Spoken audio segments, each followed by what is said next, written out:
Atau gini bang, sampean boleh nanya tentang Islam apa saja, silakan. Misalnya, ini Iya. Tahta, saya itu kalau ke Islam itu karena di Islam seperti ini, gimana ini? Ah gitu. Terserah, yang Sebenarnya sih paling kritis, jangan mau takut, jangan takut. yang mau saya tanya Iya, itu nggak apa-apa. tata tata cara sholat, Bapak. Nah, kalau di kami itu kan berdoa, merenungkan gitu tata cara doanya. Nah, kalau di Islam itu kenapa tata cara doanya melalui sholat? Oke. Be- Bedakan doa dengan ibadah. Kalau cuma doa, kapanpun, dimanapun kita boleh doa. Kapanpun. Asalkan bukan di tempat-tempat yang kotor, seperti di kamar mandi, tidak boleh. Tapi selain itu, kita berdoa kemanapun. Makanya umat Islam itu, mau kemanapun keluar rumah berdoa bang. Mau masuk masjid berdoa. Mau makan berdoa. Mau apapun berdoa. Kalau udah hafal doanya, cukup baca bismillah. Dengan dalil, kullu amrin dibalin la yabda'u bi bismillahirrahmanirrahim fahuwa abtar. Segala sesuatu yang punya tingkah kebaikan, kalau tidak baca bismillah, sia-sia, tidak ada amal perbuatan. Makanya kita dikit-dikit bismillah. Buka lemari, bismillah. Nah, kalau sholat itu ibadah sudah wajib. Apa sholat itu? Aqwalun wa af'alun, beberapa perbuatan dan pekerjaan yang dimulai dengan takbiratul ihram dan diakhiri dengan salam. Isinya sholat itu doa, memuji Allah. Jadi kita tuh ibaratkan ketika sholat berhadapan dengan Allah. Isinya yang kita baca doa dan pujian. Saya contohkan sedikit. Misalnya ketika sholat baca alhamdulillah Al-Fatihah. Al-Fatihah itu pujian, juga doa. Ayat pertama, kedua, ketiga, keempat, ini pujian. Misalnya, Bismillahirrahmanirrahim dengan menyebut nama Allah yang Maha Pengasih, lagi Maha Penyayang. Alhamdulillahirabbil alamin, segala puji bagi Allah, Tuhan semesta alam. Kan pujian. Ar-Rahmanir-Rahim yang Maha Pengasih lagi Maha Penyayang. Pujian. Maliki Yaumiddin yang merajai hari pembalasan. Pujian. Iyyaka na'budu wa iyyaka nasta'in. Hanya kepadamu lah aku menyembah, hanya kepadamu lah aku minta pertolongan. Pujian. Lalu doa setelah itu. Ihdinas siratal mustaqim. Tunjukkanlah kami jalan yang lurus. Nah, jadi semua praktek sholat yang dibaca, pujian, memuji Allah, doa. Memuji Allah, doa. Misalnya doa yang jelas, semua doa seperti ketika kita duduk di antara dua sujud. Rabbi firli warhamni wajibuni warfa'ni warjukni wahdini wa'afini wa'fani. Ini doa semua itu maknanya. Gitu. Jadi jangan diartikan kenapa kalau berdoa ketika sholat doang. Loh, kata siapa? Sholat itu memang doa tapi ibadah. Kalau cuma doa secara umum, kita itu setiap hari berdoa, kemanapun berdoa kita. Masuk ke rumah, Bismillahirrahmanirrahim. Berarti gitu. doa yang tadi baca yang tadi Bapak bacakan itu sama nggak artinya dengan kami doa Bapa kami yang ada di surga, dimuliakanlah namamu, datanglah kerajaanmu, jadilah kehendakmu di bumi dan di surga. Sama nggak Pak? Nah, nggak samanya kalau kita ibadah itu perintah dan ada tuntunan dari Rasulullah. Rasulullah sholat, kita sholat.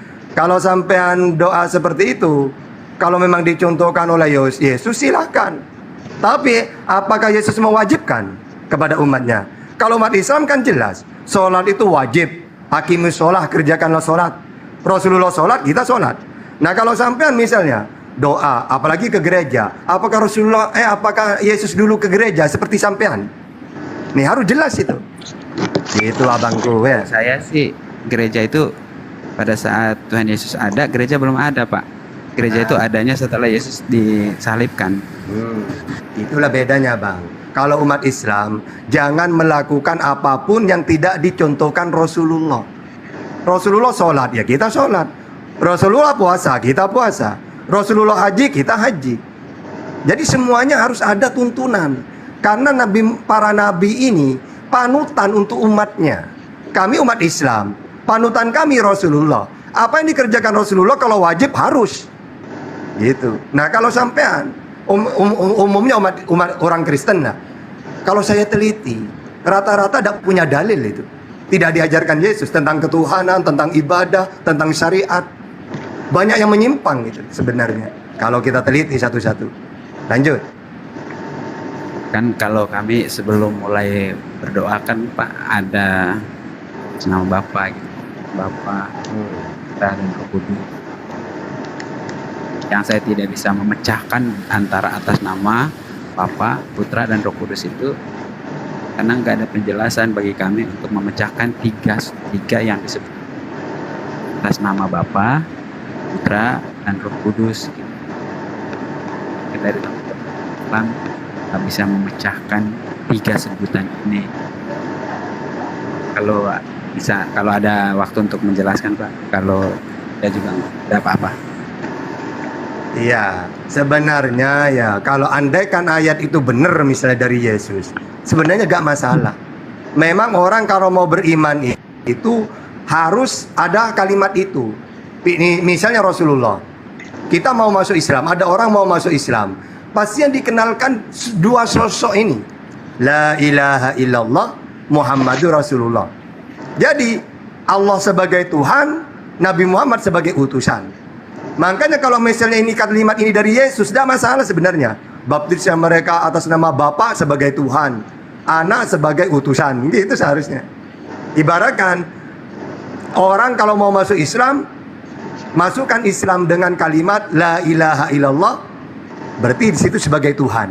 Muhammad Rasulullah, Muhammad sebagai utusan. Jangan sampai dua trinitas nanti. Oh berarti syahadat itu ibaratkan trinitas kalau di Kristen. Ada Allah, ada Muhammad. Bukan gitu. Ya. Nah, kesalahannya Kristen itu baptisnya dengan atas nama Bapa, Anak, Roh Kudus. Ah, ini ada tiga. Seakan-akan Tuhan semua nantinya.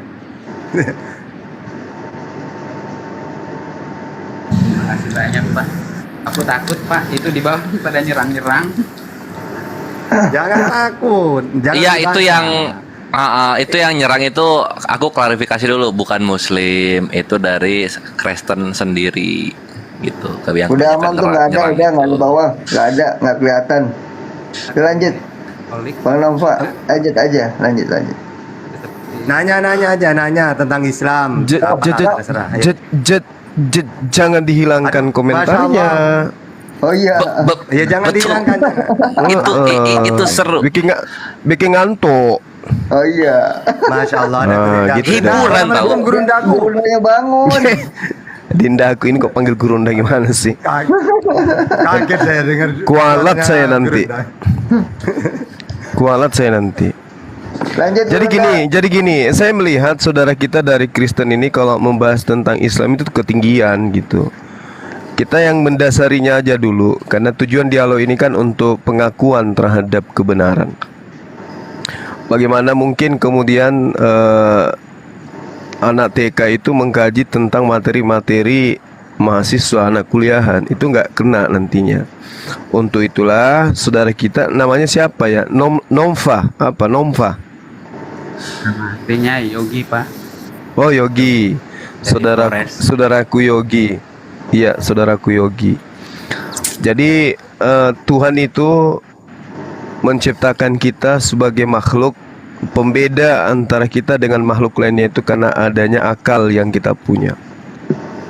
Akal ini ketika kita berbicara mengenai konsep bertuhan, konsep beragama tidak boleh dipensiunkan. Akal tidak boleh kemudian didiamkan. Akal ini kudu diasah untuk mencari kebenaran itu. Nah sekarang kekuatan akal kita akan lumpuh ketika kita mengatakan Tuhan itu ada tiga pribadi, satu hakikat. Otak dipensiunkan berarti akal dipensiunkan. Karena sesuatu yang satu itu pasti satu, sesuatu yang tiga itu pasti tiga. Kenapa bisa seperti itu? Ya, karena akal ini disetting untuk memahami angka-angka ini. Mohon Bagaimana? Bapak, mohon Iya, aku mau gimana? jawab itu dulu nih, Mawardi. Bang Mawardi, kau naik saja dulu. Agama kamu Udah, lah yang nggak kami usah, serang nggak di usah. sana. Kamu ini orang Protestan yang mengobok-ngobok agama kami di Flores, ah? Bang Nova, gak usah diraukan yang di bawah. Orang Protestan Enggak, yang mengobok-ngobok. biarin Akhi Wanwan. Ini apa namanya berita nih. Coba apa tadi? Ini agama mereka, ini orang Protestan yang ngobok-ngobok agama Katolik kami di Flores nih. Oh, Kami itu di sana itu adem kami di sana itu. Toleransi antara saudara Islam. Yang mana Protestan terkait bikin kami merusak. Protestan juga harus tahu diri dong. Oh Tidak gitu tahu ya. diri kalian nih. Ngapain mereka di sana ngapain? Mereka itu di sana itu suka mencari umat. Masuk datang ke rumah saudara kami yang Katolik. Dan memang Oh, Udah Mawardi itu Khususnya dari di- tadi udah gue ini jambak khususnya sama di Manggarai Mawardi. ya bang, khususnya di Manggarai ya bang, di daerah kami. Memang gereja Protestan itu ada yang cuma satu. Justru lebih banyak masjid daripada gereja Protestan. Oh, makanya mereka cari jemaat. Iya bang. Silakan Bapak lanjutkan lagi tadi pencerahan. Iya, iya, iya. Jadi logikanya begitu. Makanya makanya ketika kita diarahkan kepada konsep bertuhan secara histori, maka seluruh nabi itu akan kita temukan mengajarkan Tuhan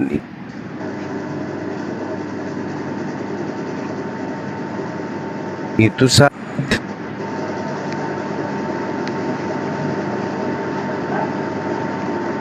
tidak berubah. Terus ketika ada ketuhanan, konsep agama yang membahas tentang ketuhanan, Tuhan itu bisa berubah menjadi makhluk, Tuhan itu bisa menjadi setara dengan makhluknya, maka akal kita harus berfungsi nih. Apa iya Tuhan bisa membuat kembarannya? Kan gitu. Kalau Tuhan bisa membuat kembarannya, itu udah bukan Tuhan itu. Itu bukan Tuhan. Kalau membuat kembarannya saja Tuhan itu tidak akan mungkin mau, ya. Maka bagaimana mungkin kemudian Tuhan membuat dirinya menjadi makhluk? Nah, inilah yang kemudian yang perlu kita bahas. Apakah Tuhan itu membuat dirinya menjadi makhluk? Lalu kemudian pertanyaan sebaliknya, apakah Tuhan membuat makhluk menjadi Tuhan? Atau itu hanya bualan aja, bualan orang-orang yang memang tujuannya untuk menyesatkan? Karena yang namanya Tuhan, pencipta langit dan bumi itu tidak dibuat. Tidak dibuat kemudian menjadi makhluk, tidak berubah menjadi makhluk. Hakikatnya yang maha kuasa tidak akan mungkin berubah menjadi tidak maha kuasa. Nah, mohon maaf, di agama saudara justru diajarkan makhluk, Tuhan berubah menjadi makhluk, makhluk kemudian dibuat menjadi Tuhan. Nah, mungkin supaya lebih menarik diskusi kita ini, saya ingin bertanya kepada saudara saya, percayakah Anda dengan ucapan Yesus yang mengatakan, aku tidak dapat berbuat apa-apa dari diriku sendiri? Apakah Anda percaya dengan ucapan Yesus itu? Apakah Yesus mengucapkan itu dalam keadaan sadar, serius, atau Yesus hanya bersenda gurau, bercanda, bersandiwara gitu? Di dalam Yohanes 5 nomor 30, silakan. Kalau itu yang ada di Injil, saya pasti percaya Bapak, karena itu kan Tuhan Yesus yang berbicara. Oke. Nah, Yesus mengatakan itu dalam Yohanes 5 nomor 30. Aku tidak dapat berbuat apa-apa dari diriku sendiri. Nah, hakikat yang tidak mampu berbuat apa-apa dari dirinya sendiri ini, tentu pada saat dia mengatakan itu, dia sebagai manusia. Benar nggak? Benar. Nah, pada saat dia sebagai manusia yang tidak dapat berbuat apa-apa dari dirinya sendiri, bagaimana caranya kemudian hakikat yang tidak dapat berbuat apa-apa ini membuat dirinya menjadi Tuhan kembali? Silakan. Bisa diulang tadi Bapak? Iya, kan dia mengatakan aku tidak dapat berbuat apa-apa dari diriku sendiri. Nah, sekarang pribadi yang tidak dapat berbuat apa-apa dari dirinya sendiri, bagaimana caranya dia bisa menjadi Tuhan?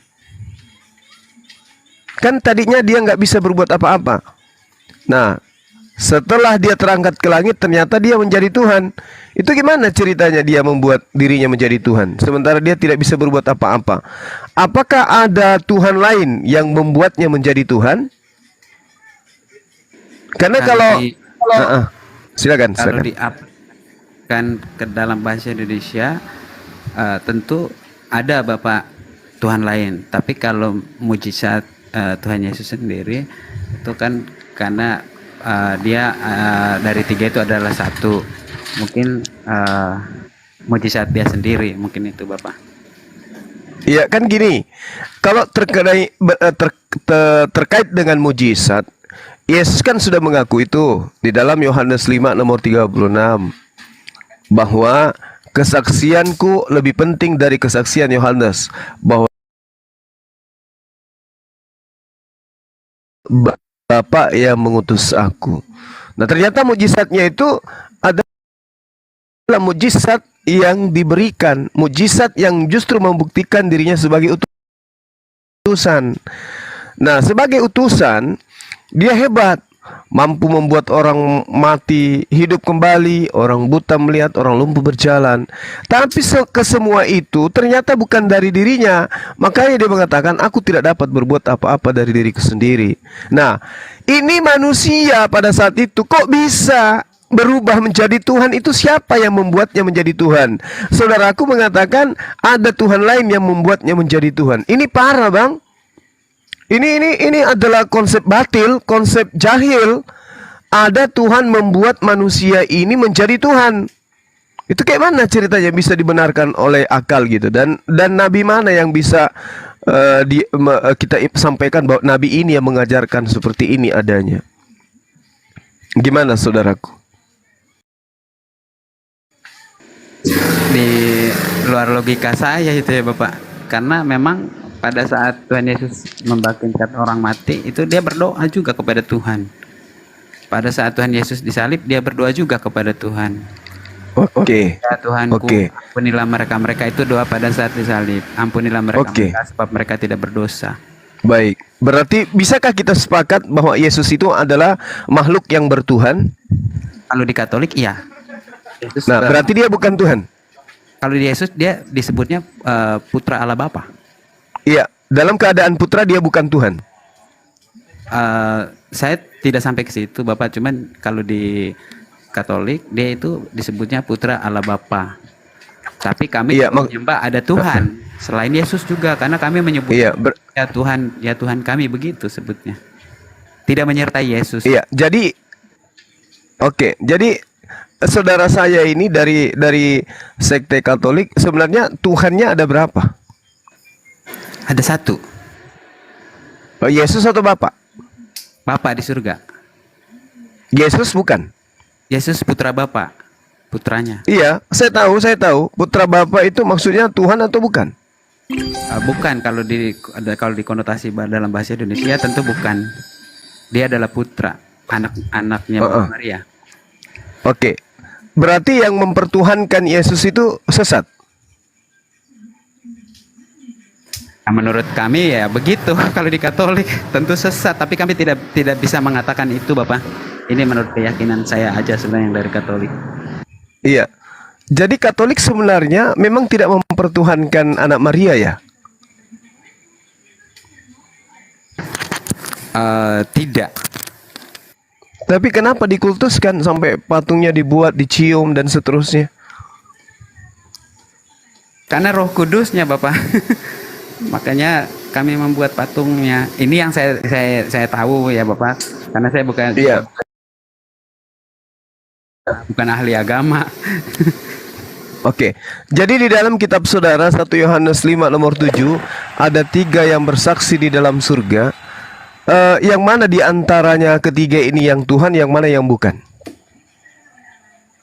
Bisa diulang Bapak? Tadi putus-putus. Di dalam 1 Yohanes 5 nomor 7, di situ diceritakan ada 3 yang bersaksi di dalam surga. Yang mana yang Tuhan di antara ketiganya? Apakah cuma satu, yang duanya bukan Tuhan tapi juga ikut bersaksi, atau tiga-tiganya Tuhan? Atau cuma satu, yang duanya bukan? Kalau dalam keyakinan saya cuma satu. Jadi yang bersaksi berarti 2 saksi selebihnya ini hanya sebatas saksi saja tapi bukan Tuhan. Bukan, hanya sebatas saksi. Oke. Baik. Indonesia. Iya, baik. Jadi kalau dikatakan 3 di dalam 1 itu Anda sepakat atau Anda menolak tuh? 50-50 Pak, karena kami juga atas nama Bapaknya, atas dalam nama Bapa, Putra dan Roh Kudus gitu. Jadi Nah itu dia. Maksudnya kan ada memang perintah tuh di dalam Matius 28 ada perintah untuk membaptis di dalam nama Bapa, Anak dan Roh Kudus. Nah, tiga oknum yang dijadikan sebagai sandaran pembaptisan ini, tiga-tiganya Tuhan atau cuma satu Tuhan? satu Tuhan. Bapak dan Roh bukan. Karena menurut kami Bapa itu beda sama Roh sama jasadnya. Berarti kesimpulannya pada saat pembaptisan satu oknum ini Tuhan dan dua oknum ini bukan. Betul? Betul. Oke. Artinya bahwasanya dalam hal ini kita masih sejalan. Tuhan itu cuma satu, Yesus dan Roh Kudus itu hanya utusan Tuhan. Jadi Keyakinan orang Pak Katolik. Karena kami iya. Putra Maria. Iya, baik. Berarti sejauh ini kita masih sepakat dengan ini. Tapi bagaimana pandangan saudara yang menganggap bahwa Yesus itu adalah jelmaan dari Bapa, inkarnasi dari Bapa? Itulah yang sampai saat ini kami di Manggarai itu Pak, memang tidak sepaham dengan perkataan. Karena kami itu adalah Putra Maryam, yang kami percaya adalah Bunda Maria yang melahirkannya. Itu Bapak. Itu bukan inkarnasi Tuhan ya? Bukan, itu anak Bunda Maria, karena kami diajarkan begitu dari sekolah. Oke. Dinda Kores ini secara umum memang mutlak denomnya begitu pemahamannya terhadap Yesus Katolik? Enggak, aku rasa ini pribadi. Ini Guruna tuh ketinggalan di sininya. Lanjut ini. Enggak, nanti Guruna yang terusin. Dia ini awal datang itu bertanya nama Tuhan yang benar itu siapa, karena dia berkaca kepada keluarganya, mereka masih saling berantem soal konsep ketuhanannya. Tadi Tata udah masuk menjelaskan, alhamdulillah Guruna sekarang udah aktif, langsung gas lagi aja ke topik pertama gitu. Nggak apa-apa ya, Nomva? Mau nggak? Nggak apa-apa Bang, saya kan ingin Cakep. tentang semua perbedaan, jadi saya bisa memahami. Iya, jadi gini. Kalau kita berbicara mengenai konsep yang Anda sampaikan tadi, ya mending Anda sekalian aja menjadi Muslim. Kan Yesus bukan Tuhan, Roh Kudus bukan Tuhan, yang Tuhan adalah yang mengutus. Kenapa nggak sekalian aja menjadi Islam? Tapi tidak semudah itu Bapak untuk menggantikan keimanan di dalam hati. Mungkin itu ya. Iya. Baik. Iya. Tahu kalau memang Lanjut. Jalan kebenaran itu sudah ditunjukkan kepada hati saya, ya pasti saya akan memilih mana yang benar, mana yang tepat, dan mana yang tidak gitu loh. Iya. Jadi kan gini, saudaraku, sebelum kita berbicara mengenai nama Tuhan pencipta langit dan bumi, pernah ndak membaca di dalam kitab saudara dikatakan bahwasanya aku Tuhan menyatakan diri kepada Abraham, Ishak dan Yakub. Tetapi tentang namaku, aku belum pernah menyatakan kepada mereka. Pernah enggak dengarkan itu? Iya, pernah. Kesimpulan kita pada fase itu adalah Tuhan pencipta langit dan bumi ini belum menyatakan namanya kepada Abraham, Ishak dan Yakub. Betul ya? Betul. Tapi kenapa kemudian di dalam kitab Kejadian, Abraham sudah memanggil Yod-Heh-Vaveh? Kan nama Tuhan di dalam perspektif pemahaman teman Kristen itu adalah Yehova kan, Yod-Heh-Vaveh. Tetapi di dalam Kejadian 15 nomor 2, Tuhan sudah memanggil Yod-Heh-Vaveh itu. Wayomer Abraham Adonai Yod-Heh-Vaveh Matit Sefulu. Itu kayak mana itu ceritanya? Padahal di dalam Keluaran dikatakan, aku menyatakan diri kepada Abraham, Ishak dan Yakub, tetapi tentang namaku aku belum menyatakan kepada dia. Tapi terciduk di dalam Kejadian 15 tadi yang saya sampaikan, itu Abraham memanggil Tuhan dengan panggilan Yod-Heh-Vaveh. Apakah kesimpulannya bahwa Yod-Heh-Vaveh itu bukan nama pribadi, melainkan gelar Tuhan pencipta yang ada dan akan tetap ada? Gimana tuh? Kan dikatakan oleh teman-teman Kristen, nama Tuhan itu Saya bukan adalah ahli kitab. Justru Gimana tadi ini? saya datang ke sini mau bertanya gitu Bapak. Karena Oke. jujur Oke. kalau untuk sejarah, Iya. ya karena saya juga sudah kuliah sampai sekarang. Karena sejarahnya Iya. agama Katolik itu di Manggarai, khususnya di kampung kami itu ya emang agama yang dibawa sama Belanda. Bahkan kerajaan kami itu tidak terima dulunya agama itu. Oke. Sampai kerajaan Oke. kami itu dibaptis dalam keadaan sakit setelah Malam jadi bos, malam bang Iya. Bima. Malam Bang. Artinya sekarang ini Anda mengikuti agama penjajah ya? bukan agama Sebentar. penjajah, Pak, agama keturunan, Pak. Agama keturunan. Kami- kami Berarti bukan lebih dulu orang Yahudi, berarti orang Israel. berarti Katolik sudah lebih dulu masuk sebelum Belanda ke Manggarai. Belum. Dulu awalnya itu kami agama ketuhanan, Pak, belum ada Katolik dulu. Siapa yang bawa agama Katolik itu? Ya berarti Anda mengikuti agama penjajah, betul? Ya, kalau tidak kalau KBBI ya harus seperti itu berarti, Pak. Iya. Jadi Aku gini nggak- saudaraku. nggak tahu tuh yang nanti di luar jalur, takutnya nanti ada menyinggung perasaan orang-orang lain nanti. Oke, nggak apa-apa. Oke. Saya minta maaf pernyataan saya barusan. Jadi gini, saya sebagai Muslim juga terheran ketika dikatakan bahwa nama Tuhan secara pribadi itu adalah Yotevave. Tapi di sisi lain ada penggambaran ketika kemudian dalam Keluaran 6 nomor 3, di situ jelas sekali dikatakan wa era el Abraham el Yisak wa el Yakub. Saya menyatakan diri kepada orang ini, Abraham, Ishak dan Yakub. Tetapi usami tentang namaku, ya, tentang namaku yaitu Yotevave. Lo naudati, saya tidak memperkenalkan kepada siapa lahem kepada mereka.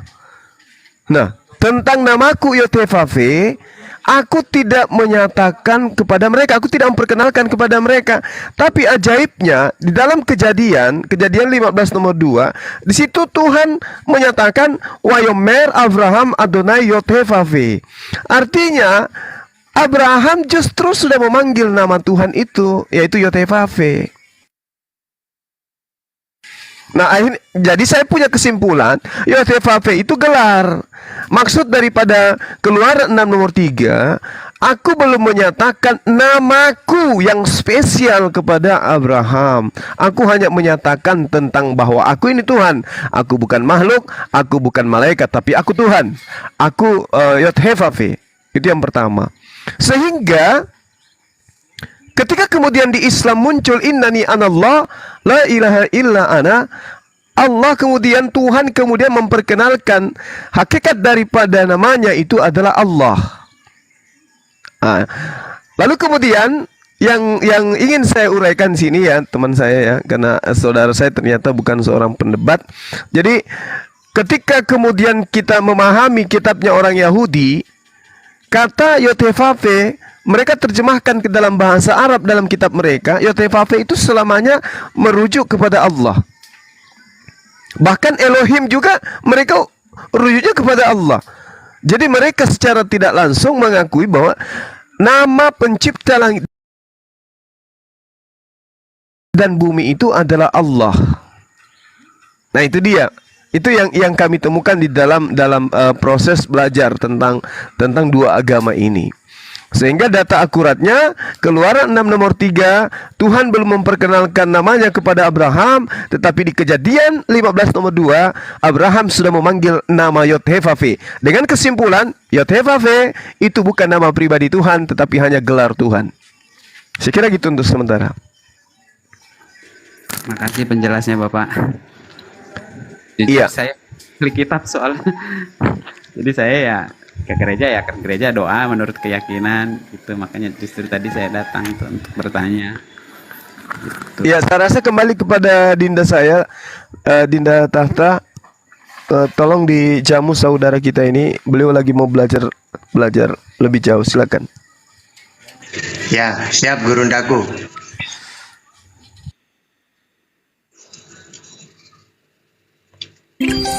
Ayolah Bang, anu lah Bang. Mau gimana? Nanya. Apa-apa. Nanya lagi nggak, Nom? Nanti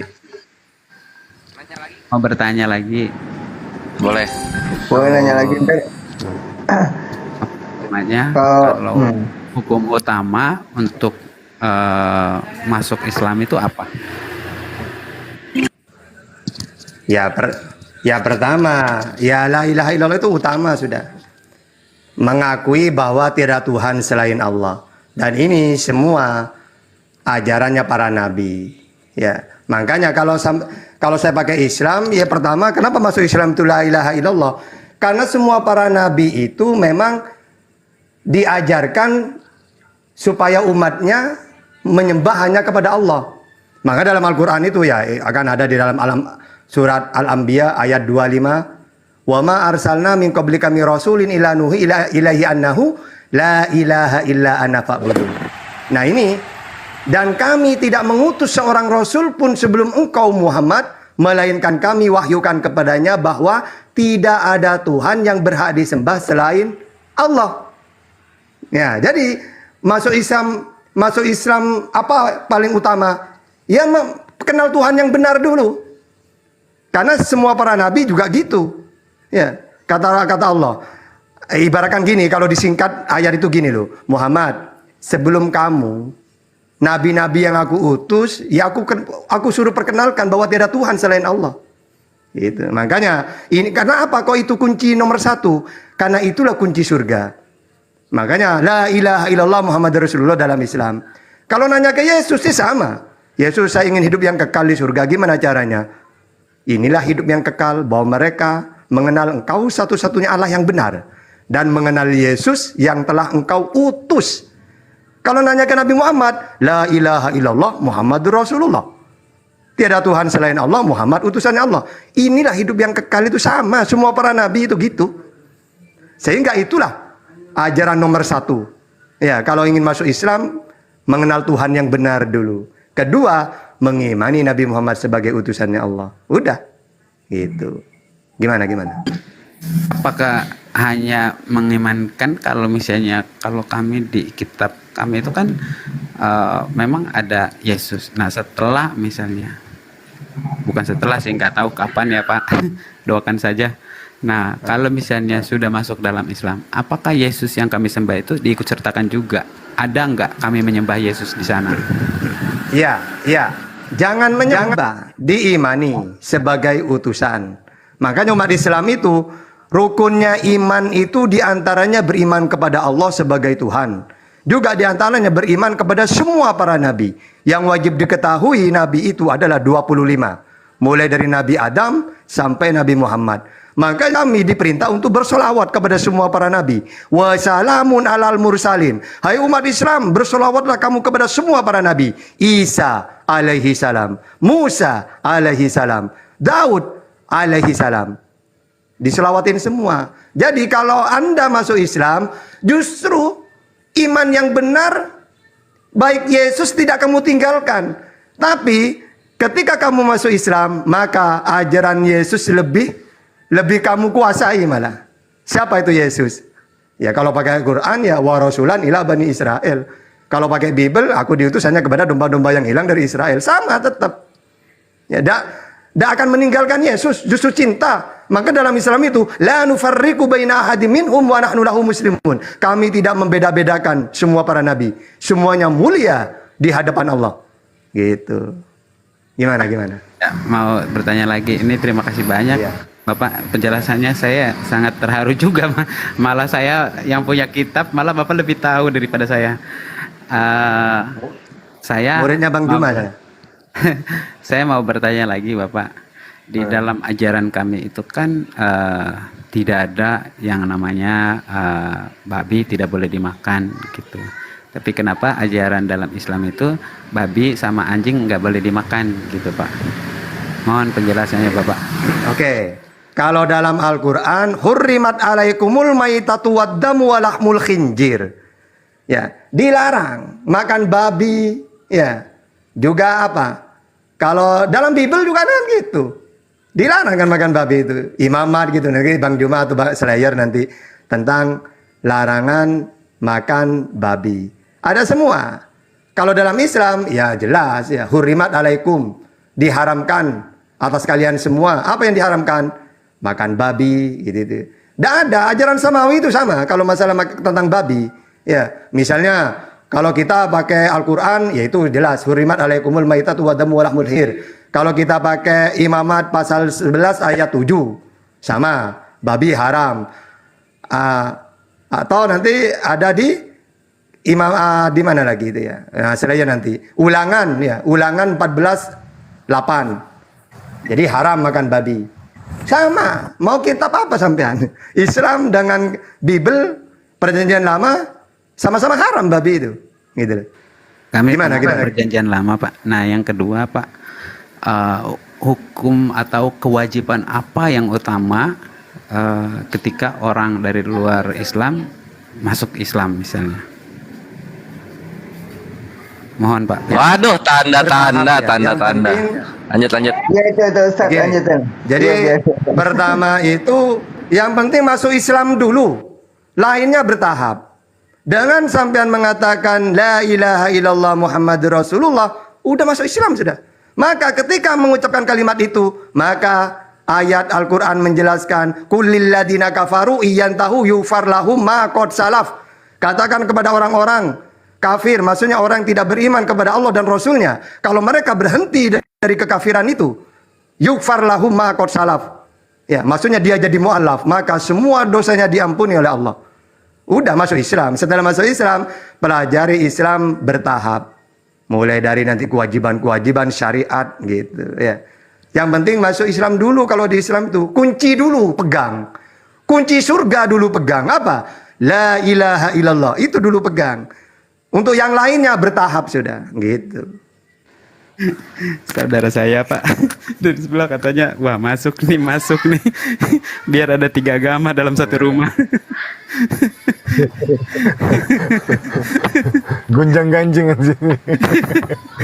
Iya, kami sendiri juga tertawa, Pak, di dalam rumah ini.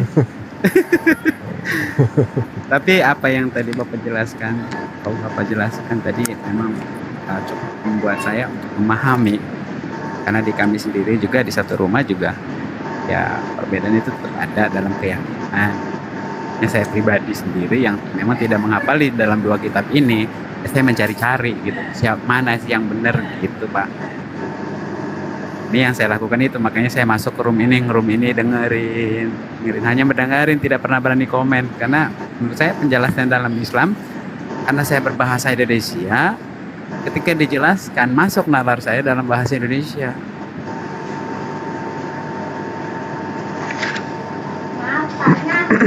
Apalagi yang Anda ketahui tentang Islam gimana? Mungkin apa?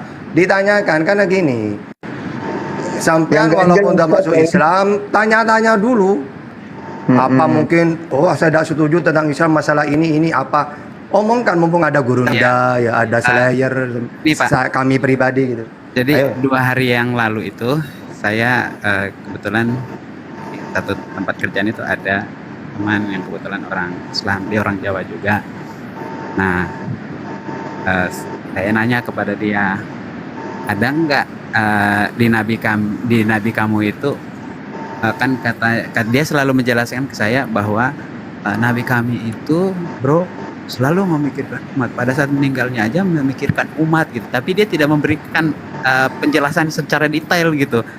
Makanya saya mikir, benar nggak sih seorang nabi, kata dia nabi terakhir, tapi ya, ketika dia meninggal dia memikirkan saya juga, karena dia bilang memikirkan orang Islam, memikirkan orang-orang Kristen. Saya terharu, wah masa sampai segitunya gitu. Akhirnya karena dia tidak menjelaskan secara detail, ya saya bercari-cari gitu. Kayak saya mau menanya di sini, apakah benar itu ketika nabi di orang Islam itu ketika dia meninggal dia mikirkan saya juga gitu, Pak. Oke. Mohon penjelasannya, Pak. Ini saya punya contoh banyak ini ya. Di antaranya Nabi Muhammad itu pernah mengatakan kepada sahabat, wahai sahabatku, kalau aku wafat itu baik untuk kamu. Kalau aku hidup ya juga baik untukmu. Akhirnya sahabat menanyakan, ya Rasulullah, kalau engkau hidup, tetap hidup, memang baik untuk kami. Pertanyaannya, kalau engkau wafat, kenapa baik juga untuk kami? Ada apa ya Rasulullah? Iya, kalau saya masih hidup, maka aku bersama kalian dan kalian bisa mencontohkan sunnah-sunnahku. Tapi kalau aku wafat, maka saat itu aku bersama Allah. Ketika kamu salah, langsung saya istighfarkan, minta ampun untuk kalian. Itu yang pertama. Yang kedua, ketika Rasulullah mau wafat, ternyata malaikat mau mencabut nyawanya. Loh, kok sakit? Kata Rasulullah. Iya Muhammad, ini paling halus ini loh. Loh, kalau saya saja paling halus seperti ini, gimana dengan umatku? Loh, jangan ditanya kalau manusia selain engkau. Kalau gitu, sakitnya semua, ya separuh dari sakitnya umatku berikan kepada saya. Gitu. Jadi banyak ayat-ayat bahwa Rasulullah itu selalu ingat umatnya. Di antaranya kurban. Rasulullah itu kalau korban niatnya, ya Allah, ini terimalah korbanku ini dariku, keluargaku dan umatku. Umatnya sampai dikorbankan. Maksudnya apa? Takut ada orang miskin yang tidak mampu korban. Akhirnya ini dariku, keluargaku, umatku.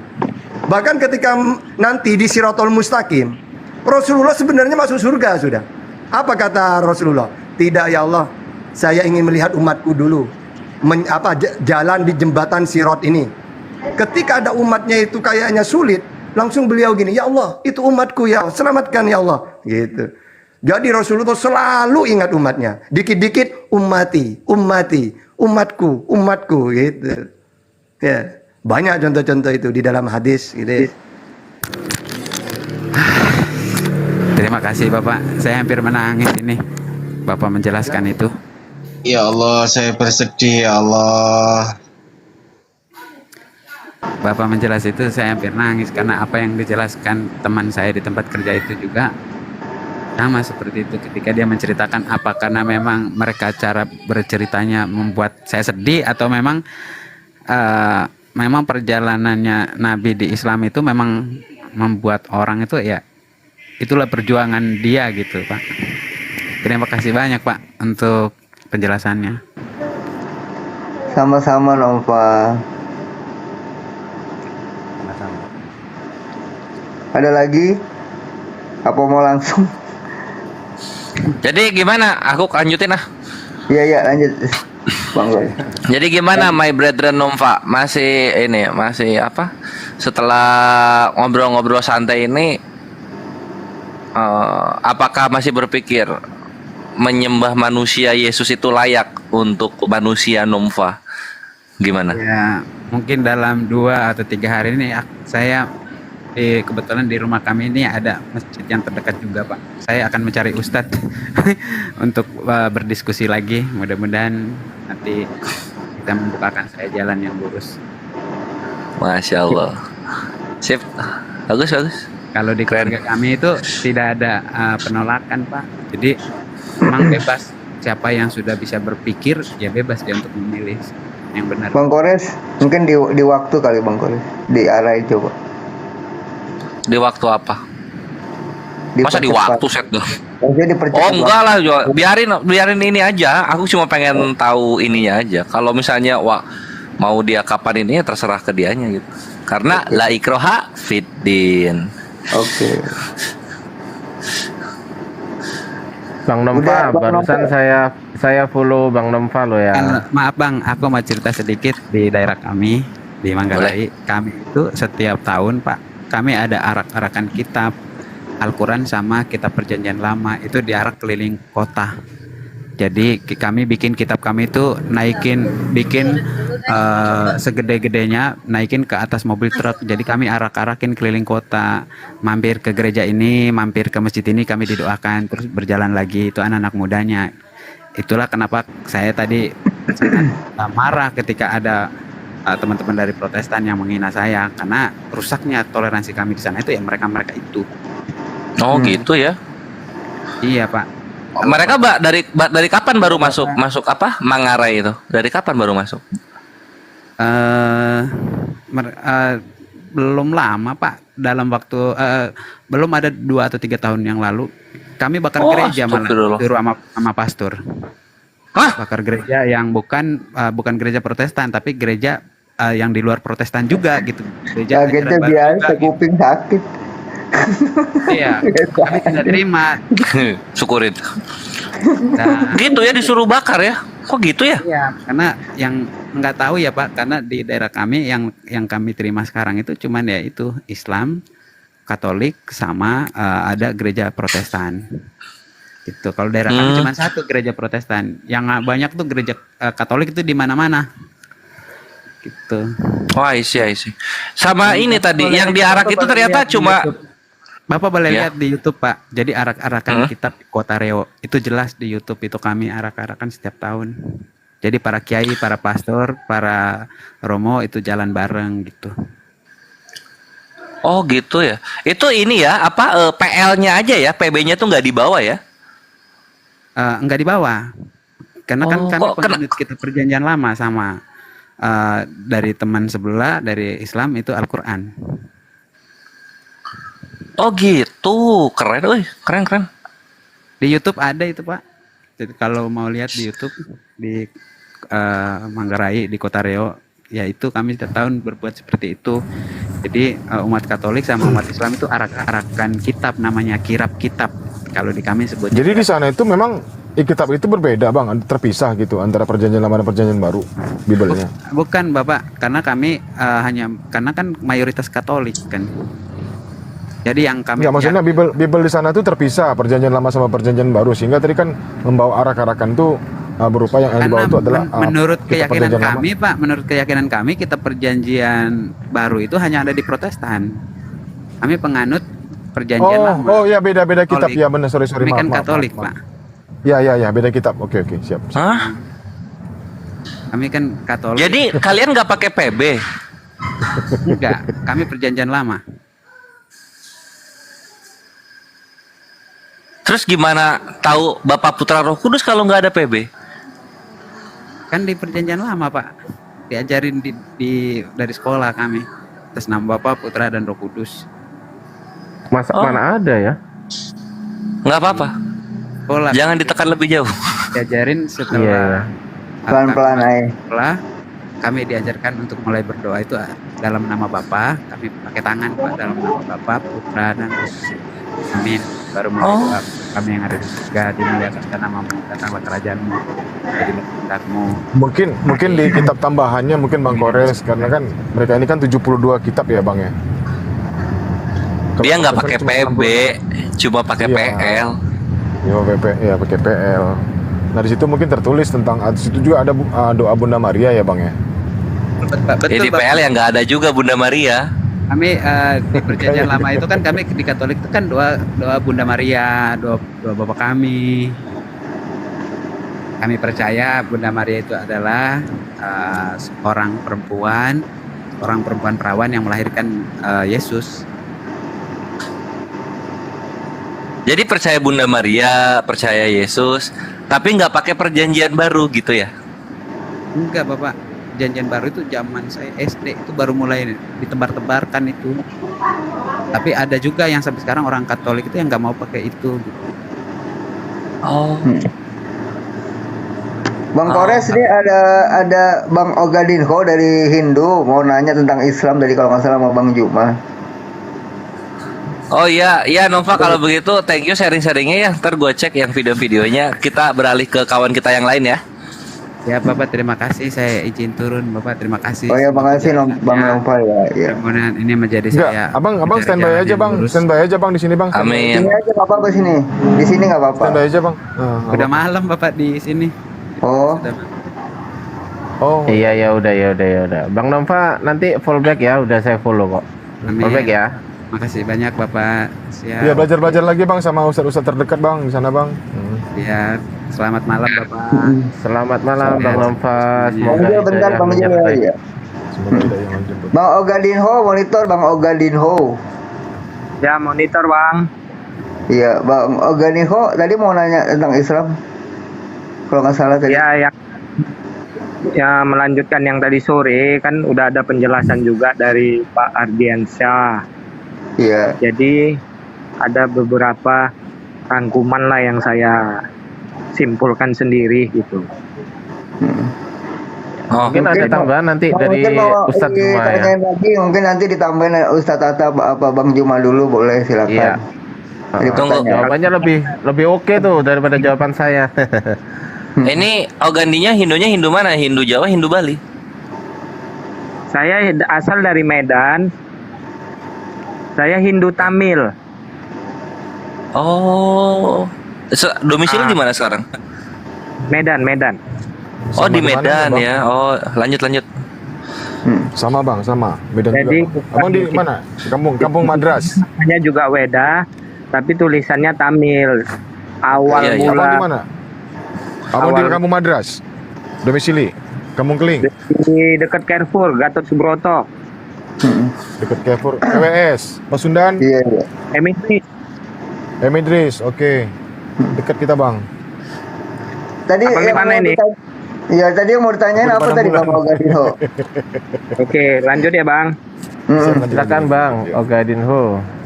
Kan sudah dijelaskan tentang akhir dari agama untuk Tuhan kepada umatnya apa.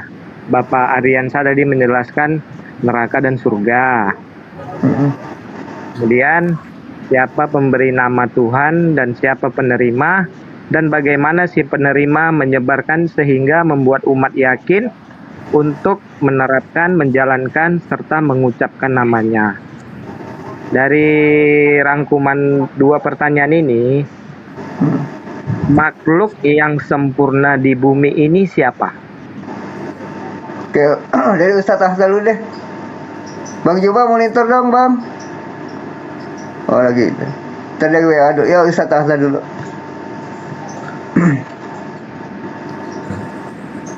Ya. Ustadz. Ya. Kalau nama Tuhan di dalam Islam itu, nama Tuhan di dalam Islam itu yaitu bimbingan dari para nabi. Kalau Islam itu dari Nabi Ibrahim awalnya.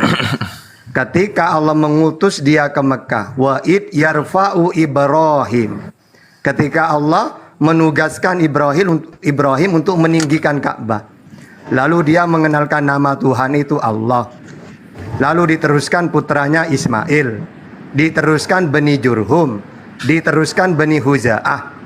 Makanya ketika Rasulullah diutus, Rasulullah tidak mengenalkan nama lagi. Tinggal meneruskan nama yang turun-temurun dari Nabi Ibrahim, yaitu Allah.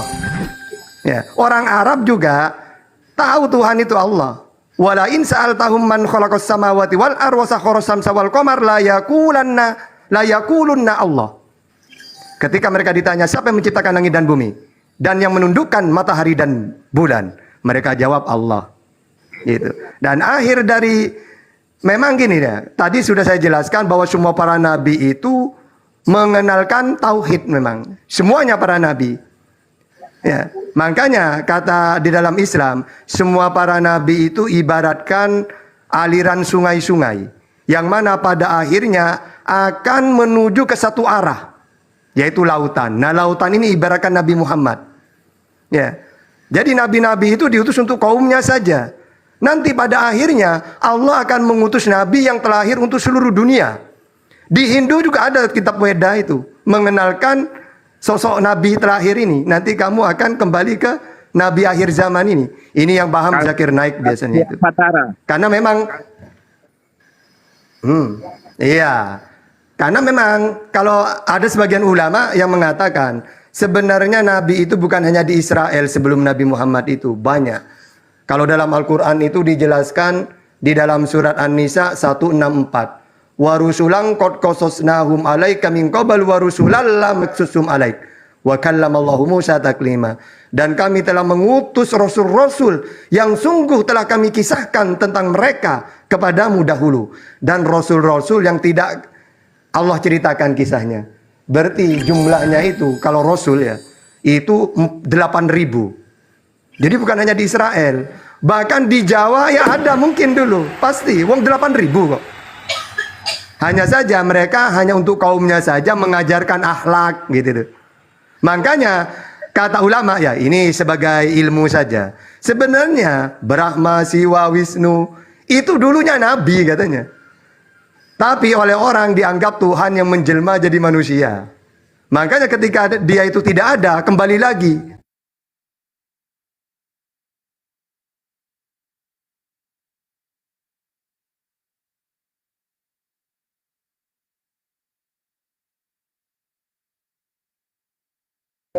mereka untuk mencapai moksa, dan itu Pak sebagian daripada diri, sifatnya itu Pak pelebur, pencipta, pemusnah. Itulah mungkin keinginan, ego atau dan sebagainya lah. Kalau saya menganalisa dari kitab Hindu Weda Tamilnya, seperti itu yang saya dapatkan. Lanjut Pak.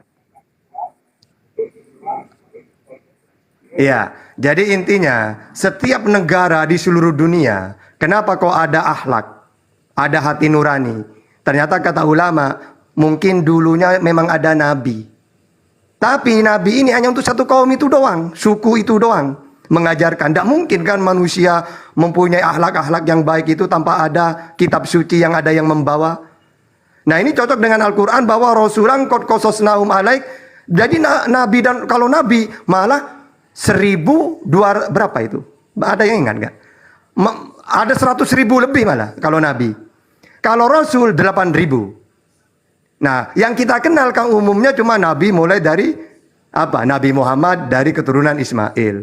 Kalau Nabi-Nabi Ibrahim dari Ishak, Nabi-Nabi Israel. Mulai dari Nabi Isa, Yakub sampai keturunannya sampai ke Yesus. Itu kan Nabi-Nabi Israel. Tapi coba kita bayangkan 100, nah ini ada yang komen. 128, berapa tadi itu? Pokoknya 100 lebih ya, 124.000. Coba, ada di mana? Nah, itu yang kalau benar, di seluruh dunia? 124.000. Rasulnya 313. Nah, berarti benar. Di semua suku-suku itu mungkin Allah dulu memang mengutus. Tapi untuk kaum suku itu saja. Karena pada akhirnya pasti kitab itu menjelaskan nanti akan kembali kepada Nabi akhir zaman, yaitu Nabi Muhammad SAW gitu. Ya. Baik Pak. Terus apa lagi? Apakah pesan sudah tidak ada lagi untuk manusia karena sudah dimuat di dalam Al-Quran seluruhnya? Responnya Pak. Oke. Jadi, maka Muhammadun aba ahadim mir rijalikum walakin Rasulullah wa khataman nabiyyin. Jadi Nabi Muhammad itu adalah utusannya Allah dan pemungkas para nabi. Yaitu tidak ada lagi nabi selain itu. Berarti kiamat sudah habis ini. Nah, karena Nabi Muhammad nabi terlahir, makanya kitabnya dijaga oleh Allah. Dan Nabi Muhammad diutus sempurna. Al-yauma akmaltu lakum dinakum wa atmamtu alaikum nikmati wa raditu lakumul Islam madina. Hari ini telah sempurna agama ini. Makanya umat Islam ditanya apapun ada dalilnya. Karena apa? Karena Quran dan hadis sudah final dan tidak akan ada ajaran lagi. Ya, sudah final. Apa isinya? Tauhid, akidah, akhlak, syariat. Ada semua umat Islam itu. Karena kita ditinggal oleh Rasulullah dalam keadaan agama sudah sempurna. Tidak ada lagi. Ya, ajaran ada orang membawa ajaran, tidak ada sudah. Karena Nabi Muhammad pemungkas para nabi dan kitabnya dijaga oleh Allah. Makanya dari dulu sampai sekarang satu titik pun Al-Quran tidak pernah berubah. Nah, kalau nabi-nabi yang dulu kitabnya dirubah, tidak masalah. Allah mengutus Musa dengan Tauratnya. Setelah itu ada penyimpangan, maka Allah meluruskan dengan nabi setelahnya. Lalu Nabi Isa diutus, setelah Nabi Isa tidak ada penyimpangan. Maka Allah meluruskan dengan Nabi Muhammad. Ya, dengan Nabi Muhammad diutus meluruskan ajaran-ajaran yang diselewengkan oleh umat-umat dulu. Nah, Nabi Muhammad kenapa kitabnya dijaga oleh Allah? Karena Nabi yang terlahir. Kalau Al-Quran tidak dijaga, lalu ada penyelewengan, ada pemalsuan, lalu bagaimana caranya meluruskan? Wong tidak ada Nabi lagi selain Nabi Muhammad. Sehingga kata Allah, Inna nahnu nazzalna dzikra wa inna lahu lahafidun. Kami yang menurunkan Al-Quran dan kami juga yang menjaganya. Kenapa dijaga? Karena takutnya ada penyelewengan. Kalau ada penyelewengan gimana mau meluruskan? Wong Allah tidak akan mengutus lagi Nabi. Gitu ya. Gimana? Lanjut. Baik Pak. Boleh Bapak rincikan sedetail mungkin bagaimana firman itu diterima? Diterima secara rinci Pak. Mohon penjelasannya Pak. Wa ma kana li basyarin ayyukallimahullah illa wahyan aw min wara'in hijab aw yursila rasulan fa uhiya ilai. Jadi semua para nabi itu menerima wahyu dari Allah dengan 3 cara. Ada dengan melalui wahyu, ilham. Seperti Ibrahim menerima wahyu lewat mimpi. Wahai Ibrahim, sembelihlah anakmu Ismail, itu kan mimpi. Au yursila rasulan fauhiya ilai, atau Allah mengutus malaikat Jibril. Ya, ini juga di dalam Lukas 1 ayat 19 juga ada dalam Bible. Ya, akulah Jibril yang melayani Allah. Lukas 1:19. Kalau dalam Islam, wa ma arsalnaka wa ma arsalna bahwasannya wa rasulan, Allah mengutus nabi apa? Allah mengutus malaikat Jibril. Ya, makanya kata Rasulullah, wa ma yantiqu anil hawa in huwa illa wahyu yuha 'allamahu syadidul quwa. Apa yang aku sampaikan ini wahyu yang diajarkan oleh 'allamahu syadidul quwa, oleh malaikat Jibril. Kenapa Allah memberi wahyu melalui malaikat? Karena Allah itu tidak mau turun ke dunia. Itulah ajaran samawi. Ya, makanya ketika ingin menyelamatkan Musa, umatnya Musa Israel dari Fir'aun, Allah tidak turun, tapi Allah mengutus Musa. Ya, untuk menyelamatkan Israel dari Roma gitu ya. Aja Allah mengutus Yesus, tapi ditolak. Untuk menyelamatkan jahiliyah di Arab, Allah mengutus Nabi Muhammad, menerima wahyu. Nah, wahyu ini melalui malaikat. Walaupun pakai perjanjian lama, perjanjian baru, Al-Quran sama. Allah itu tidak turun memberi wahyu itu. Muhammad, datang ke Nabi Muhammad. Allah tidak. Tapi melalui 3 cara itu. Ya, melalui utusan yaitu Jibril. Atau kepada Musa miwarain hijab. Allah mendengar apa? Musa mendengar suaranya dari api yang menyala-nyala di pohon itu. Itu disebut au miwarain hijab, di belakang tabir namanya. Ya, seperti itu wahyu itu semuanya. Para nabi seperti itu. Cara menerima wahyu. Silakan. Yang merasakan pesan oleh diri itu tadi, siapa itu Pak? Sehingga terucap oleh indera mulut ini Pak. Pesan diri. Siapa itu Pak? Maksudnya apa? Wahyu tak? Iya, pesan dari Tuhan itu tadilah. Firman dari Tuhan tadi, kalimat suci dari Tuhan tadi itu. Siapa yang merasakan gitu Pak? Di dalam diri kita.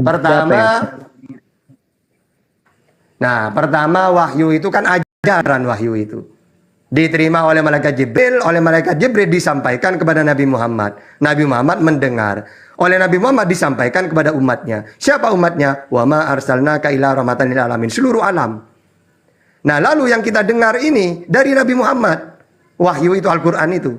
Nabi Muhammad dari mana? Dari Jibril. Jibril dari mana? Dari Allah. Ya gitu doang, Bang, perinciannya. Terus apanya yang tidak paham? Bagaimana komunikasi antara Nabi Muhammad, malaikat, dan Tuhan tadi itu Pak? Ini yang menjadi kebingungan saya itu Pak. Mohon penjelasannya Pak. Oke. Pertama, bagaimana caranya? Selama manusia ini di bumi, pasti kan tidak mungkin kan bertemu dengan Allah. Wong Allah itu samawi. Ajaran Islam, ajaran para nabi kan samawi, di langit. Ibaratkan itu bahasanya. Nah, karena di langit, maka ketika para nabi itu menerima ajaran, Allah tidak turun sendiri. Tapi Allah mengutus utusannya itu Jibril, malaikat. Makanya dalam Islam, malaikat Jibril itu tugasnya penyampai wahyu. Ya. Jadi tugasnya Jibril itu menyampaikan ajaran atau wahyu atau firman. Ya, kepada nabi. Nabi menyampaikan kepada umatnya. Berarti jadi tadi Pak, tidak ada para nabi berkomunikasi dengan Allah itu kan uang nabi di dunia. Berarti tadi sudah jelas ya Pak.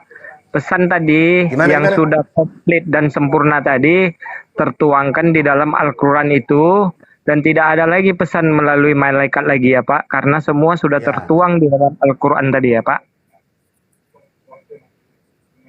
Iya. Terus. Gitu ya Pak. Iya, terus gimana tanggapannya? Oke. Iya, udah nyambung dia Pak. Jadi dari siapa yang sempurna tadi, makhluk yang sempurna tadi, pencapaian penerimaannya bagaimana, siapa yang menerima, siapa yang memberi, pesan itu tadi melalui siapa, semua sudah rinci gitu Pak.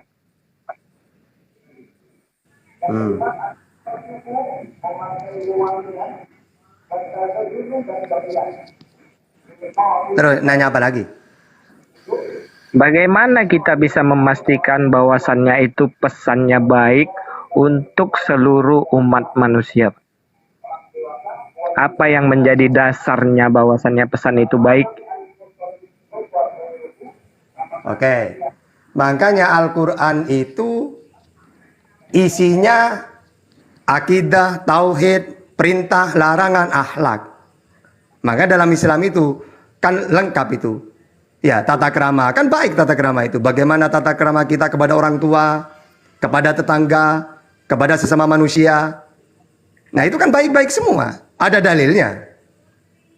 Ya, makanya coba cari di dalam Islam itu. Gak ada yang tidak baik itu. Semuanya ajaran dari Allah baik. Tidak ada. Kalau orang itu mengamalkan Al-Quran dan hadis ya, pasti kehidupan itu ya baik. Perbuatan itu. Untuk menentukan baik enggaknya ya, kan itu kitab suci yang mengajarkan. Kitab suci dari Allah. Kembali lagi Pak, apa dasar umat manusia itu dengan segala kebaikannya dan akhir dari agama untuk Tuhan dan umatnya dengan surga dan neraka tadi? Apakah layak manusia itu ditempatkan di sana? Oke. Ya makanya layak atau tidaknya itu tergantung perbuatan. Kan Allah memberi ajaran kebaikan, ada syariat. Makanya dalam Islam harus berbuat baik. Maka tempatnya surga. Kebalikannya kalau kita durhaka, mengingkari, maksiat, ya neraka tempatnya. Sehingga dalam Al-Quran dijelaskan, وَبَشِّرِ الَّذِينَ آمَنُوا وَعَمِلُوا الصَّالِحَاتِ أَنَّ لَهُمْ جَنَّةً. Berilah kabar gembira kepada orang yang beriman dan beramal soleh. Apa beramal soleh itu? Ya itu dah, amal-amal yang baik itu. Baik kepada manusia, ya, atau pahala-pahala yang diajarkan Rasulullah. Nah, maka kalau sudah melakukan amal baik, jannatin tajri min tahtihal anhar, surga balasannya. Kan jelas kan ayatnya kan? Apakah, maaf ya Pak, apakah memang satu-satunya jalan itu ya harus di Islam ini Pak? Secara jujur Bapak. Iya. Oke, iya. Satu-satunya jalan keselamatan ya para nabi. Kalau di zamannya Yesus ya Yesus keselamatan itu. Di zamannya Musa ya Musa. Nah di zamannya Nabi Muhammad, karena Nabi Muhammad diutus untuk seluruh alam, seharusnya seluruh dunia ini kalau mau selamat dia masuk Islam. Jadi tidak boleh, maaf ya Tata, saya beriman kepada Taurat, Musa. Ya gak boleh, itu kan di zamannya Musa kitab itu berlaku. Sama dengan gini, ketika Allah mengutus para nabi, kita di zamannya siapa? Kalau saya hidup di zamannya Musa, ya keselamatan melalui Musa. Nah tapi kan saya sekarang hidup di zamannya periodenya Nabi Muhammad. Untuk seluruh alam lagi dia. Berarti satu-satunya keselamatan ya Islam. Sama dengan gini, Allah apa ya? Presiden itu kan berlaku di zamannya masing-masing. Di zamannya Bapak Soeharto ada undang-undang. Sampai diganti presiden yang lain nantinya. Di zamannya sekarang Bapak Jokowi, ya Bapak Jokowi tidak boleh. Maaf ya Bapak Jokowi, saya ikut undang-undang Soeharto, ya gak boleh. Intinya presiden sekarang Bapak Jokowi ya itu undang-undangnya dia, harus akui dia. Tidak boleh, enggak. Saya ikutin lainnya aja. Loh, percuma dong ada pemilu. Sama dengan gini, di zamannya Nabi Muhammad kok ikut ajaran lain? Ya percuma. Allah mengutus Nabi Muhammad. Jadi ada periode masing-masing. Gitu ya. Oke, jadi Pak, kalau ditanya yang sekarang, oke saya jujur. Sekarang keselamatan di mana? Ya Islam. Inna dina indallah Islam. Agama yang diridhoi, yang selamat, yang diridhoi oleh Allah, ya cuma Islam. Ada nggak agama lain mengatakan seperti itu? Nggak ada kan? Baik Pak. Sebenarnya kalau kita sudah menjalankan, mentaati seluruhnya ya Pak, biarpun kita makhluk yang tidak sempurna, tidak luput dari dosa seperti saya Pak. Lalu Tuhan maunya apa Pak? Maunya apa Tuhan? Ya, Tuhan itu pinginnya manusia ya selamat. Kan ada surga, ada neraka. Ingat, surga dan neraka itu ada tempatnya. Ada penghuninya. Siapa penghuninya? Ya manusia kita ini. Nah, makanya Allah memberi jalan.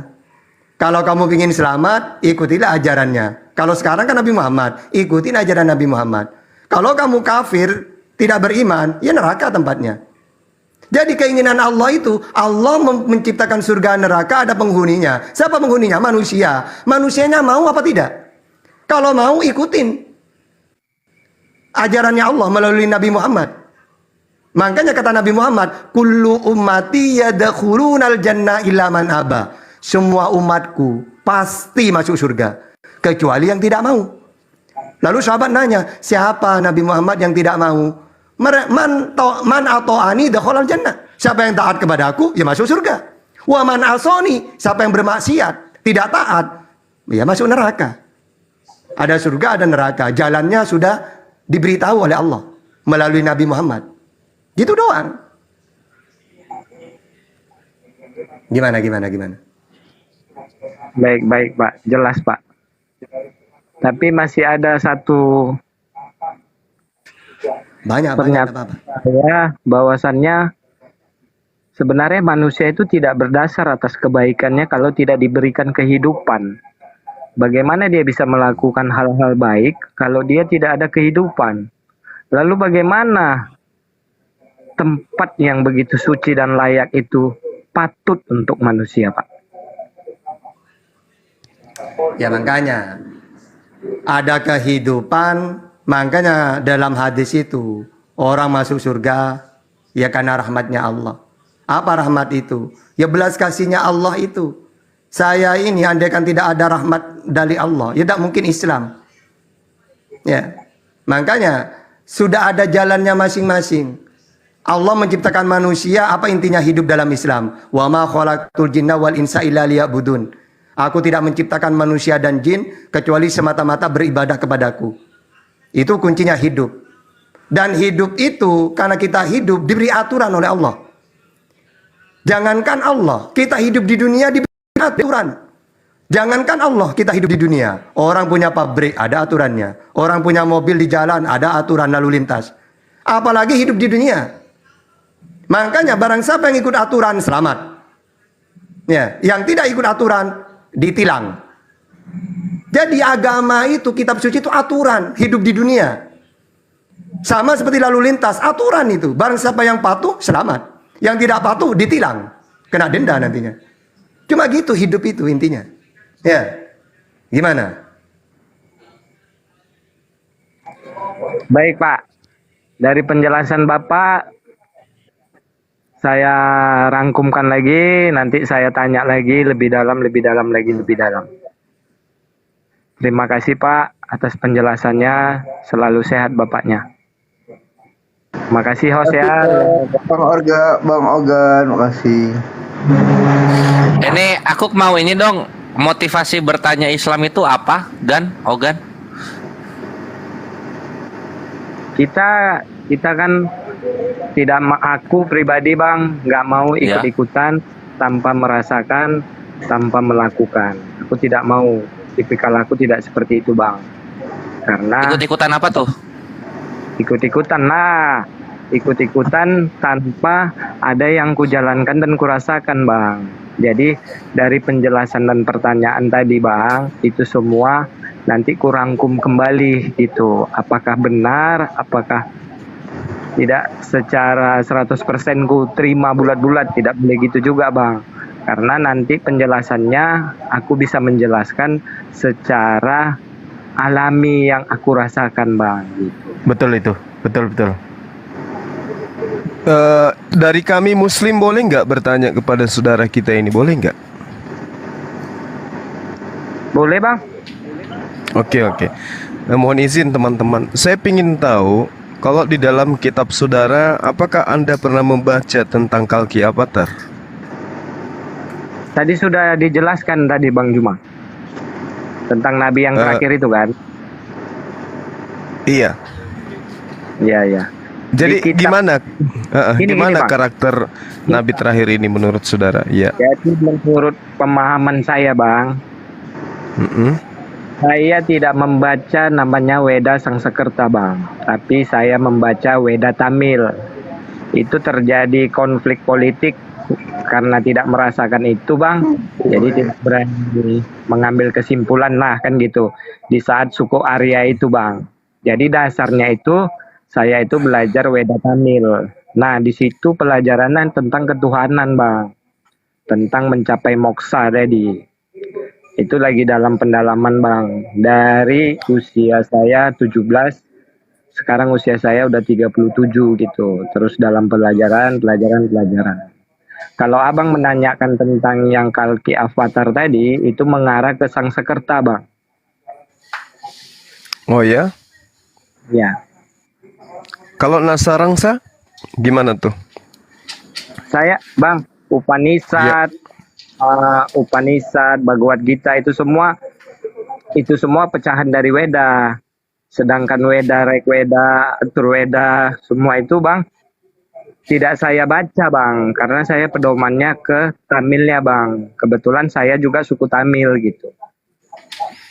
Iya, tapi sejauh Anda belajar selama ini, Anda ada nggak kemudian keinginan untuk jujur bahwa memang apa yang diceritakan tentang Kalki Avatar ini merujuk pada oknum yang disebut Muhammad atau Muhammad di dalam pemahaman umat Islam? Makanya, Bang, pendekatannya tadi kan mengarah ke penerimaan wahyunya tadi itu, Bang. Siapa yang menerima, bagaimana Nabi Muhammad itu menerima wahyu dari siapa, diri Nabi Muhammad itu siapa yang menerimanya. Kan tadi pertanyaannya emang ke sana ini, Bang. Iya, saya paham. Iya, saya paham. Makanya lanjut. Tidak bisa saya simpulkan bahwasannya Kalki Avatar itu yang akhirnya itu Nabi Muhammad. Di luar daripada itu, kalau mempercayai ya silakan aja. Tapi dalam pencarian dan pendalaman pelajaran ini saya belum bisa nyimpulkan, Bang. Karena gini loh, Bang, aku minta jawaban dari Abang lah. Kalau aku Ogan membuang semua adat, tradisi, budaya, apapun itu namanya, yang aku percayai hanya Tuhan yang Maha Esa, Bang, apakah aku Islam? Jadi ketika kemudian ketika saudara kemudian mengatakan apakah aku Islam? Islam itu kan aturan. Islam itu aturan mainnya Tuhan. Ketika kemudian Tuhan punya aturan main diikutin, ya, barulah kemudian kita disebut sebagai Muslim. Jadi Islam itu adalah aturan, mentaati perintah Tuhan itu disebut Muslim. Jadi kalau Anda mengatakan apakah ketika saya mengakui adanya keberadaan Tuhan seperti yang Anda jabarkan, saya sudah disebut Muslim, saya disebut Islam, saya katakan bahwasanya Anda Islam dalam arti kata mentauhidkan Tuhan pencipta langit dan bumi, tetapi Anda tidak dikategorikan sebagai Muslim karena tidak sepenuhnya menerima apa yang kemudian Tuhan inginkan untuk berlaku kepada seluruh umat manusia. Nah, tadi kan sudah sebenarnya dari semalam ini, Bang, aku menunggu Abang ini, cuman Abang repot mungkin karena aktivitas dari semalam jam 2 kan ada live juga, Abang. Kebetulan handphone aku lowbat, makanya pertanyaan aku tadi ini sudah diwakili oleh Pak Ardiansyah, Pak Tahta, semua sudah menjelaskan secara luar biasa gitu, Bang, enak diterima, bahasanya sederhana kan gitu. Nah, aku minta respon Abang juga gitu mengenai pertanyaan-pertanyaan aku tadi. Iya, baik. Jadi sebenarnya sudah sempurna, sudah lengkap yang disampaikan oleh teman kita ya dari pihak Muslim. Hanya saja kalau kita merujuk kepada dasar pijakan iman saudara saya ini mengatakan bahwa kitab saya itu kitab Weda Tamil. Ending dari semuanya itu adalah bahwa keberadaan kita di atas muka bumi ini kita tidak dibiarkan kemudian menjadi anak yatim oleh Tuhan. Kita tidak dibiarkan menjadi pengembara yang tanpa arah oleh Tuhan. Oleh karena itulah kemudian kehidupan kita sebagai anak keturunan Adam, sebagai manusia yang mengemban amanah, sebagai makhluk yang paling sempurna tercipta, dengan perangkat akal itu Tuhan kemudian memberikan sosok pemimpin manusia. Pemimpin manusia dalam perspektif hukum-hukumnya itu kemudian dijabarkan kepada seluruh umat manusia untuk menghantarkan manusia itu tidak tersesat dalam kehidupan. Maka poinnya kemudian ada aturan kaidah-kaidah, aturan-aturan yang mengatur tentang hubungan manusia dengan Tuhan, dan kaidah yang mengatur tentang hubungan manusia dengan alam semesta, kaidah yang mengatur kemudian antara hubungan manusia dengan makhluk lain, dan kaidah yang mengatur antara manusia dengan sesamanya manusia. Dan itu hanya bisa diajarkan oleh Sang Paripurna yang kemudian ditunjuk oleh Tuhan untuk menghantarkan manusia kepada jalan yang benar, menuju kepada kesempurnaan, yaitu Sang Sempurna yang kami sebut Allah Subhanahu wa taala. Seperti itu. Jadi Tuhan tidak memberikan sebuah keadaan di mana manusia itu hanya meraba-raba tentang keselamatan, hanya meraba-raba tentang pengabdian kepada Sang Pencipta. Tetapi Tuhan betul-betul memberikan sebuah kaidah hukum. Seperti ini yang harus kita lakukan. Seperti ini yang harus kita jabarkan. Seperti ini yang harus menjadi rutinitas keseharian kita dalam kehidupan, sehingga menghantarkan kita pada poin kesempurnaan makhluk yang dicapai ya, di mana kita adalah berasal dari Sang Yang Maha Sempurna. Seperti Makanya itu. tadi dari penjelasan Abang itu ada pertanyaan yang tadi saya tanyakan, apakah pesan sudah tidak ada lagi untuk manusia karena sudah dimuat di dalam Al-Quran seluruhnya? Iya, iya. Saya ingin mengatakan begini, saudaraku. Di dalam berbicara mengenai nubuatan atau ramalan, di dalam agama yang ada, termasuk agama saudara, itu juga terkadang menjadikan nubuatan itu sebagai tumpuan untuk menerawang akan kebenaran itu seperti apa adanya. Misalnya di dalam sebuah buku ya, Samveda yang Anda punya, di situ sudah sangat jelas dikatakan bahwa sosok ini memperoleh dari Tuhannya pengetahuan tentang hukum abadi. Lalu kemudian hukum abadinya itu diidentikan dengan matahari. Di mana matahari sepanjang kehidupan sepanjang Tuhan menciptakan yang disebut alam semesta, matahari ini tidak pernah kemudian tidak eksis. Matahari ini selalu eksis. Nah, oleh karena itulah kemudian penggambaran tentang wakil Tuhan, yaitu manusia yang dihadirkan atas perjanjian agung Tuhan terhadap ciptaannya, maka dia disebut rahmatan lil alamin.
Khatulistiwa Trends.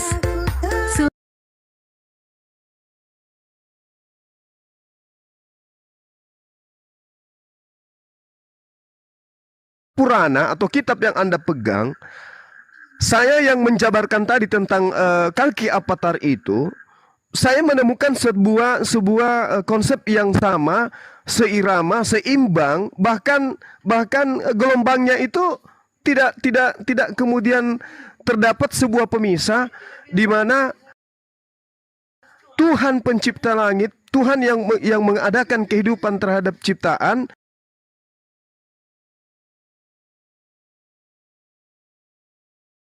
dan utusan Tuhan sebagai penutup pembawa ajaran risalah langit kepada bumi ini, itu tujuannya adalah membimbing seluruh dunia dan semua manusia.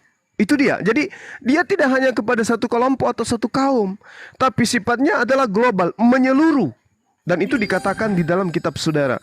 Mungkin dalam kitab Purana saya tidak tahu tepatnya di mana, tapi yang jelas itu ada itu. Bahwa untuk ya, mencapai silakan. moksa. Silakan. Iya, yang abang jabarkan itu benar. Itulah langkah-langkahnya untuk mencapai moksa itu tadi, bang. Iya, betul sekali. Nah, itulah hebatnya agama Hindu. Kenapa saya katakan agama Hindu itu hebat? Karena selalu dia menyatukan antara hati, pikiran, dan alam. Dan itulah yang kami sebut sebagai insan kamil. Itulah yang kami sebut sebagai kesempurnaan makrifat. Ketika kemudian manusia itu baru abang yang berucap ke sana. Sebenarnya dari rangkuman pertanyaan saya ini semua arahnya ya memang ke makrifat, bang. Nah, itu dia. Orang Hindu itu ketika kemudian dia duduk bertelengkup, kemudian mereka membacakan apa yang kemudian mereka jadikan sebagai acuan. Sebenarnya dalam poin Islam itu disebut ta'aruf. Disebut marifat. Kok ta'aruf? Ada yang mau nikah kayaknya. Allahu Akbar. Allahu Akbar. Iya. Jadi itulah poinnya itu di situ. Bagaimana kemudian seorang yang beragama itu mampu menyatukan dirinya dengan Tuhannya. Hebatnya kemudian orang-orang Hindu ini selalu menjadikan alam pikiran, alam kalbu, dan juga alam ciptaan, alam kesadaran itu sebagai kendaraan untuk menuju kepada ketuhanan yang disebut makrifat dalam agama kami, dalam Islam. Saya kira itu sederhananya. Pembedanya kemudian adalah, mohon maaf nih, saya harus jujur. Silakan bang. Iya, kalau di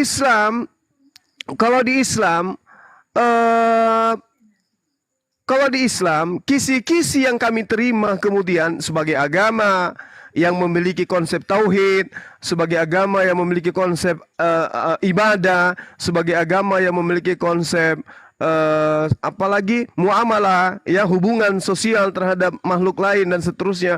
Kemudian yang keempat adalah konsep akidah. Itu tatanannya jelas terpola berdasarkan pewahyuan. Nah, kalau di dalam agama saudara kita kehilangan arah. Yang ada muaranya hanyalah ada sosok pengembara yang kemudian menemukan suatu kebenaran.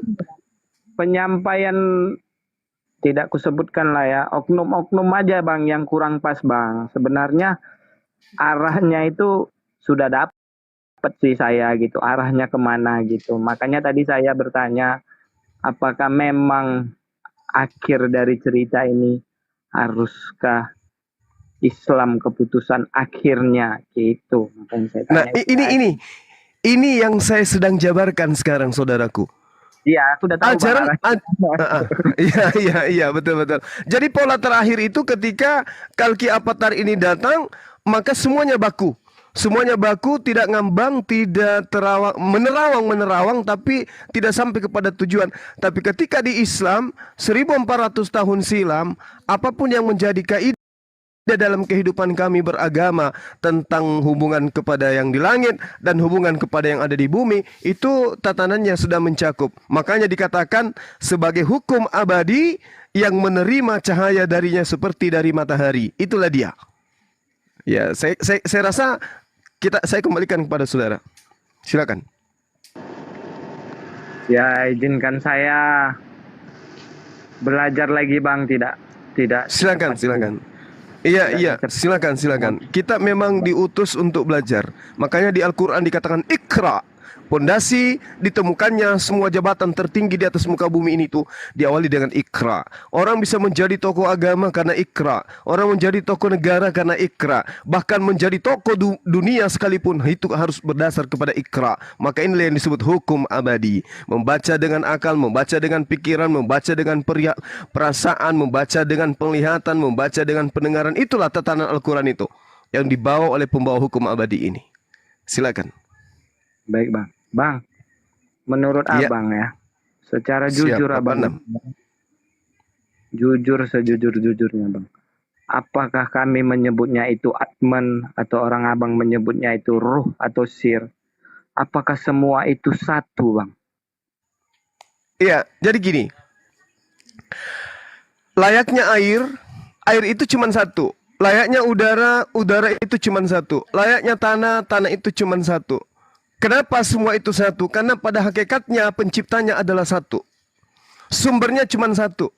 Maka yang disifati kemudian harus satu. Sama seperti dalam Islam, dalam kaidah syariat, dalam kaidah muamalat. Kami berbuat baik kepada orang bukan karena ria. Berbuat baik kepada hewan bukan karena ria. Berbuat baik dengan siapapun bukan karena ria, tapi semata-mata hanya karena Allah. Satu dia. Jadi ketika saudara berbicara mengenai ruh ini adalah satu esensi yang berasal dari sumber, yang mana sumber menginginkan dengan esensi ini hal yang majemuk kemudian dapat hidup. Hidup di sini sama dengan satu, yaitu berada dalam kaidah kehidupan yang berlawanan dengan kematian. Itulah hidup dan itulah roh. Jadi roh itu bersumber dari Tuhan. Roh itu asalnya dari satu, kemudian dihembuskan kepada makhluk-makhluknya, lalu kemudian makhluknya berada pada pondasi hidup. Dan ketika roh kembali kepada sang punya, maka yang tadinya hidup berubah menjadi tiada, mati dia. Mudah-mudahan saudara paham maksud saya. Silakan. Bang, satu lagi Bang. Apakah ruh itu mengenal Allah itu Bang?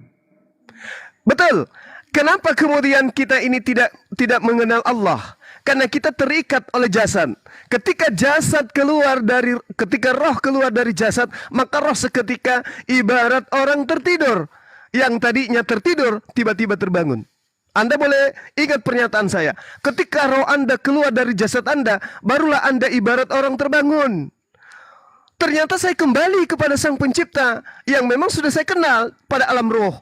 Jadi roh itu adalah sesuatu yang sudah mengenal penciptanya. Makanya kita pada saat kita belum dikandung oleh ibu, kita tidak pernah ditanya. Ini kalau kita sekarang bertanya nih ya, pada diri kita.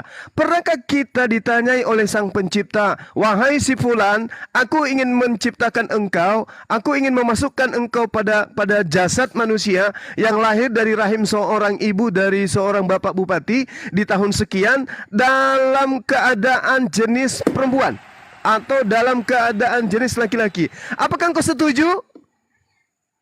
Maka di alam roh kita akan mengatakan, "Naam, saya setuju. Saya setuju." Tapi nanti itu kita akan ingat setelah roh ini terlepas dari kekangan biologis. Jadi roh itu mengenal Allah. Roh itu mengenal Allah, Bung. Coba Anda lihat bagaimana orang ateis itu ketika kemudian mereka ada di padang pasir atau mereka ada di samudra terluas. Ketika kapalnya kemudian itu karam, kemana dia pergi berpijak? Hartanya tidak mungkin, pangkatnya nggak mungkin, keluarganya nggak mungkin. Kepada siapa? Dia akan merintih kepada yang menciptakan dia, entah dengan bahasa apa yang dia gunakan. Tapi yang pasti koneksi antara ketakutannya, rohnya itu akan mengatakan, "Oh Tuhan, aku mengakui keberadaanmu." Tapi dia ateis, dia tidak mau terikat oleh hukum-hukum syariat. Itu pasti tuh. Silakan. Apakah roh itu sendiri yang menyebut Tuhan itu Allah, atau Allah itu yang menyebut dirinya sendiri melalui ruh? Ya, itu adalah dua keadaan yang sama. Yang pertama, roh kita ini tidak terbatas oleh keadaan biologis, hanya saja karena kita ada di dalam dunia fana yang terikat ruang dan waktu, sehingga roh kita ini kemudian dipalingkan oleh jasad.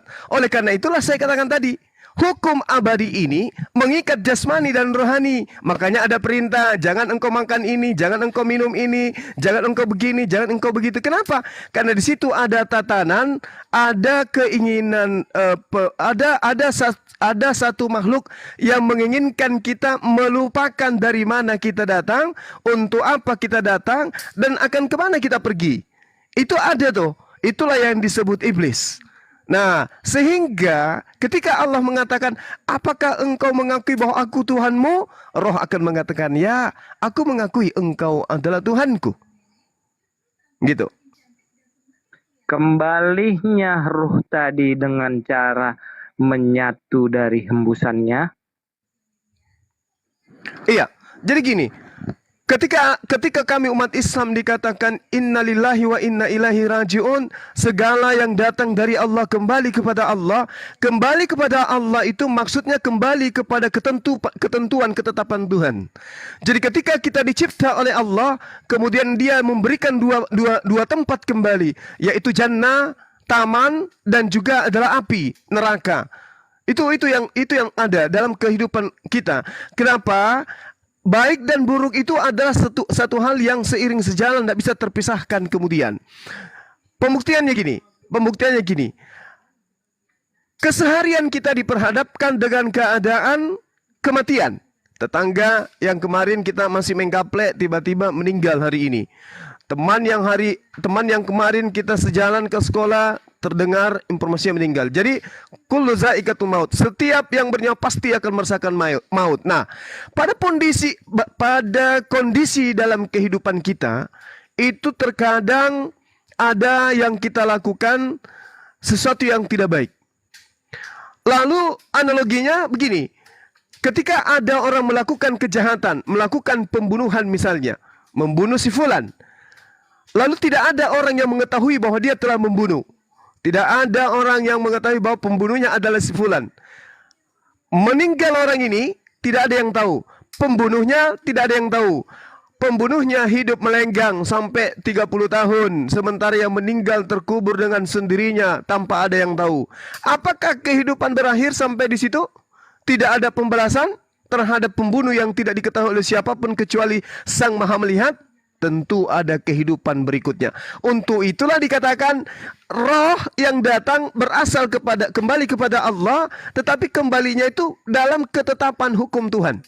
Yang baik kembali kepadaku dalam keadaan tidak baik, yang bagus, yang baik kembali kepadaku dalam keadaan baik. Nah, yang datang kembali kepadaku dalam keadaan baik ku berikan jannah, yang datang kembali kepadaku dengan tidak baik ku berikan neraka. Itu poinnya. Baik. Apakah ruh tadi ternoda oleh kebaikan dan keburukan, Bang? Betul. Jadi manusia ketika dia diciptakan dalam keadaan fitrah dia. Kenapa dia dalam keadaan fitrah? Karena dia berasal dari hakikat yang suci. Hakikat yang suci mengentaskan sesuatu yang suci. Hakikat yang suci menciptakan sesuatu yang suci. Maka yang membuat kemudian yang suci tadi itu ternoda, itu adalah keadaan setelah dia besar, setelah dia berpikir, setelah dia berinteraksi dengan individu lain. Jasad. Ya, betul. Setelah dia berinteraksi dengan jasad. Oleh karena itulah hukum abadi ini tidak bisa dilepaskan dari hukum-hukum jasad. Jadi kalau ada agama yang melepaskan diri dari hukum jasad, berarti itu tak ubahnya seperti hewan. Kalau ada agama, ada hukum yang mengajarkan jasadmu harus bersih, karena yang kembali kepada Tuhan bukan cuma rohmu, tapi yang kembali kepada Sang Pencipta juga adalah jasadmu. Maka karena dia suci, roh dan jasad harus kembali dalam keadaan suci. Bila mana dia tidak suci, ada tempat singgah untuk dicuci. Itu, silakan. Baik, Bang, sudah jelas, Bang. Nanti Insya Allah. dari penjelasan Abang ini, PR bagi aku, Bang, untuk melanjutkan pertanyaan berikutnya, Bang. Insya Allah. Amin, amin ya rabbal alamin. Masya Allah. Masya Allah. Siap. Sama-sama. Jumpa nih, ngobrol nih, ngopi nih. Ada sedikit info. Iya. Sebentar, ini Ustaz, aku ngomong dulu bang ini. Assalamualaikum bang. Assalamualaikum bang. Selamat malam bang Oto. Assalamualaikum. Malam bang Oto. Buka mute-nya dong. Bang Oto, nanti aku turunin yang Kristen nggak apa-apa. Satu. Bang Oto dibuka mute-nya. Aku dapat informasi katanya bang mau ini mau bersyahadat. Malah. Aku mau gimana? Iya, mau syahadat. Dia sendiri yang ngetik tadi di bawah kan ya. Masya Allah. Bang Jul aku turunin sebentar ya biar nggak terganggu ini. Kalau emang sebentar Bang Jul ya. Aneh, ini aku follow aneh nih ya. Iya bang, follow-followan kita ya bang. Oke nih. Bang Oto dibuka mute-nya. Cuma makasih banyak. Iya bang. Iya bang, sama-sama saudaraku Ogandino. Iya. Kok turun orangnya Bang? Mental nggak tahu. Coba. Oh, bentar. Tuh Auto sakit travel kepalaku naik langsung. speak Iya. up. Bang, Hari ini 2 loh Gurunda. Hari ini 2. Pertama si siapa? Nomva. Kedua Ogan. Bagus. Alhamdulillah. Kenapa ya? Di saat manusia duduk pada fitrahnya manusia, maka mau tidak mau dia akan menuju kepada Islam. Itu aja. Allahu Akbar, Masya Allah. Allahu Akbar. Allah. ini Atau gara-gara dibantu kiamat ya? Thank you kiamat. ajuin permintaan Cemplok. lagi. Oto, pasti juga ajuin cemplok. permintaan. Bang Kres. Ini nggak bisa nyari aku 1.700 orang mencari susah nyarinya. Bang Oto ajuin permintaan lagi ya, naik tangga dulu. Ada iklan. Ada yang mau ta'aruf. Iya tadi kenapa larinya ke ta'aruf tadi itu Ya ya? berarti ada yang mau ta'aruf berarti ya. Enggak, sebenarnya tadi itu saudara-saudaraku, saya pamit habis maghrib itu tadi itu kepalaku kesakit kali loh. Aku naik mobil tidur. Sakit kali tadi kepalaku tuh habis maghrib tuh. Itu harus ada Ini yang- Gurunda kurang keramas. Iya, sama kurang ini gurunya kurang Bodreknya obat, kurang. Bodreknya kurang Gurunda, bodrek. Iya, bodreknya 1, pijitannya banyak. Ya lanjut. Allahu Akbar, Masya Allah. Aku lagi di gunung ini, masih di gunung. Oh Iya, benar. Tadi ada undangan. Tadi saya diundang, dijadwalkan mendampingi Ustadz Abu Dedat di Zoom membahas tentang anak yang dipersembahkan oleh Nabi Ibrahim. Pingin masuk tadi, tapi sakit kali kepalaku. Takut juga jaringanku putus-putus. Saya nggak enak sama beliau, Pak Ini Ustadz. guru-guru Abu besar Dedat. pada mau naik. Ya udah dinaikin. Ini loh ini untuk yang 1.600 yang nggak tahu siapa Ustadz Abu Dedat. Ustadz Abu Dedat adalah ketua MUI cabang aduh apa namanya itu ya gurunya ya, divisinya tuh. Ketua divisi MUI cabang dialog istimewa gitulah bahasanya. Iya, Dan itu iya. menjurusnya kepada kita. Saya ada jadwal sama beliau berdua dengan beliau bawa materi tadi pukul Masya Allah, 19.30. Jadi saya minta ada Ustadz diundur lagi deh, dijadwal ulang lagi dengan saya. Saat ini saya lagi kurang enak badan. Dia milihnya Bang Suma untuk bersama beliau. Karena memang dulu ya dia ada tugas, dia berikan tugas ke saya. Ada sesuatu yang harus saya jalankan di Makassar ini. Ah ini nih, auto Berarti travel nih. belum jadi ya Travel. berarti ya. Saya lagi belum auto pantau travel. Dinda. Kelihatannya tadi itu kegiatannya tetap berjalan karena narasumbernya kan 2 tuh, beliau dengan Bang Suma. Tapi karena beliau kan menguasai materi, jadi ya mungkin berjalan. Saya belum monitor di YouTube apa jadi tadi itu ya. Panitianya juga saya belum hubungi. Padahal udah direncanakan dua pekan yang lalu. Waduh. Gimana guru nak yang OT-nya kita nanti aja naikin dulu apa yang Itu guru di dulu bawah naik? udah ada tuh. Ya udah dinaikin Barusan aja. komen. Ini guru-guru kita semua kok di sini. Barusan komen kok di situ di bawah itu Nih, auto travel. Oto ajuin permintaan Oto. Siapa terhitungnya di bawah? Akhi Wawan. Terhitungnya bentar. Army Jesto kayaknya nih. Itu doang. Ada sih. Itu aku lagi fokus ke yang Oto tadi itu loh, yang tadi mau syahadat, mau mualaf. Nah iya, kan dinaikin dulu terhitung, dialog sambil Akhi Wawan mantau. Kalau ada dia naik ya tinggal di-cut Oh ini dialognya. ada ntar. Oto dulu yang penting. Oto dulu, sip. Mantap, mantap. Selamat malam Oto. Malam. Halo, kok jangan nangis dulu lah, ntar nangisnya. Belum. Halo, malam. Malam Oto. Malam, Bang Oto. Malam juga. Jangan dikeroyok. Itu apa? Bang Oto tadi itu. Aku dapat informasi di bawah, Bang Oto benar mau mualaf. Ah, Supaya ke atas aja kali. Susah naiknya. Hah? Susah naiknya, makanya dia bilang gitu supaya dinaikin. enggak bang, enggak, bukan gitu bang. Jadi Udah lagi sedih, jangan biar sama gurunya dulu. Bentar, jaringan saya nge-lag ini. Iya. Oh pantesan. Jawabnya bikin kesel, delay gitu. lanjut. Iya, silakan Oto.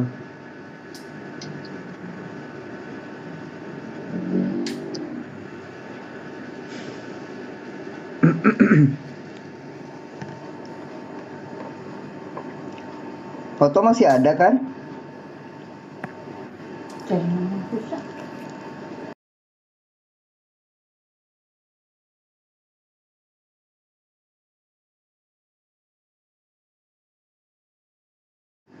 Atau Oto, monitor Bang Oto. Itu di bawah juga ada mantan Oten tuh, Paulus Bu, Bang Paulus. halo. Apa mau foto-foto doang? Jaringannya gangguan katanya. Iya sih jaringan ya.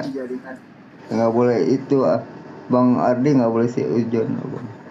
Enggak, maksudnya tuh mau apa Susah ya. sih? Apa dia udah syahadat maksudnya? Udah syahadat gitu. Mau masuk, mau mualaf, tadi ngomongnya di bawah. Aku naik Gimana dong, aku ngomongnya? mau mualaf, kata gitu. Oh, Susah juga ya orang kalau mau mualaf ya, hidayahnya ya. Gangguannya ada aja tuh. Mungkin jaringannya digangguin jin ya, kayak gitu ya. Yaudah mungkin Bang ya. Jeki naik Bang Jeki. jadi gimana sembiring? Tahu nih Jeki, Jeki tahu ini. sendiri. Assalamualaikum Ustadz Unggul. Ya Ustadz tularan nih, tularan. Waalaikumsalam warahmatullahi wabarakatuh. Bang, assalamualaikum. Ustaz. Mai Penatua, Bang Erik, Gurunda Tata, Bang Ardiansa dan Gurunda Juma. Standby menanti pengen bersaksi, pengen ikut menjadi saksi. Bila ada yang mualaf nanti standby, biar kecipratan berkahnya. Amin. Sadaqal, Masya Allah.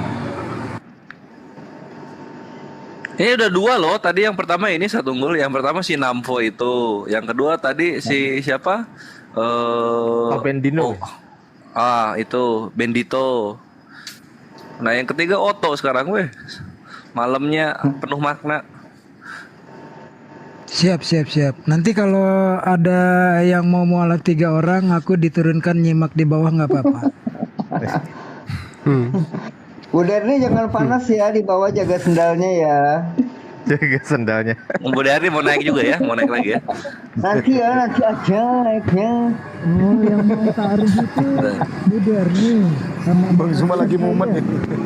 Lagi momen. Kasihan nih guru. Perlu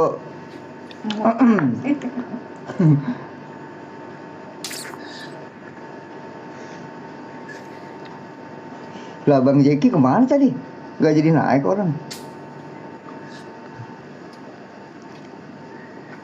Jeki Sembiring nggak pernah jalan-jalan ke roomnya Bang Wawan ya? Jeki Sembiring.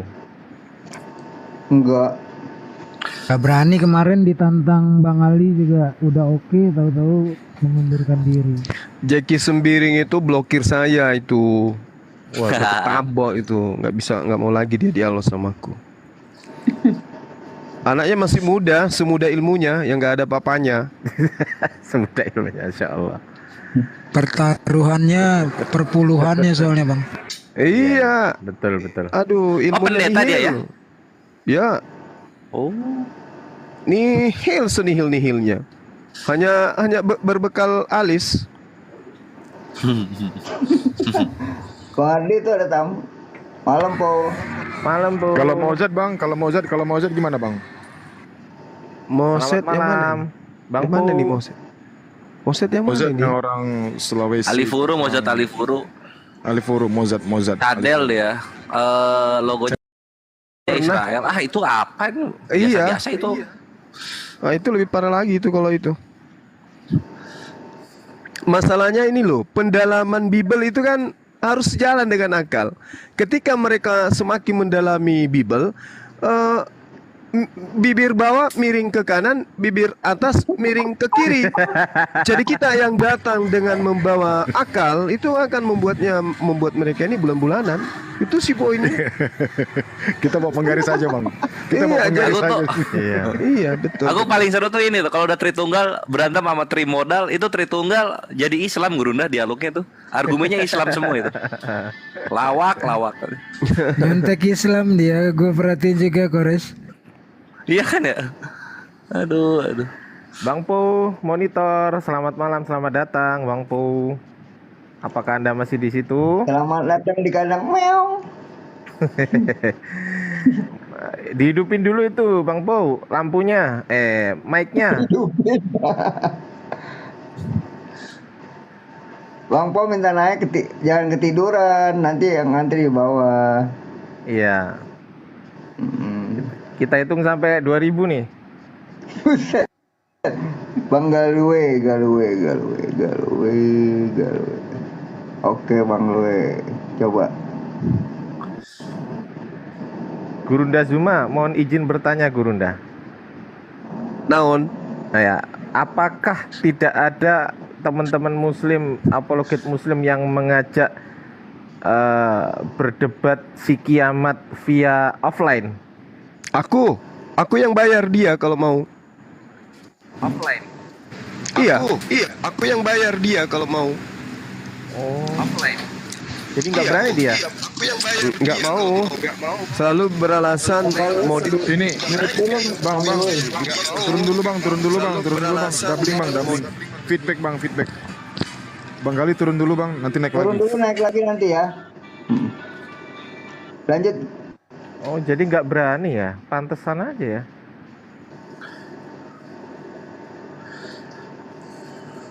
Kita tuh berdebat sama roh tahu. Saya tuh jujur ya. Dengan Google. Saya tuh jujur ya. Jujur, saya meskipun nggak pinter berargumentasi ya. Cuman kalau lihat si kiamat kayak gitu tuh rasanya pengen nyediain ring tinju gitu aja deh. Apaan orang perempuan? Ah, masa? Perempuan itu. Oh, perempuan. Pernah bilang itu kok ayat Al-Maidah, ayat teroris saya maki-maki dia. Kayak bisa baca aja, lu tuh diturunin saya sama di roomnya Ken. Perempuan dia. Ya mana tahu ini. Ya mana tahu Isabel. Mana tahu Sari. Atau Siang Sri Saroh. siang jadi sari puding. Halo Bang Juma si meriam bambu. Sing meriam. Halo Juma Ini seorang lagi. satpam. Cocok itu Komedonya meriam orang bambu. hutan dinaikin. Cocok itu meriam bambu karena dengan meriam bambu penjajah Kristen itu bolak-balik diusir. Aduh, parah. Oke. Oke apa? Juma, aku mau donasi nih. Aku mau donasi, tapi jangan kau korupsi ya. Oh iya. Bagus. Mau donasi Udah pakai cair apa? berarti. Udah cair berarti yang dari ini. Ada kami. Donasi pakai apa? Daun singkong. Iya. Juma. Hmm. Bagus lah Bang. Biar ku negur ini orang Bang ya. Bang Juma. Ya. Hmm. janganlah kau Apa korupsi masalah pembangunan masjidmu. Janganlah itu kan udah Host, dipublish. diturunin aja Ini host. kau korupsi gitu, Bang. Iya. Gak ada. Hey, host, diturunin host. Gak ada buktinya, semua Host, ada. turunkan aja, host. Ada. Fitnah dia, fitnah. Saya tahu. Oh, Bang Zuma udah klarifikasi, Bukan- ya. Bang Zuma bukan udah apa, klarifikasi. ya. Mana aja dia? Ada itu semua Kampungmu fitnah. aja, Ger. Inilah Kampungmu aja bahayanya ya. untuk muslimah, terutamanya inilah bahayanya untuk muslimah kalau memberi ASI babi kepada anak di bawah umur 2 tahun. Asya Allah. Iya, kampungnya aja bisa dibeli Bang Zuma nih. Tahu kau, Ger. Itu keren. Ya, kita sapa Host dulu ya yang teman-teman. kritik sedikit nih buat hostnya yang tanggap kalau begitu-begitu tuh nggak usah ditunggu dulu dia ngomong, langsung turunkan aja. Tadi banyak senior-senior mau naik tertahan-tahan, ini ada kutil babi naik kau diamkan. Ini kritik ya. Bajingan. Bajingan. Ampun guru dah kali gitu. ATMC. Selamat malam. Selamat malam, Bang. Malam. Ya, maklum ya, maafin ya kalau saudara-saudara guru-guru saya bisa suka bercanda. Bang ATMC ini dari Kristen atau non Muslim ya? Oten. Oh, Kristen ya. Kristen. Ada yang mau dibengkokkan? Apa yang mau ditanya? Ya, Mau silakan. nanya sih sebetulnya. Boleh ya? Silakan Abang. Siap, silakan. Pengen mau tahu tentang apa berita menurut bapak-bapak sekalian yang di Al Zaitun itu yang gimana sih sebetulnya Islamnya gitu. Karena kan lagi heboh aku tengok gitu. Jadi pengen nanya langsung dari orang-orang yang muslim gitu. Tadi ngebahas itu bang, ngebahas 2 jam saya di roomnya siapa? Logika. Tas saya ngabang nggak Mendam kesana tadi. suaranya Ustaz. Ustaz Unggul jauh banget kayak marahan sama hostnya. Jauh banget suaranya. Suaranya Ustadz Unggul mendem. Kayak kayak di lapangan bola. Aku ganti headset deh. Tadi Sekarang sih udah dibahas sore Bang Atam sih. Udah kelar.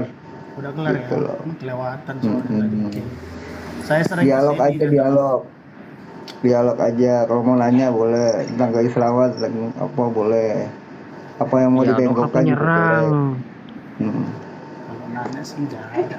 Cuma masing-masing aja gitu aja sih kalau selalu. Cuman kalau lagi ada kasus pengen tahu aja gitu langsung komunikasi. Tentang korupsi. Coba ditelepon pemerintah daerahnya aja Bang Atensi.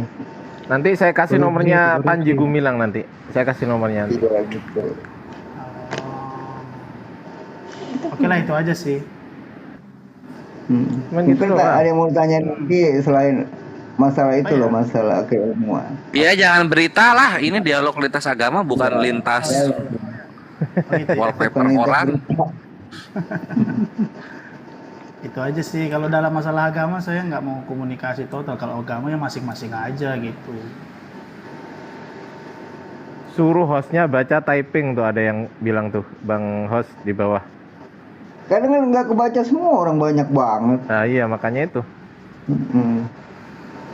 Tapi sedikit Maksudnya saya- jangan bahas berita itu karena gua tuh nggak ngikutin yang Zaitun itu gitu. Yang lain baru Ukraina, Rusia baru nah itu.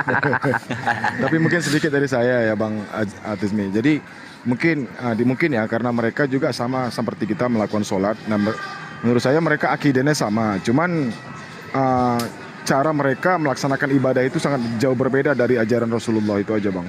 Tapi kalau dari akidah sama gitu. Menuhankan Allah gitu Bang.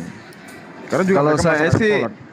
Kalau saya sih melihatnya itu paduan antara Yahudi Kristen membungkuskan Islam itu udah benar sih kalau saya lihatnya kayak gitu. Oh ini hak ini ya. Yang mau naik ini. Saya mau alaf, ada yang saya ragukan tentang beberapa konsepnya. Boleh saya naik? Gimana? Guru Ya udah. Yang mana? Namanya Ini loh. siapa? Namanya hak. Pakai huruf Arab hak gitu doang. Oh, Karena biasanya yang menggunakan shalom itu ya onyeng, bukan Islam. Cek Iya. kalau sekarang gimana suaranya? Weh, keren. Woi, ganteng suaranya Ustaz, Kalau ganteng. kalau Tapi sih biasa suaranya ganteng. kalau mereka mampu membungkus diri mereka ke Yahudi-Yahudian, kenapa nggak bisa membungkus diri mereka dan ke Islam-Islaman? Selamat datang Bang Halo, selamat malam semuanya. perempuan. Assalamualaikum kan dia Waalaikumsalam. muslim udah. Waalaikumsalam Iya, warahmatullahi. saya Muslim. Betul, tapi ada beberapa hal yang perlu saya pertanyakan. Kalau lagi. Muslim biasanya beri salamnya itu Assalamualaikum loh. Oke, assalamualaikum. Cukup? Waalaikumsalam. Waalaikumsalam warahmatullahi. Gurunya nih kayak si Ramona ya waktu Udah yang itu lain malam-malam ya? aja deh.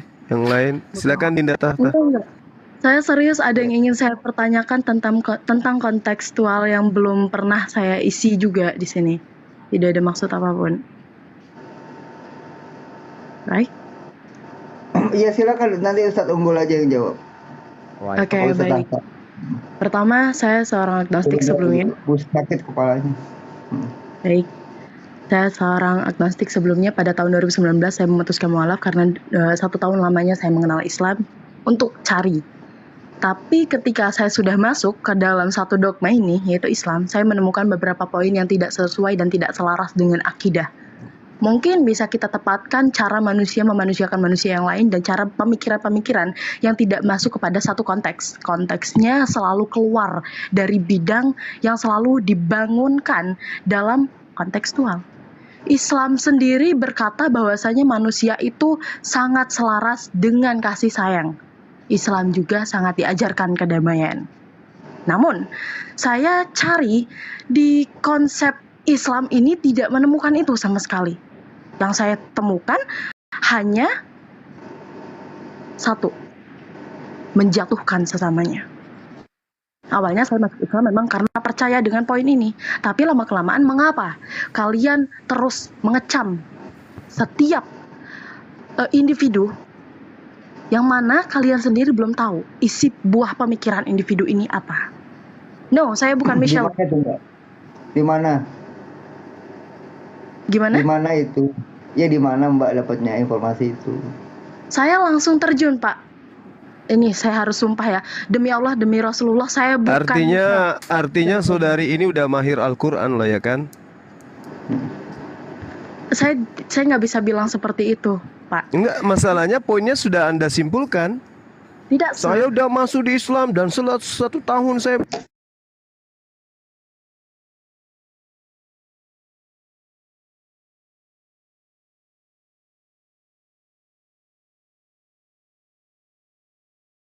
Al-Quran. Tidak, Pak. Tidak semua orang-orang yang berbicara seperti ini mahir dalam Al-Quran. Lalu dasar pijakan Anda bicara apa? Mengatakan Islam itu dengan kacamata mulut Anda sendiri? Oh, tentu tidak. Lalu? Saya melakukan riset sebelumnya. Ya, risetnya apa? Apa yang Anda jadikan temuan dalam riset itu? Oke, baik. Materi begini. riset Anda apa? Baik, bisa saya berbicara? Iya, saya tanya, materi riset Anda apa? Al-Quran? Betul. Coba baca, saya ingin tahu surah apa yang Anda jadikan materi dalam riset Anda? Yang pendek aja dulu Hanya coba. satu ayat saja, Pak. Hanya satu ayat saja. Al-Baqarah ayat 8. Oh, jadi cuman satu ayat. Anda memandang Islam itu hanya dari satu ayat. Tidak. Gitu caranya. Orang intelektual itu kayak gitu cara berpikirnya gitu. Saya memandang Islam dengan banyak konteks, Pak. Risetnya itu yang saya ambil. Poin-poin di sana kita temukan secara konsep berpikir. Coba Anda bacakan ayatnya. Saya nggak bisa, Pak. Nah. Loh, kayak mana Anda ngambil kesimpulan Islam begini? Pak. Tapi ternyata Anda membaca ayat kitabnya aja nggak bisa. Al-Quran terjemah itu banyak, Pak. Enggak, ini loh, Pak, yang alasan. Al-Quran terjemah. Gimana ceritanya Anda mengkaji Islam secara menyeluruh tapi poinnya hanya terjemah? Gimana ceritanya tuh? Tunggu dulu, alasan Islam gak masuk akal menurut saya tuh ini loh, Pak. Di Islam diajarkan kita itu saling sayang dan memanusiakan. Ya memang betul. Tidak temukan itu. Mengapa maksudnya saya apa? Maksudnya apa yang Anda tidak temukan? Di dalam konteks Islam saya tidak menemukan itu sama sekali. Yang Anda katakan kasih sayang itu kayak mana? Kumpul kebo. What the hit, please? Terus apa? Enggak, Apa konsep kasih sayang menurut Anda? Saya mau tanya dulu. Konsep kasih sayang menurut Anda itu yang jadikan sebagai standar pemikiran Anda itu apa? Kumpul kebo? Pak, Hah? dalam orang menyampaikan kebaikan saja menggunakan kasih sayang, Pak. Ya, cara Anda masuk di sini apa? Anda menjabarkan kasih sayang? Masuk aja nyolong boy ngaku Islam beri salam aja kagak. Itu yang disebut kasih sayang. Aku Muslim, aku mu'alaf, selamat malam. Itu kasih sayang Anda maksud. Saya baru tahu ya kalau ternyata identitas Muslim itu dinilai dari hal perspektif yang sedemikian. Lah justru itu Anda menilai Islam itu dari kacamata Anda sendiri. Tapi sayangnya kacamata Anda itu kacamata bolong. Ayo bacakan surah Al-Baqarah yang Anda maksud. Yukhadi'una Allah walladzina amanu wa may yakhda'una illa anfusahum wa may yash'urun. Di situ jelas Pak suratnya tentang orang-orang yang mengaku beriman tapi nyatanya dia tidak beriman. Boleh Bapak jelaskan maksudnya kepada saya itu bagaimana?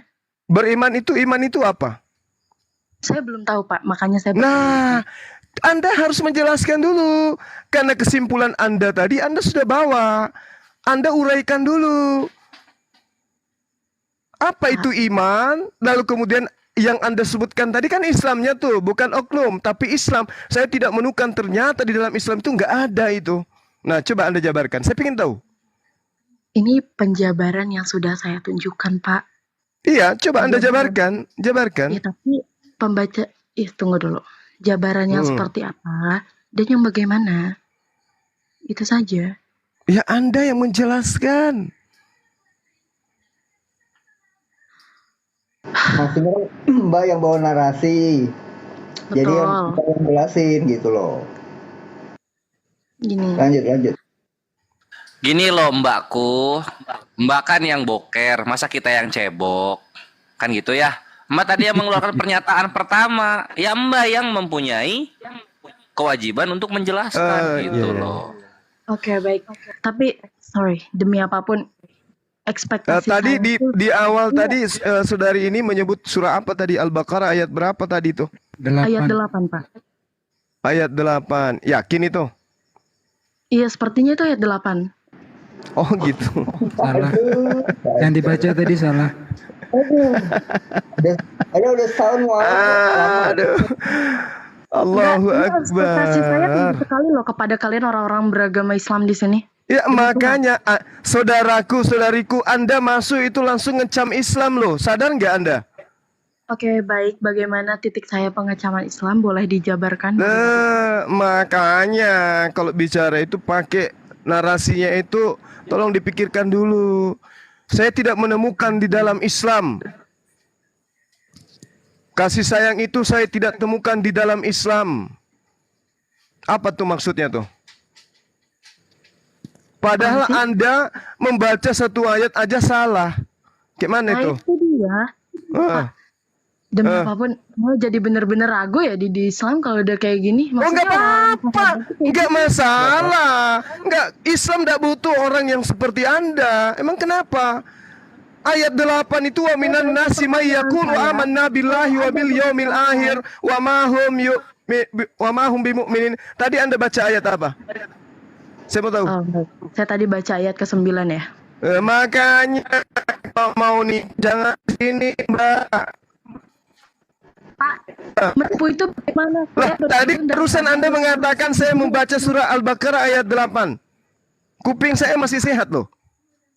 Iya betul Pak. Terus kesalahan murni dari saya. Kesalahan berarti kalau saya mengatakan Anda penipu itu karena saya melihat oknumnya. Anda mengatakan Islam itu tidak ada kasih sayang, sementara Anda tidak melihat apa-apa. Anda buta. Gimana tuh? Pak.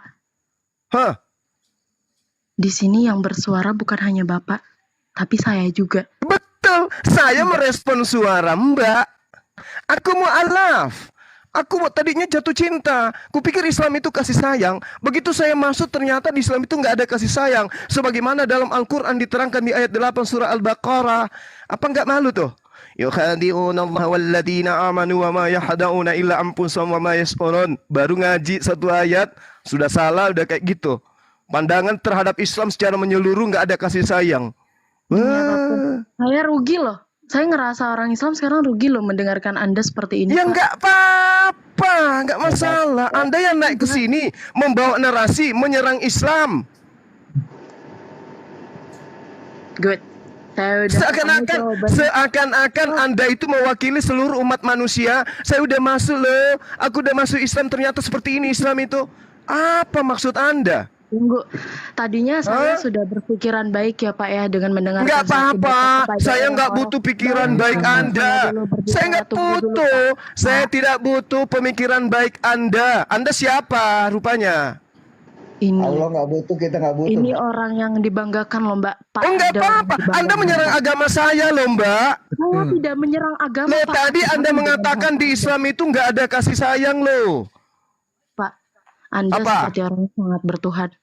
Tuhan tahu Pak tujuan saya Ya, kesini. justru karena itu, kalau Anda itu punya etika, dasar pijakan Anda itu sama aja dengan orang-orang yang di luar sana mengatakan Islam itu tidak ada kasih sayang, pemahaman Al-Quran aja gak ada. Kayak mana itu?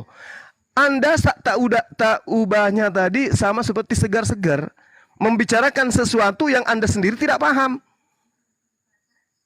Apa tuh namanya tuh? Berbicara tentang sesuatu yang Anda sendiri tidak paham, itu apa namanya? Bahlul. Itu namanya jahil.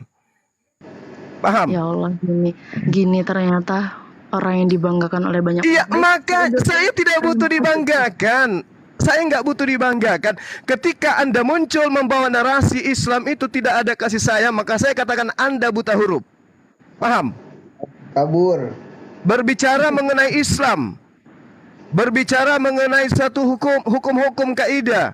Oh, ternyata setelah saya masuk Islam setahun, nggak urus. Mau Anda pindah ke laut, bikin rumah di sana dengan agama baru Anda, nggak urus. Hari ini juga Anda mau keluar dari Islam, nggak urus. Paham? Ngerti? Kalau Anda mau belajar, itu datang belajar dengan cara-cara yang baik. Gini loh Bang, saya belajar Islam udah lama, udah 400 tahun. Setelah saya belajar Islam 400 tahun, saya tidak menemukan kasih sayang itu. Tolong Jong jelaskan. Ini kagak menghakimi. Nenekmu kiper, lu pikir di sini anak-anak semua? Assalamualaikum warahmatullahi wabarakatuh. Waalaikumsalam warahmatullahi wabarakatuh. Anda mualaf juga belum tentu kok. Iya. Masya Allah. Ayat 8 surah Al-Baqarah kata dia. Iya. Yang dibaca ayat 9. Saya miris ya tadi melihat mendengarnya ya tadi kok. Dia tidak mengatakan salam. Saya pikir begini loh. Dia mengatakan kasih sayang. Kita ya kalau kita tidak bisa melakukan sesuatu apapun pada orang, mendoakan. Dalam Islam mengatakan assalamualaikum itu udah doa Pak Ustadz. Itu sudah wujud kasih sayang. Bayangkan aja keselamatan dan rahmat Tuhan pencipta langit dan bumi atasmu. Itu udah kasih sayang itu. Daripada kalian selamat malam, selamat siang. Apa yang diberi selamat kepada matahari? Kalau kami mendoakan, dan itu ciri khas agama kasih sayang itu. Assalamualaikum warahmatullahi wabarakatuh. Semoga keselamatan, berkat Allah berlaku atasmu. Masya Allah.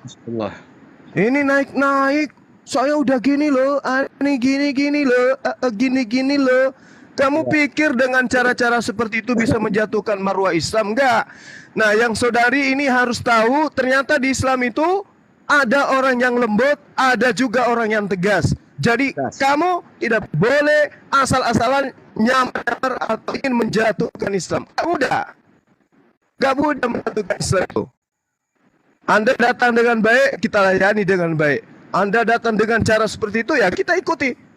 Karena tugas kami itu adalah meluruskan yang bengkok-bengkok kayak tadi itu.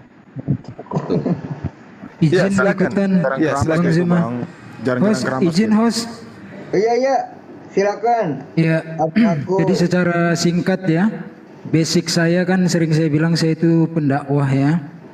Nah ini dejavu nih, pernah ngalamin ketika sedang siar Islam, ada orang yang mengaku-ngaku ternyata misionaris gitu loh. Persis kurang lebihnya nih seperti tadi yang dibawakan. Warahmatullahi wabarakatuh. Selamat malam, Waalaikumsalam. Waalaikumsalam. Sorry gue nggak lihat. Yang saya kasih dan saya sayang. Diam dulu, Jubir. Jubir. Diam dulu. Ya oke, thank you. Sebentar ya. Jadi basic gue tuh pendakwah. Pernah lagi syiar. Persis nih, kurang lebihnya seperti yang tadi. Mengaku mualaf, ternyata di Islam begini begono, persis ya. Yang pertama nih, ya.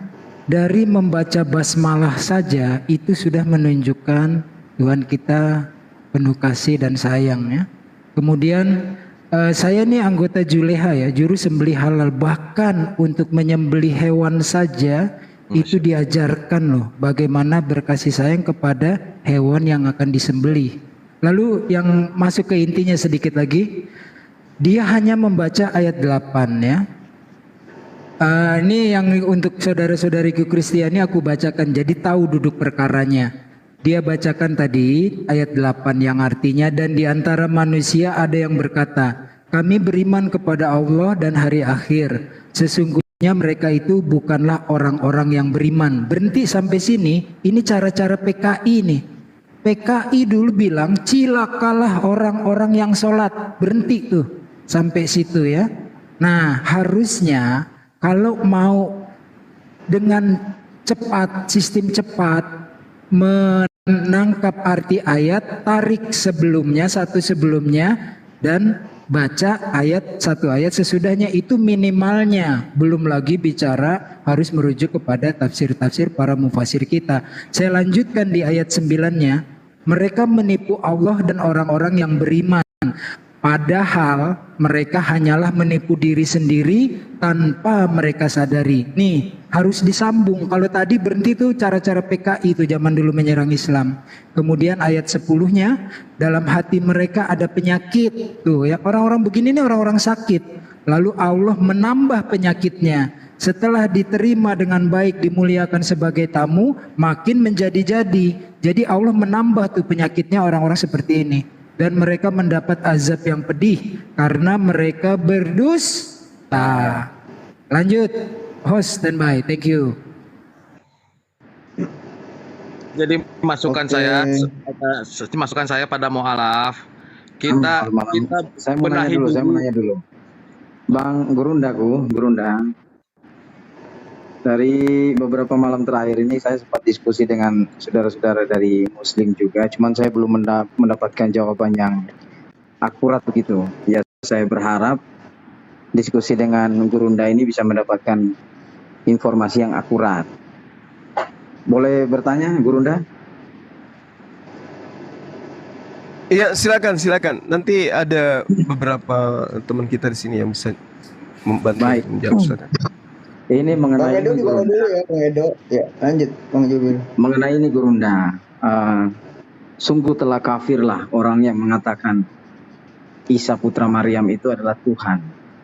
Dan ada juga dalil yang lain yang mengatakan bahwa sungguh telah kafirlah orang yang mengatakan Tuhan itu adalah 3. Ini saya mau nanya Gurundaku, asnabubujul ayat-ayat itu atau dalil-dalil itu tuh terjadi pada saat apa gitu, dan momentumnya seperti apa gitu? Apa mungkin ada referensinya langsung dari Quran sendiri atau dari hadis, bisa dijelaskan oleh Gurunda? Silakan. Iya, jadi ketika kita berbicara mengenai ayat-ayat yang dimulai dengan ucapan Allah, Bismillahirrahmanirrahim, laqad kafaral ladina qalu innallaha huwal masihu ibnu Maryam.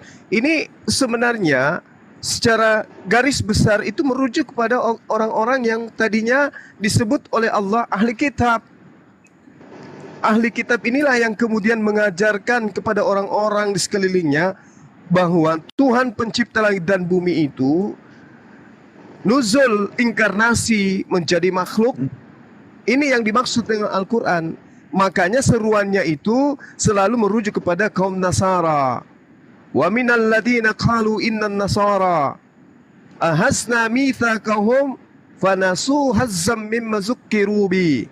Selalu urutkannya ke sana. Kenapa? Karena di tengah-tengah orang Nasrani ini, ketika Allah mengambil janji kepada mereka, mereka sengaja melupakan pesan Allah yang telah diperingatkan kepada mereka.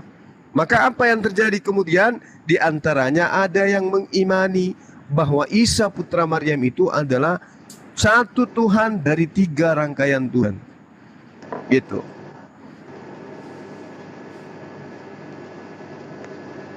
Silakan.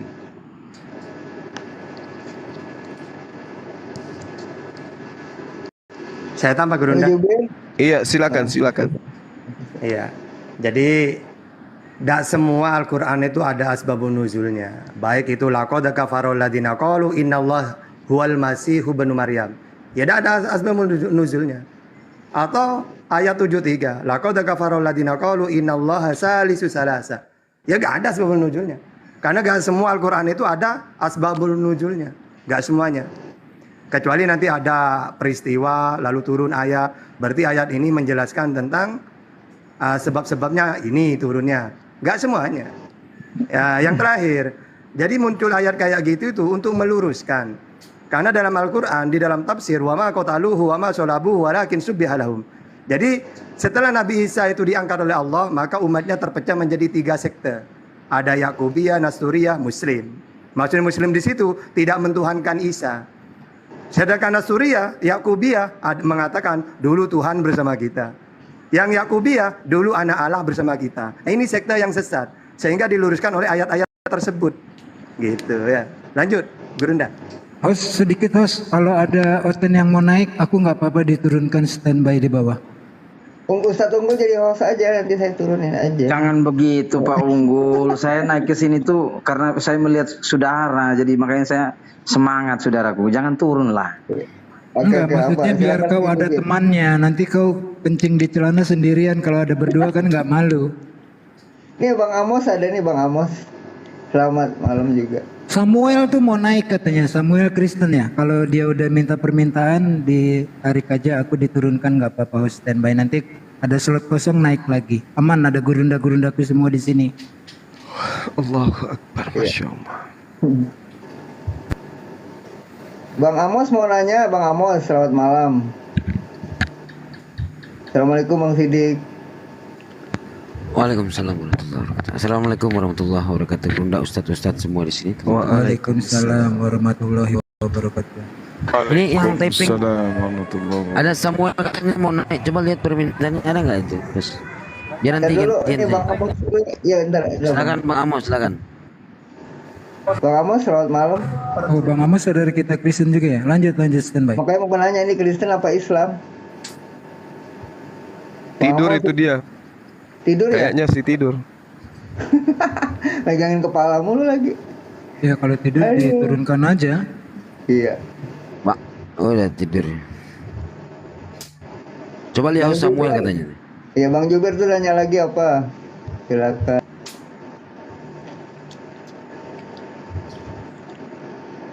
Juber, nanya Juber.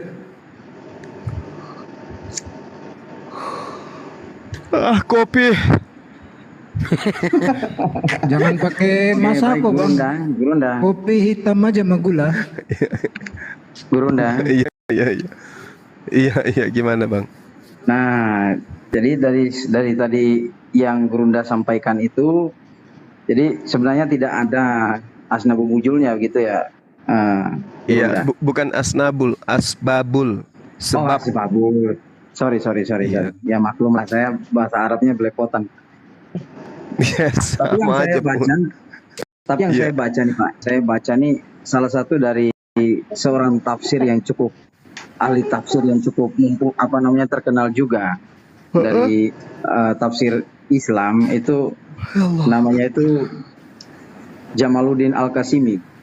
Jadi dia mengatakan di bukunya itu di halaman surah 50, apa yang ditafsirkan, Bang? Surah apa yang ditafsirkan? Mengenai itu. Dia mengatakan ayat mana? Ayat yang mana? Sungguh telah kafirlah orang yang mengatakan Isa itu adalah Tuhan, atau salah satu juga itu yang mengatakan Tuhan itu ada 3.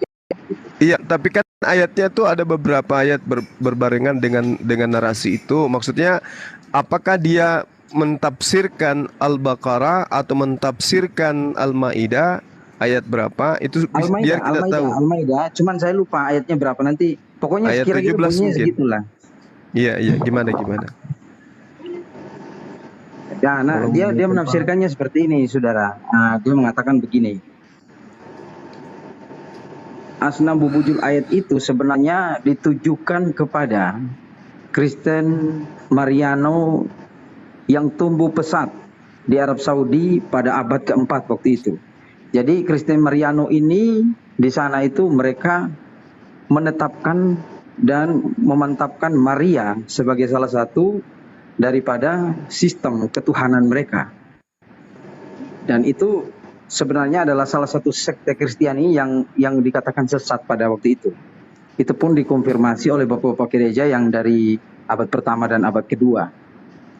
Nah, dalam hal ini berarti kalau menurut tafsiran beliau ini, ayat itu kalau ditujukan kepada sekte Kristiani yang tumbuh besar di Arab Saudi pada abad keempat itu, berarti secara otomatis itu menggugurkan tuduhan itu kepada Kristen yang ada sekarang, gitu. Tanggapan Gurunda bagaimana? Iya, jadi gini. Sebab kami pada umumnya Kristen Protestan maupun Katolik dan Kristen Ortodoks itu tidak menempatkan Maria sebagai struktur atau yaitu ketuhanan begitu. Jadi kita tuh hanya menetapkan ya Tritunggal, Bapa, Putra dan Roh Kudus. Nah, kira-kira mungkin ada tanggapan dari Gurunda dalam hal menanggapi tafsiran ini. Silakan. Iya, jadi terkait dengan tafsir yang saudara bawa, Al-Qur'annya kan jelas tuh. Laqad kafaral ladzina qalu innallaha huwal masihu ibnu Maryam. Jadi ada dua sosok di sana, yaitu Isa dan juga ibunya Maryam. Makanya kalaupun saudara mengatakan bahwa menurut tafsir itu tidak kena kepada kami, tapi Al-Qur'an di ayat lain mengatakan wa iskalallahu ya Isa ibnu Maryam a'anta qulta linnas takhizuni wa ummi ilahaini min dunillah. Wahai Nabi Isa, apakah kamu yang mengajarkan kepada manusia untuk mempertuhankan dirimu? Suaranya enggak saya. Mempertuhankan dirimu dan juga ibumu selain daripada aku. Nah itu Nabi Isa dihakim itu. Jadi kalau misalnya Anda tidak mempertuhankan Maria, tapi mempertuhankan kemudian anaknya, ya sama aja.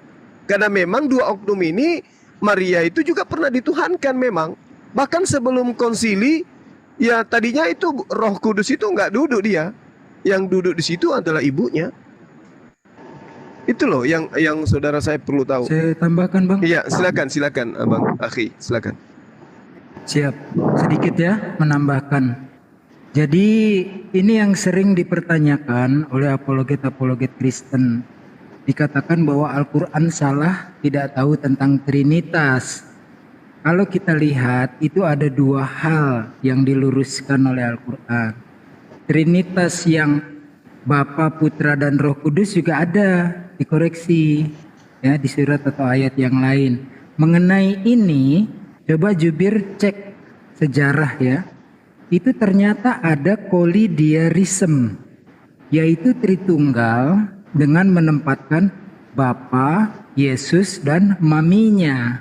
Jadi Al-Quran tidak salah ketika diuji dengan sejarah. Pada saat itu ada orang yang mentritunggalkan tiga sosok ini, Bapa, Yesus, dan maminya. Kenapa kaum ini menempatkan Bunda Maria sebagai bagian dari Trinitas? Karena saking kejinya fitnahan orang Yahudi bahwasanya Maria itu penzina, Yesus anak zina hasil dari Pantera Hansip Romawi. Itu ada tuh, baca nanti dalam sejarah ya, kolidiarisme.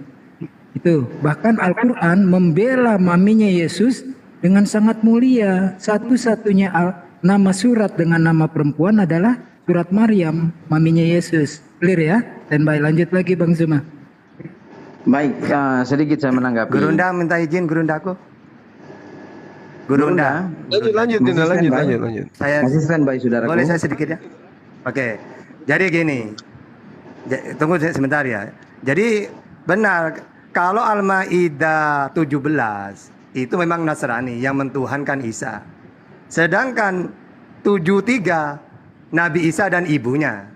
Berarti innallaha salisu salasa. Nah, ini melibatkan ibu. Sedangkan yang 17 laqad kafara alladziina qalu bahwa Isa itu yaitu Allah. Ini untuk orang-orang yang mentuhankan Isa. Memang antara ayat 17 dengan 73, ya memang beda. Yang satu ditujukan kepada orang yang melibatkan ibunya, yang 17 orang yang mentuhankan Isa bagian dari Tuhan. Jadi oleh Quran diluruskan semua. Jadi jangan mengatakan ini bukan untuk kita. Oke, kalau 73 bukan untuk Kristen karena ada ibu di situ. Ya udah, Al-Quran meluruskan Kristen dengan 17-nya. Gitu ya. Oke, lanjut. Udah Jubir? Bang Amos ini mau naik lagi, tadi mau ngomong apa Iya, Bang Bang. Amos? Iya, Bang. Tadi saya nggak ada suaranya, sekarang ada suaranya nggak, Bang? Oh iya, sebentar Jubir ya. Ya apa? Ya, sebelumnya kenalkan saya, Bang. Saya Amos. Saya tadinya Kristen, terus saya sempat mualaf, Pak. Terus mualaf saya 3 bulan kemudian iman saya goyah. Karena kan satu keluarga saya Kristen, Pak. Jadi saya doang nih yang mualaf. Akhirnya saya ketahuan mualaf kan. Akhirnya saya pindah lagi ke Kristen. Nah, selama saya pindah ke Kristen itu saya nggak pernah ngikutin ibadahnya sih, Pak. Jadi selama kurang lebih 4 tahun saya memposisikan diri saya nggak ke Kristen, saya nggak ke Islam. Jadi saya ada di tengah-tengah aja. Jadi saya mau belajar sendiri. Nah, kebetulan saya tuh hati saya tuh tergerak untuk ingin menjadi Islam lagi. Apakah saya boleh, Pak? Gurunda silakan. Gimana pertanyaannya? Jadi Pertanyaannya dia mau masuk Islam lagi. Jadi dia kan Kristen tadinya mualaf, terus dia keluar masuk Kristen, terus mau mualaf lagi nih, mau bergerak. Hatinya Iya, bergerak lagi ke Islam. Iya. Jadi boleh aja. Yang penting tidak kena kepada ayat suci Al-Quran surah An-Nisa ayat 137. Al-Quran menyatakan gini, bismillahirrahmanirrahim, innal ladina amanu summa kafaru summa amanu summa kafaru summa azdadu kufra. Itu yang diterangkan oleh Allah Subhanahu wa taala. Yang penting jangan kena pada kaidah itu, bahwa di situ Allah menerangkan barang siapa yang tadinya beriman, ya, lalu kemudian mereka ingkar, kafir, kemudian beriman kembali, lalu kemudian kafir kembali. Setelah kafir, bukannya dia ingin kembali, tetapi kemudian makin bertambah kekafirannya, maka sekali-kali Allah tidak akan memberi ampunan kepada mereka. Sama seperti wanita yang tadi tuh. Itu kena tuh dia tuh tadi yang tadi. Kalau misalnya benaran dia mu'alaf, kemudian dia mengklaim Islam itu ternyata seperti ini, lalu dia menjadi kafir kembali, dengan kekafirannya dia semakin kafir, semakin membenci terhadap Islam, maka apa yang Allah katakan, sekali-kali Allah tidak akan memberi ampunan kepada mereka dan tidak pula menunjuki mereka kepada jalan yang lurus. Tapi kalau saudara beriman, kafir lalu beriman, lalu kafir, lalu kemudian ragu dengan kekafirannya, ingin kembali kepada Islam, lalu kemudian bersyahadat kembali, lalu mengisi itu dengan amalan-amalan baik, melakukan amalan yang soleh, dan mati dalam kesolehannya, maka Anda diterima di sisi Allah. Itu jelas itu. Jadi kalau Anda ingin kembali kepada Islam, ya silakan aja, tapi ingat, ya, belajar Islam dengan baik. Jangan kemudian Anda pertaruhkan, Anda gadaikan keselamatan Anda hanya karena pandangan keluarga Anda itu non-muslim. Keselamatan seseorang, contoh misalnya Anda mati besok, apakah orang tua Anda ikut menolong Anda dalam kubur? Apakah anak-anak Anda atau istri atau kekasih yang Anda paling cintai? Tidak, Anda kembali di hadapan Tuhan seorang diri, mempertanggungjawabkan kehidupan Anda di dunia ini. Gak ada yang bisa menolong kecuali Anda sendiri. Saya kira gitu sementara dari saya. Silakan yang lain. Baik, Pak. Aku mau wawancara dong. Ya. Oh iya boleh silakan. Amos, kenapa pas udah masuk Islam terguncang terus masuk Kristen lagi? Kenapa tuh? Jadi kan gini ya, Pak. Dulu saya kan saya jujur ya, Pak ya. Saya dulu mau menikah ya, Pak. Saya sempat belajar juga di Masjid Agung Sunda Kelapa Saya mendalami Islam di situ. Namanya kan saya masih labil apa ya. Waktu itu umur saya masih 21 tahun. Terus ya banyak omongan dari keluarga saya kan semuanya Kristen ya Pak. Jadi saya terguncang hati saya. Sempat ada yang nanyakan ya Nabi Muhammad begini, begitu. Istrinya banyak, kenapa kamu ikuti dia? Jadi saya terguncang lah Pak. Dan saya juga sempat memulangkan istri saya Pak. Tapi selama kan 3 bulan saya kembali lagi ke Kristen, tapi saya nggak pernah makan babi lagi. Malah saya mendiamkan posisi saya tuh di tengah. Jadi saya nggak ke Kristen, saya nggak ke Islam, tapi saya belajar sendiri Pak. Nah, selama 4 tahun ini saya belajar sendiri itu, tapi saya sudah mulai bisa sholat, saya udah ikutin semuanya, saya udah benar-benar teguhkan hati saya untuk menjadi Islam, tetapi kan di hati saya itu masih ada tergelitik, apakah sholat saya ini diterima kalau saya belum mengikrarkan kembali diri saya, gitu Pak. Terus itu nanti dijawab tuh, nanti akan kita jawab yang itu. Apa istrinya gimana sekarang? Nah, sekarang istrinya saya ambil kembali Pak. Jadi saya datengin lagi, saya minta maaf sama istri saya, sama anak saya ya kan Pak, untuk saya benar-benar ingin menjadi Islam yang benar, menjadi imam yang benar, dan belajar bareng-bareng dengan istri saya. Oh, Masya Allah. Jadi walaupun setelah kembali kafir, tetap mempelajari Islam gitu ya? Iya Pak. Jadi saya memperbandingkan agamanya itu dua belah pihak Pak. Jadi saya dulu kan hati saya condong ke Kristen. Jadi saya tuh juga, oh iya juga begini ya. Tapi pada saat saya terbuka wawasan saya, oh ternyata Islam lah agama yang benar gitu. Jadi geli ya, menyembah sesama manusia jadi geli ya? Iya. Ini langsung dijawab sama Allah yang cewek tadi Bang Gores. Ya lanjut. Cakep iya. Oke, ini sekarang apa namanya ya, ini kan waktu panjang untuk ini, dan alhamdulillah Allah tuntun Amos ke jalan yang tepat untuk bertanya gitu, karena di sini kami adalah ahli scripture yang mempelajari Islam, Kristen dan juga Yahudi gitu, sehingga kami akan memberikan jawaban yang objektif sesuai dengan apa yang tertulis di dalam masing-masing kitab suci yang ada. Sehingga silahkan ditanyakan apa yang masih membuat gundah tentang Islamnya, dan juga apa yang menguatkan bahwa Islam itu memang agama yang dianut oleh nabi-nabi terdahulu. Silahkan My Bre. Jadi saya juga mau tanya lagi Pak. Misalkan saya kan pulangin istri saya itu selama 7 bulan ya Pak.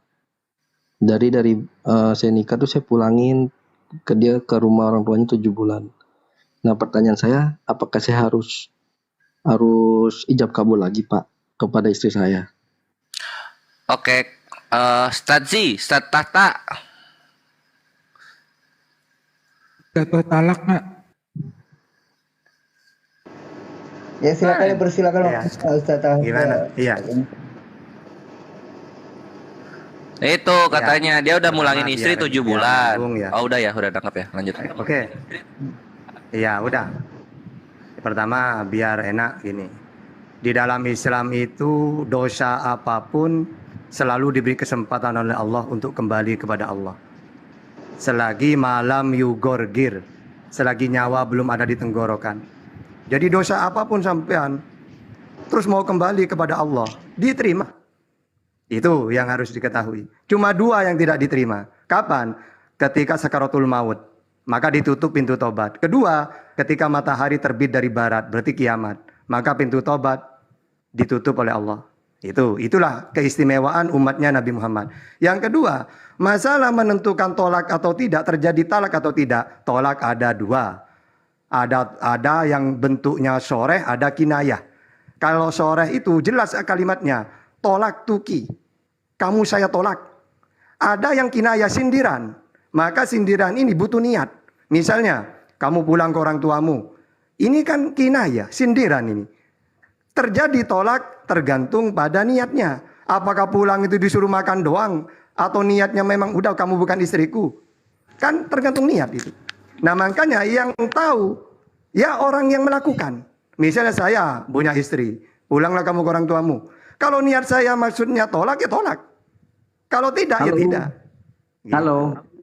Nah, Halo. Gimana? Iya, halo. Pak, ini saya sedikit dulu, sekaligus juga saya pamit. Saya mau nanya ke Gurunda dulu nih. Terakhir aja Nah, terakhir. orang Setelah lagi itu saya nerangin nggak boleh gitu Jubir, diam dulu. Ini lagi diterangkan, tunggu. Aku pun mau ngomong nunggu. Jubir, Lanjut, Tata. Jubir. Aduh, Jubir. Enggak, terakhir aja saudara, terakhir aja janji. Setelah itu saya Boleh. ngomong lagi. Latihan disiplin. Kalau di Komal Islam harus tertib. Lanjut, Ustaz Tata. Satu kalimat unggul untuk Jubir.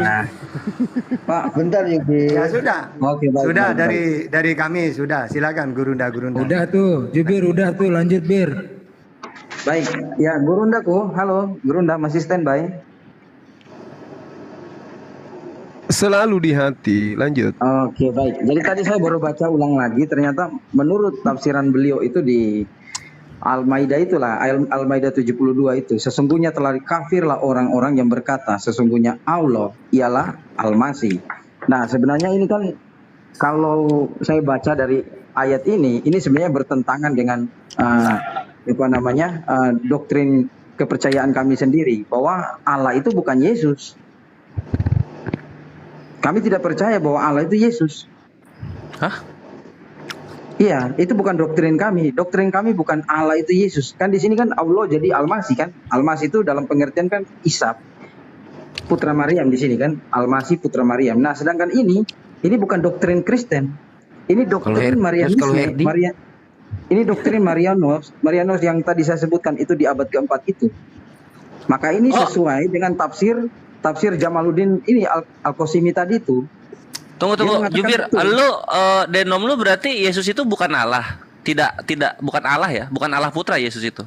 Begini, kita baca baik-baik Pak Brother. Di sini sesungguhnya telah kafirlah orang-orang yang berkata sesungguhnya ialah Allah, ialah Al-Masih. Itu tidak ada doktrin Tritunggal, tidak ada mengatakan seperti itu. Oh, lu Yuditarian ya? Bukan, boleh catat. Kemarin Tritung bilangnya lu Jubir. Tritunggal. Enggak, maksud gua gini, Jubir Iman. Biar saya aman. Nurani lu itu tunggu. Sama Gurunda. Iya. Enggak, gua dikit. Maksudnya gua gini, gua ngasih tahu lu aja. Lu nanti Gurunda pasti jawab kok. Lu udah tahu tertulis begitu dan lu tahu keimanan lu. Nurani lu pasti udah menjawab. Jadi nggak usah muter-muter kata-kata lagi gitu. Kita sama-sama tahu. Enggak. Kita sesuai dengan ayat yang ada. Al-Maidah 72 Silakan dilanjut. jelas. Jadi artinya ayat Al-Maidah 72 ini kan sudah secara gamblang menyatakan kebenaran begitu. Bahwa yang ditujukan ini sebenarnya bukan kami Kristen pada umumnya, tetapi ini kan Kristen yang tadi saya sebutkan itu yang tumbuh besar di Arab Saudi di abad keempat. Yang menetapkan di situ salah satu Maria adalah sistem dari ketuhanan mereka. Maka daripada itu tidak tepat di sini. Sebab kami tidak pernah meyakini dan mempercayai bahwa Allah itu adalah Yesus. Tidak ada yang mengatakan tidak ada bukti di dalam Alkitab Allah itu Yesus. Bagus. Tidak ada. Bagus. Jadi gini. Tidak ada. Jadi menurut saya begini, brother, sesuai dengan tafsiran Jamaluddin Al-Qasimi, ya memang betul ayat ini tidak ditujukan pada Kristen pada umumnya. Karena kami tidak mempunyai keyakinan seperti itu. Yang benar adalah Yesus itu adalah Allah, bukan Allah itulah Yesus. Dibalik saja, tapi maknanya berbeda. Jangan ketawa, brother. Ini saya kan diskusi. Ya, udah bisa saya tanggapi. Nah, menurut tanggapan Gurunda gimana dalam menanggapi tafsiran ini? Gitu, silakan. Nice. Bang Amos bentar ya, Bang Amos dimute sebentar ya, Bang Amos ya. Bapak, saya tunggu. Bang Amos dimute sebentar. Kita pakai headset Tapi jadi kalau- sakit kuping soalnya. Iya, jadi Bentar, gini. Bang Amos. Ya, lanjut. Jadi ayat 72 ini kan memang jelas menerangkan tentang orang-orang kafir yang berkata sesungguhnya Allah itu dialah Al-Masih putra Maryam, kan gitu. Di ayat ini kalau berdasarkan tafsir itu memang sedang menerangkan tentang penyimpangan-penyimpangan yang dilakukan oleh umat terdahulu. Makanya di ayat selanjutnya itu kan bercerita tentang orang-orang Nasrani. Laqad kafaral ladzina qalu innallaha tsalitsu tsalatsa. Ini kan yang Anda imani kan? Tritunggal. Nah, inilah yang dibahas ayat selanjutnya. Telah kafirlah orang-orang yang mengatakan bahwa Allah adalah salah satu dari yang tiga. Padahal tidak ada Tuhan yang berhak disembah selain daripada Allah. Artinya bahwa Anda mau meloloskan diri dari ayat 72, tapi tidak bisa lolos dari ayat 73. Karena Anda mempertuhankan Yesus adalah bagian dari Tuhan itu sendiri, yaitu Allah. Kan jelas itu. Al-Quran tidak pernah keliru menjelaskan sesuatu. Kecuali Anda tidak mengimani Tritunggal. Tapi Anda hanya mengimani bahwa Yesus itu Nabi, Roh Kudus itu adalah utusan, dan Allah itu satu-satunya Tuhan, baru berarti Anda tidak masuk dalam kategori ini. Tapi selama Anda mendudukkan Yesus itu salah satu dari 3 pribadi yang Anda anggap Tuhan, ya Anda kena. Laqad kafaral ladzina qalu innallaha tsalitsu tsalatsa. Ayat 72 Anda tidak kena, ayat 73 Anda kena. Silakan. Baik, terima kasih Gurunda. Cuman masalahnya kalau di 73 pun ini pun tidak masuk dalam kepercayaan Tritunggal Udahlah, sendiri. tanggapannya nanti aja ya Jubir ya. Seru Udah, bolak-balik ya Jubir, gitu. tanggapannya nanti aja ya. Turun dulu aja ya. Kita mau ke Amos dulu. Oh iya, udah baik. Silakan. Makasih Gurunda. Sama-sama Bang, sama-sama. Iya. Ada Bang Sidik sih. Bang Sidik, selamat malam Bang Sidik. Udah berputar-putar aja. Jubir, gue mau kasih salam boleh nggak Bir sebelum turun? Jubir. Ya Jubir ya. Sebelum turun gue kasih salam. Sampaikan salamnya Ustaz, sampaikan Ya salam. gue kasih salam dulu ya sebelum turun. Buajingan kau Jubir. Ya, kalau di kita di timur sana aman itu pujian itu Bang. Iya benar, itu tanda sayang itu, tanda sayang. Ini saya sama Gurunda ini sama-sama dari timur nih. Saya sama Gurunda sama-sama dari timur. Thank you my friend. Oke. See you goodbye to next time my friends. Oke, see you. Ya Ma Bre. Lanjut dengan Bang Amos. Iya Pak. Amos, tadi penjelasan Satata mengenai pernikahan, status pernikahannya Amos udah nangkep belum? Kalau belum silakan tanyain lagi aja. Saya jujur belum nangkap sih Pak. Boleh diulang sih Pak. Silakan. Pengertiannya kayak gimana biar saya nggak salah langkah ke depannya Pak. Oke, aku bantu ya. Satata, ketika dia mulangin istrinya 7 bulan itu, dia posisinya cerai atau masih lanjut nikahnya? Itu loh, Stat. Iya, makanya Tapi kalau Bang bahas Amos cerai. itu boleh dikit gak Bang Amos? Iya boleh. Bang Amos sudah sunat kan ya? Saya udah sunat Pak. Saya Oh udah iya, sunat. lanjut Ustaz, lanjut. sorry, lanjut. Ustaz silakan. Iya. Kan tadi sudah aku jelaskan. Apakah tolak atau tidak, karena memang disuruh pulang, berarti masuk ke tolak yang kinayah. Kinayah itu sindiran, tidak jelas. Tolak yang jelas itu kan tolak tuki. Misalnya saya Izin sedikit, mentolakmu. mohon maaf memotong sedikit aja. Itu tolak ya, dialek bahasa Arab. Kalau bahasa Indonesia talak, mentalak istri gitu. Lanjut, standby. Oke. Tapi gini dulu. Anda kalau pernah murtad langsung tolak istri itu. Ya. Nah, ini Anda memulangkan istri ini sampai sekarang udah pernah murtad apa belum? Kan gitu. Nah, karena murtad itu termasuk memfasah nikah. Fasa itu rusak, itu maksudnya apa? Rusak nikahnya gitu loh. Tapi kalau tetap sampean ini mulai dari Anda muslim, istrinya juga muslimah ya. Terus Anda memulangkan istrinya. Nah, memulangkan ini bertujuan tolak apa enggak gitu loh. Makanya intinya gini loh, tolak itu ada 2 kalimatnya. Orang mentolak istri itu kalimatnya ada 2. Ada yang jelas kalimatnya, kata-katanya apa? Kamu saya tolak. Berarti ini kan soreh kalau dalam fikih. Ada sindiran. Misalnya, istriku, kamu pulang aja dah. Udah bertengkar melulu sama aku di sini. Pulang. Nah, apakah tolak itu? Tergantung niat. Apakah di dalam hatinya maksudnya pulang itu kamu saya tolak? Tidak, tata cuma saya suruh pulang doang. Ya tetap istri, belum tolak itu namanya. Nah, saya nanya ke sampean. Sampean dengan memulangkan istri itu apa tujuannya? Gitu. biar Karena jelas. dulu saya memulangkan situ karena sering berdebat Sorek Pak. ini, kinayah. Karena sering berdebat Nah, Pak. iya, walaupun debat, apakah maksudnya tolak apa enggak? Enggak, saya daripada Iya, saya pergi, tujuannya disuruh pulang itu maksudnya iya, berarti pulang itu aja sih Pak, nggak saya apa-apain sih. kayaknya memper-memper ketolak gitu. Cuman kan saya Iya, taunya, saya pernah baca lagi makanya pertama ya. 3 bulan saya nggak kasih nafkah itu kan apa ya Pak namanya ya? Jadi selama saya 7 bulan itu saya nggak pernah kasih dia Udah nafkah lah, Pak. berarti itu memang tujuannya tolak lah itu. Itu kinayah. Terus selama menikah, terus setelah itu murtad apa enggak? Saya sempat murtad Pak. Jadi selama itu saya pernah ke gereja lagi 4 kalian lah Pak. Habis itu saya benar-benar di Ya hati itu udah. di Berarti hati ya gimana Pak? nah, biar aman, gini Bang, biar aman. Ya makanya, biar aman kalau mau kembali lagi ya nikah lagi. Pertama, Anda di situ tolaknya kan kinayah sindiran ya. Tapi kalau saya tanya-tanya barusan kayaknya Anda mentolak tujuannya itu. Berarti tolak. Yang kedua, Anda pernah murtad. Murtad itu termasuk salah satu memfasah nikah. Merusak nikah. Gitu ya. Makanya Anda kalau sampean mau kembali lagi, ya nikah lagi aja.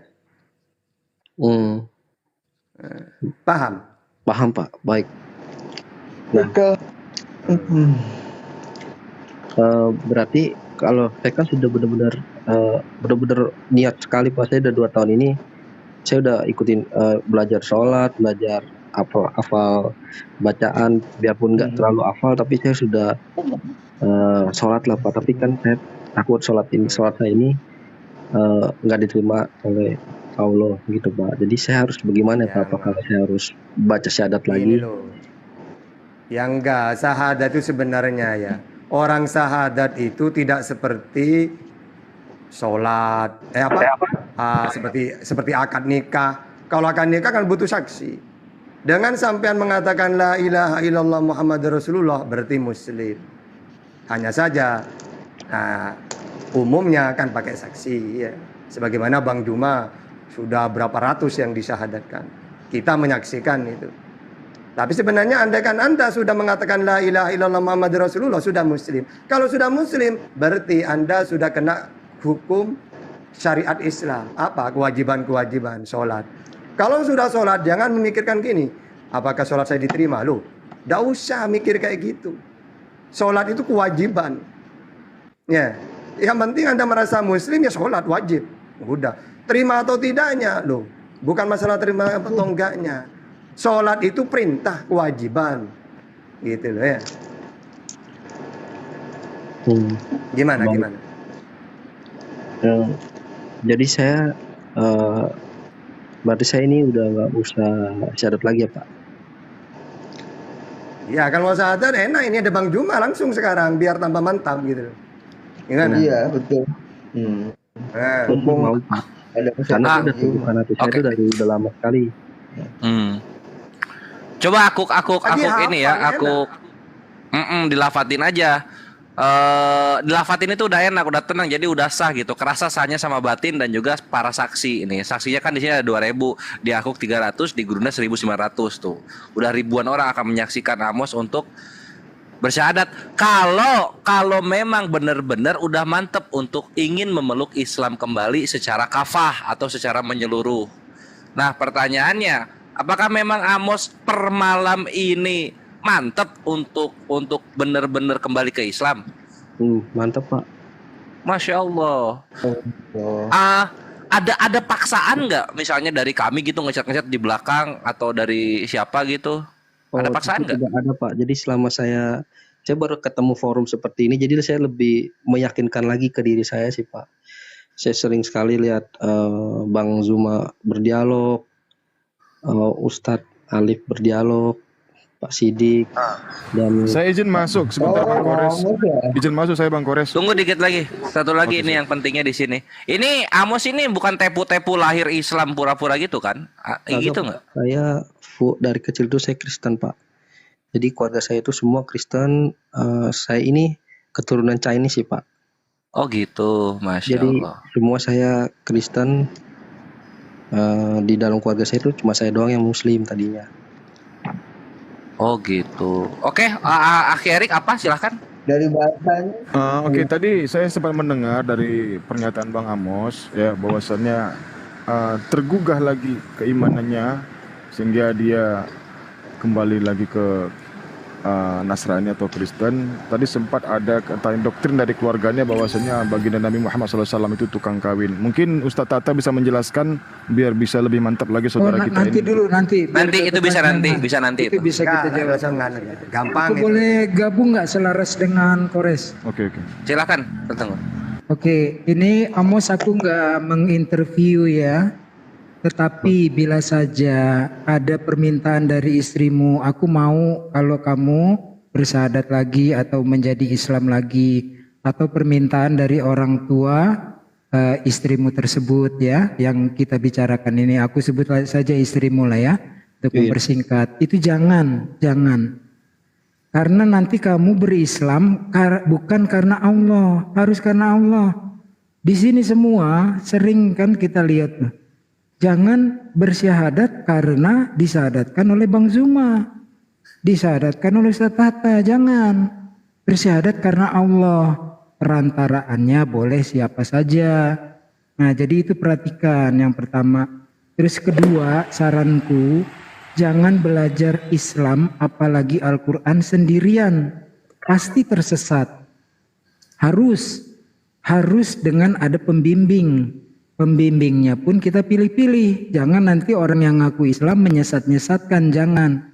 Itu ya, jadi harus ada yang membimbingnya. Misalnya masjid di lingkunganmu setempat, belajar. Kita semua ini tidak ada yang tiba-tiba ujuk-ujuk tahu Islam. Kalau ditarik garis ke atas itu nanti guru-guru orang tua kita, guru-guru kita ditarik ke atas itu pasti bersumberkan dari Nabi Muhammad SAW. Jadi saranku dua tuh. Satu, harus kembali kepada Allah karena dirimu membutuhkan Allah. Gak ada yang butuh orang mu'alaf. Gak ada orang butuh ini itu, enggak. Yang mu'alaf yang membutuhkan Allah. Gitu ya saranku. Yang ketiga adalah agar tenang batinmu, tenang batin istrimu, orang tuanya, sudah bertaubat. Perbanyak sholat taubat. Kedua, jalankan dulu dengan baik, baru nanti bergabung lagi dengan istri. Ketenangan batin, menikah ulang saja. Gue yakin antara lu dan bini lu, kalian tuh saling mencintai. Jangan cinta ini hanya sebatas di bumi. Teruskan sampai jannah, teruskan sampai surga. Karena umat Islam tidak terputus until death do us part. Sampai kematian memisahkan kita. Tidak. Suami istri dalam Islam akan terus bersama. Istrinya meninggal, dia menunggu kita. Suaminya meninggal, menunggu kita di jannah. Dalam rahmatnya Allah dan syafaatnya Nabi Muhammad ya. Itu pesanku, standby lagi dong. Assalamualaikum warahmatullahi wabarakatuh. Waalaikumsalam. Terakhir ketemu 98 Satsuki. Wah ini Bang Wanabi ini susah nih kalau saya mau naik gak dinaik-naikin. Oke, ini kita langsung aja ya. Gurunda, ini Amos udah mantap per malam ini untuk benar-benar melafadzkan kalimat syahadat. Tafadhol Gurunda, silahkan. Iya. Satu pertanyaan Bung, Saudara Amos. Baik. Anda kan tadinya Muslim tuh. Kemudian Anda murtad karena terpengaruh dengan keluarga, karena Anda seorang diri Muslim gitu. Iya. Nah gimana kalau bersyahadat malam ini terus besok dipengaruhi lagi? Sudah enggak sih Pak, karena saya sudah bilang juga sama kedua orang tua saya, biarpun papa saya itu sebenarnya pendeta ya Pak. Cuman saya suka berdialog juga sama beliau. Saya pakai pembelajaran dari Bang Zuma untuk tahu ke papa saya, tapi ya semua kan hidayah ada di tangan Allah ya Pak. Maksudnya hanya Allah yang bisa ngasih mereka hidayah gitu. Saya cuma menyampaikan, dan malam ini saya tergerak hati saya dari hati saya yang paling dalam itu, saya ingin kembali ke jalan yang benar. Baik. Kalau gitu kita bersyahadat bareng-bareng ya, boleh ya? Baik. Oke, ikuti. Baik. Bismillahirrahmanirrahim. Bismillahirrahmanirrahim. Dengan menyebut nama Allah yang Maha Pemurah lagi Maha Penyayang. Dengan menyebut nama Allah yang lagi pemurah dan penyayang. Asyhadu Allah ilaha illallah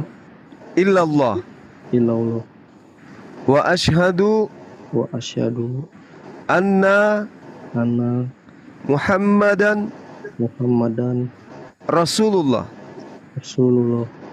Aku bersaksi bahwa tidak ada Tuhan selain Allah. Dan aku bersaksi bahwa Nabi Muhammad adalah utusan Allah.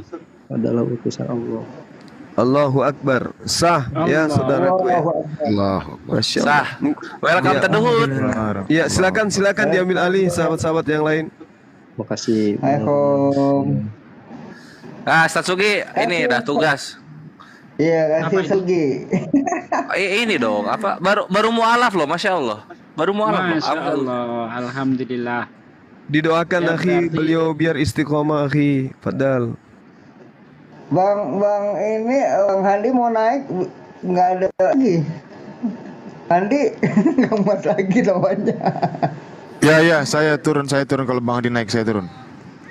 Ya maaf ya. Ya, nggak apa-apa. Ya, terima kasih Bang Zuma semuanya host, Ustaz Sugi, Bang Kores, Iya, Bang. Iya, Bang Erik. Sidik, Masya Siap, Allah. akhirnya Erik. Ustaz Lata, Masya Allah. Ya, izin turun ya. Assalamualaikum warahmatullahi wabarakatuh. Waalaikumsalam. Warahmatullahi wabarakatuh.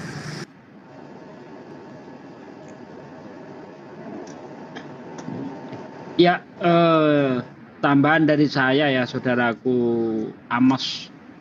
Agama ini sesuatu yang sangat penting ya.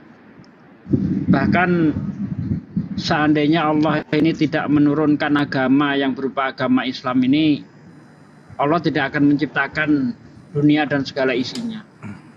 Jadi jangan digunakan agama ini untuk main-main. Bentar masuk Islam, bentar murtad, bentar masuk Islam, bentar murtad. Jangan seperti itu. Kalau terus seperti itu, maka di dalam Quran surah At-Taubah ayat 65-66 itu jelas sekali ya. Orang yang seperti itu, kata Allah, jangan kamu minta maaf karena kamu sudah kafir setelah beriman. Jadi agama ini jangan sekali-kali digunakan untuk permainan. Mungkin bagi kita itu biasa-biasa saja gitu. Tapi di hadapan Allah itu sesuatu yang sangat besar. Ya. Masalah agama ini masalah yang paling besar. Tidak bisa kita gunakan untuk main-main. Saya harap Bang Amos setelah bersyahadat kembali istiqomah ya Bang, istiqomah. Iya. Jangan mudah terpengaruh gitu. Belajar Islam yang benar. Karena Islam itu dibentengi dengan ilmu. Ya, Islam itu tidak dibentengi dengan doktrin. Tapi Islam itu dibentengi dengan ilmu. Makanya ayat-ayat Al-Quran itu banyak sekali yang menyuruh kita itu untuk berilmu. Untuk mikir. Afala yatafakarun. Apa kamu nggak mikir? Afala yatawakilun. Apa kamu nggak menggunakan akalmu? Nah, gunakan akal, gunakan pikiran Anda, telaah. Anda perbandingkan mana nih agama yang benar-benar yang sesuai dengan realita. Yang sesuai dengan akal sehat kita. Nah, seperti itu, Bang. Untuk doa saya pasrahkan Ustadz Tunggul ya, Ustadz ya. Monggo Ustadz Tunggul. Bentar Bang Handi kali. Malu ada Ustadz Hatta aja lebih afdol. Assalamualaikum. Mungkin mau ngomong kali Bang Handi sebentar kali. Ya lanjut Kali- aja, lanjut aja dulu. Nanti bagian saya yang terakhir untuk wawancara lagi Oh, gitu. karena saya telat ini. Selesaiin aja dulu. Iya, oke. Lanjut. Ustadz Hatta aja afdol doanya. Ya. Guru Nda Ustadz Tata, assalamualaikum. Masya Allah kangen saya sama Ustadz Tata ini. Udah lama nggak kumpul bareng. Waalaikumsalam warahmatullahi wabarakatuh. Nanti Padahal Amos di doain bawahnya kita nggak Amos. ngeliat dia. Oke, saya sedikit aja. Pertama, kita berdoa dulu untuk mualaf kita yang baru ya. Cukup amin saja karena doanya cuma pendek ya. Bismillahirrahmanirrahim. hamdan yuwafi ni'amahu wa yukafi'u mazidah ya rabbana lakal hamdu kama yanbaghi li jalali wajhika wa azimi sultanik. Allahumma firli warhamni wahdini wa'afini warzuqni. Wa sallallahu ala sayyidina Muhammadin wa ala alihi wa sahbihi wa barakatuh. Subhana rabbika rabbil izzati amma yasifun wa salamun alal mursalin walhamdulillahi rabbil alamin. Oke. Amin ya rabbal Terakhir sedikit alamin. untuk saudara kita Amos ya. Anda mendapat keistimewaan yang luar biasa dari Allah sesuai Al-Quran. Bismillahirrahmanirrahim. Qulil ladzina kafaru iyantahu yufar lahum ma qad salaf wa iyaudu faqad madat sunnatul awwalin. Katakanlah kepada orang-orang yang kafir itu, orang yang tidak beriman kepada Allah, jika mereka berhenti dari kekafiran, maksudnya mu'allaf, niscaya Allah akan mengampuni mereka tentang dosa-dosa mereka yang sudah lalu. Jadi ini ibaratkan bayi yang baru lahir ya. Tidak punya dosa sama sekali. Andaikan sekarang atau besok atau lusa meninggal, masuk surga langsung ya. Karena apa? Beda dengan kita. Kalau saya sendiri ini berapa dosa?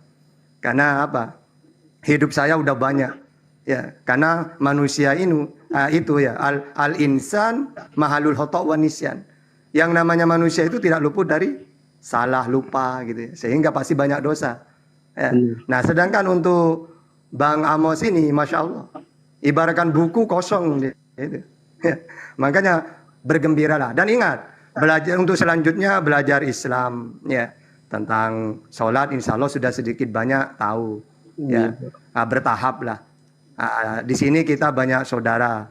Kalau mau belajar, Bang Juma, Ustadz Sugi, saya pribadi ketika masuk room-room dimanapun atau di Komal, nanya tentang Islam. Gitu ya. Eman, udah dikasih buku kosong, jangan dicoret-coret. Maksudnya dengan dosa-dosa jangan. Ya, dijaga gitu aja. Mungkin itu dulu Gurundaku. Silakan dilanjut. Tapi mau tanya, kalau boleh, kalau nggak berkenan nggak usah dijawab, Bang Amos. Kira-kira setelah kita diskusi ini, niatan Bang Amos gimana? Akan menikah lagi dengan istri supaya semua orang tentram hatinya. Gimana Bang? Tapi kalau nggak berkenan nggak apa-apa, nggak dijawab. Pasti saya harus nikah lagi sih Pak. Saya mau itu semua benar-benar sesuai dengan Islam yang benar gitu Pak. Jadi Alhamdulillah. Nggak ada lagi keguncangan di hati saya, nggak gemeter lagi seperti sekarang Pak. Alhamdulillah. Penting soalnya itu ya, berumah tangga itu tidur bareng satu atap, susah senang dibawa bersama. Jadi harus tentram tuh, batinmu harus tentram. Setuju saya kalau kamu nikah lagi, semua orang tentram hatinya, terutama kamu berdua istrimu ya.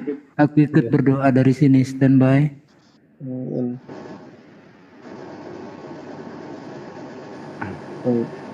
Saya lagi. Itu di akun foto anak ya? Iya Pak, anak saya sekarang udah gede. Masya Allah. Bang Andi, tugas ngobrol. Ya. Terhubung saya baru mendengarkan ya. Saya sebenarnya ketinggalan. Tapi ketinggalan inilah membuat saya semakin senang. Kenapa setiap saudara-saudara kita kembali ke jalan yang benar, kenapa saya selalu ada di jalan gitu. Artinya adalah bahwa maupun saya ada di jalan gitu ya, saudara saya tetap 24 jam standby untuk berdakwah. Terima kasih untuk Bang Juma, Ustadz Tata, Pak Desugi, Ustadz Unggul, semua deh Ustadz. Artinya apa? Kita silih berganti 24 jam kita ada dimanapun berada gitu. Sebenarnya kita ini yang omnipresent loh ya. Setuju nggak Ustadz? Kita ini omnipresent loh. Kita selalu ada di mana-mana dengan dakwah kita gitu. Alhamdulillah malam ini ya Saudara Amos kembali ke jalan yang benar. Untuk itu saya ingin nanya, merasa nggak sih kalau dulu itu anda di jalan yang kurang benar gitu? Merasakan nggak sih Bang? Bisa diceritakan dikit? Saya jujur merasakan sekali, karena benar-benar di hati saya itu ada yang menggelitik gitu. Saya harus ekstra lebih belajar lagi gitu untuk memperdalaminya. Terus saya jujur aja Pak, pada saat saya mutar itu saya cuma 4 kali beribadah, habis itu saya benar-benar lost. Jadi saya hanya di tengah-tengah gitu Pak. Saya tidak ke Kristen, tidak ke Islam, karena saya ingin benar-benar doktrin itu saya harus buang dulu. Biar saya tuh pikiran saya tuh enak untuk mencernanya semua gitu Pak. Tapi saya salahnya cuma satu, saya belajar sendiri pada saat itu dengan terus saya ketemu dengan forum ini, jadi lebih menguatkan saya lagi gitu. Di kedepannya saya ingin benar-benar saya mau menjadi Islam seutuhnya gitu Pak. Ya karena saya ketinggalan ya Bang ya. Karena ini saya juga akan jadikan momentum untuk berkisah biar bisa sharing sama saudara kita yang lain gitu loh. Ini malam bro, Anda ini kembali ke jalan yang benar. Ini bukan pengaruhnya ke Anda saja, tapi berpengaruh menjadi motivasi kepada seluruh makhluk hidup di muka bumi ini gitu loh. Ya, jangan sangka ini selesai sampai di sini, enggak. Di samping Anda juga harus introspeksi diri ke depan, ini juga menjadi motivasi buat di luar sana begitu. Seluruh makhluk hidup yang ada di muka bumi ini yang berakal, gitu ya. Jadi untuk itu, ini semua channel live malam hari ini. Ini nggak pernah akan hilang. Ya, di samping kita menjadi saksi, saudara kita di luar di sana juga menjadi saksi. Semoga menjadi motivasi begitu. Kira-kira harapan Anda, pesan-pesan Anda kepada orang yang selama, ya. Ini Daeng, sebelum iya, Bang Juma. Daeng sebelum Bang Juma, sebelum ke Bang Juma nantinya saya sedikit aja gini. Kalau ada saudara-saudaranya, kamu masuk Islam itu gini-gini, langsung tanyakan ke kami. Benar nggak Bang Juma? Katanya Islam itu gini-gini, Nabi Muhammad itu gini-gini. Tanyakan langsung ya. Gitu, biar ada pengaruh gitu. Itu saja, silakan. Ya. Ustadz, boleh nggak minta berdoa Siti kita? Bang Mus biar doain kita gitu loh. Ya. Bang Amos enggak? Ini gimana sih Bang Hani lagi wawancara loh. Oh, belum. Saya kelarin dulu dikit ya. Doain aja sebentar. Oh iya. Iya ntar. Perlu dimarahin nggak Kores? Hostnya perlu gue marahin nggak? kasih buah-buah, kasih buah-buah. Hey host, orang lagi ngomong jangan dipotong-potong. Bajingan kau host. Astagfirullah. Gak apa-apa sih, gak apa-apa. Biar ada dinamika. Emang aku pemarah. Enggak itu ya. nih. Ya. Terusnya ada Bro Amos gitu ya. Harapan Anda di balik ini semua di luar sana masih banyak yang kayak beginian begitu. Harapan Anda kepada saudara-saudara kita yang masih di luar sana, sebenarnya masih sudah bimbang tapi sulit menentukan sikap. Harapan Anda seperti apa? Silakan. Kalau harapan saya sih lebih ke kalau emang dia bimbang, ya dia harus bertanya sih Pak.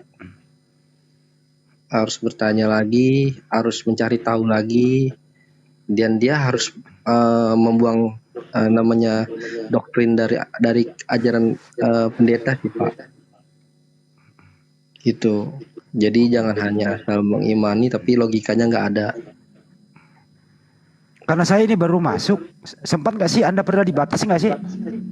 Oh, saya dari kecil udah dibaptis Pak. Gitu. Jadi selama ini benar-benar Anda jauh dari ajaran Islam ya? Oh benar, karena benar-benar saya lahir itu secara Kristen Pak. Jadi malam ini Anda beberapa menit yang lalu memeluk Islam gitu? Tidak Pak, awalnya saya sempat mualaf dulu Pak. Terus 3 bulan kemudian saya guncang hati saya Pak, karena saya kan dikelilingin Kristen yang Pak di keluarga saya benar-benar saya ditekan habis, dan saya akhirnya saya ke gereja lagi Pak. Saya ingat ke gereja itu saya 4 kali aja, habis itu saya benar-benar dalam hati saya tuh saya di tengah-tengah saya nggak ke Kristen, saya nggak ke Islam. Jadi saya dogma Kristen itu saya ilangin dulu. Jadi saya belajar lebih enak Pak. Oh, baru saya paham tuh. Sedikit Bang Amos sendiri dari mana Bang? Bang Theodor dia udah gue tawarin naik nggak baca, mungkin kalau dia mau naik bikin permintaan Bang Theodor. Nanti aku boleh diturunkan host. Thank you, standby lagi dong. Silakan Ya, Pak. saya belum tahu nih Kang Amos ini dari mana asalnya? Saya dari Jakarta. Dari tadi. Ya jewer nih, guru Kayaknya Zuma nih. Guru saya ini kayaknya dendam sama saya Dia ini. datang telat, banyak nanya lagi. lanjut. Silakan. Ya, background bapak saya itu adalah pendeta, Pak. Jadi saya suka dikasih wejangan sama dia, tapi akhir-akhir ini saya suka berdialog juga sih sama papa saya gitu. Saya sering juga nonton Lintas Agama ini, jadi saya jadi tahu untuk feedback balik ke papa saya itu seperti apa. Gini Bang, saya mau kerucutkan dulu ya. Saya belum ke Bapak Anda dulu, ke diri Anda dulu nih. Jadi tadi Anda sempat dulu mualaf 3 bulan kembali lagi gitu. Maksud saya, baru malam ini Anda benar-benar memeluk Islam secara kapal malam hari ini, betul ya? Iya Pak. Kalau boleh tahu siapa sih Anda belajar sama siapa begitu, terus apa yang mempengaruhi Anda? Apakah di dunia debat atau memang Anda teman sharing di darat begitu? Enggak Pak, saya jadinya lebih ke memperbandingkan agamanya dengan sendiri Pak. Oh sendiri.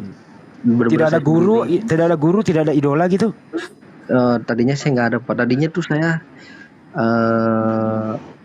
nggak ada siapa-siapa sih Pak. Paling istri saya doang yang nguatin saya gitu. Jadi dengan belajar sendiri, kira-kira Anda belajar sama siapa? Saya lewat Google Pak. Jadi saya bandingin aja sendiri. Ini orang dibawa kenapa disuruh saya udahan, orang baru live. Gimana sih ini? Ini Bang Andi, ini pertanyaan yang seru ini Bang Andi, dikit ya. Silakan. Iya. Iya, ada yang bela hostnya itu Bang Andi. Ini Amos, kan waktu sempat murtad itu kan katanya terguncang gara-gara tekanan dari keluarga. Benar. Itu ini aku nggak akan nanya spesifik apa ininya ya, apa tekanannya apa. Itu banyak penghujatan ke Nabi nggak atau ke Islam ketika tekanan itu? Lebih ke Nabi, terus kayak ibarat kan maaf ya Pak ya, orang yang kayak Cina ini kan lebih identik ke uang ya Pak. Jadi ibarat kata dia, tuh lihat tuh agama Islam tuh nggak ada yang hebat lah gitu. Fana. Tapi saya takut juga kalau menceritakan ini, takut salah kaprah kan Pak. Iya ngerti kok, kita ngerti kok. Oh kesana ya mereka ya. Iya gitu. Sebagai ekonomi. Ya. Gitulah Pak. Betul. Masa nggak ilfil Amos pas digituin? Masa nggak ilfil? Karena saya kan dari kalangan seperti itu juga, saya juga gimana tadinya ngelawannya agak susah sih Pak. Tapi benar-benar saya jujur hati saya tuh menggelitik banget untuk belajar Islam lagi. Dan saya 2 tahun dari pernikahan saya itu, jadi kan saya nikah udah 6 tahun. Jadi 3 tahun lebih itu kan saya kan benar-benar nggak memeluk agama Islam atau Kristen atau yang lain. Jadi saya tuh kayak ibarat tuh nggak ada agama lah Pak, gitu. Melayang-layang di permukaan air lah ya. Iya, melayang-layang di permukaan air. Makanya itu hanya oten. Prit. Jadi sebenarnya saya 2 tahun ini tuh saya sudah melakukan sholat Pak. Masya Allah. Jumat. Ya biarpun ada juga bolongnya Pak. Nah tapi di hari ini benar-benar saya mau meyakinkan di hati saya tuh, saya ingin benar-benar kembali di jalan yang benar, dan saya mau bertanyakan apakah dosa saya ini masih bisa diampuni atau tidak. Makanya saya masuk ke dialog ini untuk bertanya. Oh itu udah dapat jawabannya belum? Apakah dosa saya bisa diampuni? Tadi kalau dari pemaparannya Bang Zuma sudah sih Pak. Yang penting saya sudah tidak boleh kembali lagi ke kafiran saya. Iyalah, alhamdulillah, keren. Ini aku cuma ngasih tuh kalau misalnya mereka main ekonomi bawa ke skala internasional. Oh gitu, ya ekonominya bagus. Ya udah, kenapa nggak ngasih makan orang-orang Burundi, Lesotho, Uganda gitu, bawa ke sana. Iya. Jadi saya juga takut juga diceritain ya Pak. Jadi ya udah saya pendam aja sendiri. Jadi ya sekarang saya berjalan di Islam yang benar gitu sekarang. Alhamdulillah. Besok Sip lah. saya mau coba runding sama istri saya untuk ijab kabul kembali biar tidak ada dosa lagi di antara saya berdua. Nah ini aku dikomenin suaranya terlalu keras. Ini maaf kan kawan. Ini kan aku posisinya tuh apa ya, Taliban gitu loh, yang tempur sama Tritung. Jadi kan adunya adu suara. Makanya ini si mic-nya ini aku modif pakai knalpot R9 gitu. Jadi kalau ngomong pet gitu loh ya. Mohon maaf. Serius lagi dong, serius lagi nih, masih Nah, banyak ini. ketinggalan nih gua. Ya itu Bang Handi dilanjut aja ya. Sama ini sekalian Gurunda, Satsugi, Bang Handi, Satata, Satunggul, Akhi Asyidik, Amos, Akhi Wawan pamit duluan ya, mau push rank. Ini udah 3 jam juga. Yang di TSCC silakan ke Bang Handi. Wassalamualaikum warahmatullahi taala wabarakatuh. Waalaikumsalam warahmatullahi wabarakatuh. Nanti saya kenalin nama Profesor mualaf Andi, Bang. sebelum maju satu aja tadi ada yang ketinggalan. Siap, Ustaz. Siap. Ya, Bang Amos, apalagi Papi kan seorang pendeta ya. Saran saya, dengan baru belajar Islam, jangan ngeduluin. Kalau Papi tanya, kalau tahu jawabannya, baru. Tapi jangan sekali-kali mendebat Papi. Dengan lemah lembut lah. Biarkan menurut Papi kalah kita, tapi karena memang kita harus jujur kalau belum tahu. Nanti kalau ada pertanyaan, bentar Pak, aku nggak tahu tentang itu, aku tanya dulu kawan-kawanku gitu. Makanya betapa pentingnya Islam itu nggak boleh sendirian, dimakan serigala nanti kita. Karena sendirian itu, jadi harus bersama komunitasnya, masjid yang terdekat. Dan harus akhlaknya menjadi orang Islam itu harus lebih baik pada orang tua. Apalagi kalau mami masih ada ya.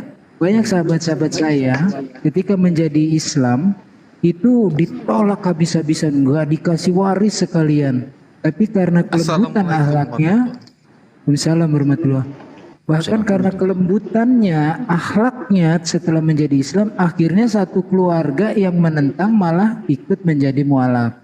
Itu standar tuh ya, standar tuh, gara-gara baca tulisan di bawah tuh, itu saranku, harus tetap sayang, patuh, berakhlak kepada kedua orang tua. Papi khususnya mami ya, harus itu wajib, apapun ceritanya wajib kamu tunduk, cium kaki mami itu perlu ya, tetapi bukan berarti menuruti ketika sudah bertentangan dengan akidah Islam gitu ya, wajib itu hukumnya. Sayangi papi dan mamimu. Standby. Thank you. Terima kasih. Wah, subhanallah. Mau ngucap maaf motong semua. Selamat malam Bu, ini Bang Zuma, Bang Maman. Assalamualaikum Bang. Pros, assalamualaikum semuanya, Asyidik dan semuanya. Wah, kabar berita lagi nih ya, kabar bahagia. Masa. terusin ya. Subhanallah ada. Bang Tiago. Ya. Saya terusin dikit lagi nih. Lanjut. Oke, silakan Bang Andi. Bang Amos, kalau ada pertanyaan yang berulang tolong di skip aja gitu ya. Iya. Ya, karena ini live dan ini sering di framing di luar sana. Kalau ada yang mengatakan ini pansos ini cuma ngeprank Anda cuma main-main demi popularitas. Bagaimana Anda menyikapinya? Pak Theodor diam dulu. Di mute dulu ya sayang ya. Gimana kira-kira Pak Amos untuk menyikapi ini semua? Silakan. Kalau dari saya sih itu sih biarkan lah ya Pak ya. Maksudnya namanya manusia, dia mau berpendapat seperti apa, tapi saya tetap, yang penting saya sudah menjadi Islam yang baik.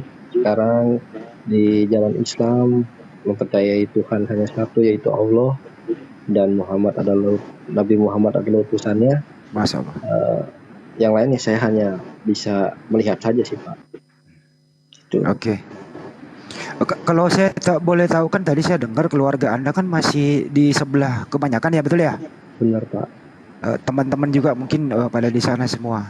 Kalau sekiranya nih ada yang ngajak kembali dengan janji-janji yang begitu mulus, misalnya dihargai dengan materi, kira-kira Anda tergoda nggak tuh? Sejujurnya saya enggak sih Pak. Udah pernah dicoba, saya udah tolak Pak. Dan saya tetap di jalan yang Islam gitu. Toh saya yakin namanya rezeki itu sudah diatur sama Allah. Yang penting saya rajin, pasti dikasih kelancaran rezeki sama Allah. Pernah ada yang mempengaruhi kayak demikian? Pernah ada yang godain, bro? Yang godain secara materi sih nggak ada sih, Pak. Oh, kalau ada gimana menyikapinya? Kalau ada saya pasti tetap tolak, Pak. Tapi pesan kami, tolong kalau agama lama itu jangan sampai Anda mencederai agama lama Anda. Artinya apa? Tidak boleh menista. Oke, itu yang penting. Iya, Pak. Nah, terus selanjutnya nih, kedepannya mau ngapain setelah memeluk Islam? Kira-kira seperti apa langkah awalnya? Saya kedepannya saya ingin belajar sih, Pak, sama istri saya untuk lebih mendalam lagi tentang Islam. Oke. Pak, dengan ikutin kajian-kajian mungkin. Karena saya udah berjanji sama istri saya juga, saya ingin memperdalam bersama istri saya. Oke. Itu sih, Pak. Di samping berterima kasih kepada Allah Subhanahu wa Ta'ala Anda mendapat hidayah, ada nggak orang yang paling berkesan di hidup Anda akhirnya Anda memeluk Islam? Selama ini karena saya di lingkungannya lebih ke arah Kristen ya, Pak. Ya istri saya sih, Pak. Istri saya selalu menguatkan saya. Dia bilang, kamu pasti bisa, kamu masih mendapatkan hidayah dari Allah. Kamu coba terus untuk berdoa. Dan benar, Pak, itu terjadi dalam hidup saya. Oh, jadi istri gitu ya? Oh, istri sudah Muslim lebih dulu ya? Istri saya dari kecil sudah Muslim, Pak. Jadi dia yang menguatkan saya, biarpun sempat saya tadi yang saya bilang saya pulangkan, saya ambil kembali, saya minta maaf sama papahnya, sama anak saya juga tuh yang sama, dan saya janji saya mau untuk selamanya untuk di jalan Islam, Pak. Ini orang ngantuk sama saya ya tidur lah. Ini orang ada aja nih orang baru live. Udah nggak usah diurusin netizen di bawah mah biasa itu. Dia itu maunya Bang Juma aja yang ngomong. Bentar Bang Andi, bentar aku marahin netizen di bawah. Woi netizen, bajingan kalian. Terus kalau misalnya ngantuk ya tidur lah bro gitu loh. Ini kan saya nanya. Saya diberi kesempatan. Sampai lupa tadi. Mantap. Ini ujian anakku, ujian. Ini ujian, sabar. Terakhir deh supaya aku tidur juga nih. Terakhir bro, terakhir nih gitu ya. Kalau pertanyaannya berulang tolong di skip karena saya baru nyampe nih. Dulu menikah secara Islam ya bro? Benar Pak, saya secara Islam menikahnya. Tadi saya dengar suruh nikah ulang, kenapa ya? Nikah ulang ya? Boleh nggak sih? Boleh diulang-ulang, nanti kasihan momentumnya jadi mentah lagi. Gimana nih Pak Ngujuma, harus menikah ulang apa gimana Pak Ustadz Tata juga nih, bisa nggak nih? Kan dia menikah secara Islam dulu. Ya. Iya, nikah tapi nggak usah pesta, nikah aja. Oke. Memperbarui nikah gitu. Iya, nikah nggak apa-apa. Oke. Kalau silakan nikah. Ya silakan nikah lagi ya, itu pesan gitu ya, saran-saran gitu ya. Kedua bro, kalau pertanyaan sudah diulang tolong di skip. Udah disunat belum? Sudah. Udah tadi udah kutanya. Oke, di skip. Lanjut. Skip. Selanjutnya nih, ini yang paling penting nih. Yang paling penting ini bro. Apakah Anda sudah mengerti bagaimana tata cara sholat? Sudah, skip. Sudah. Baik, thank you Ustaz. Selanjutnya nih. Ganti nama. Oh boleh, Ustaz dulu. Kira-kira ada yang mau ngasih? Ini bukan nama asli kali Amos ini. Nama asli saya Pak Amos Agustian, dari lahir KTP pun saya Amos Agustian. Ada yang mau ngasih nama Islam, tapi KTP tetap di situ. Ada yang mau ngasih? Bang Juma, Pak Desuki? Saya serahkan aja ke Bang Juma deh. Kalau saya sih kasih nama sebagaimana dulu ada Ustadz kita yang paling terkenal itu Abdullah bin Abdul Qadir Munsi. Bagaimana, setuju nggak? Beliau banyak yang membantu. Namanya panjang dulu. Banget. Ya, dulu yang membantu untuk menerjemahkan Bible berbahasa Belanda ke Indonesia loh beliau itu. Ya Tapi kan tertulis Allah di situ, Bang. Oh iya juga sih. Ya gara-gara dia juga itu akhirnya berkepanjangan kenan orang Kristen pakai nama Allah itu. Ya saya cuma usul aja sih. Allahu Akbar. Ini dibawa kan? Ya silakan Bang Juma. Udah, saya udah. Yang penting pesan kita, Saudara Amos, istiqomah. Lalu kemudian ketika ada sesuatu yang ingin dipertanyakan, tanya langsung kepada ustadz. Jangan tanya kepada orang yang awam gitu. Takutnya bukan tidak benar, takutnya nanti tidak sesuai dengan ilmu yang bersanad dari baginda Rasulullah Muhammad SAW. Gitu ya. Baik. Saudaraku Amos ya. Terima kasih. Sertifikat mualafnya ada? Dulu saya ada Bang Tapi Bima. masih ada kan? Iya, di Masjid Agung Sunda Kelapa dulu. Masih ada disimpan. Masih saya simpan. Oh iya, syukurlah. Oke, lanjut. Bang Amos, lu tinggal di mana Bang Amos? Gue Jakarta Timur.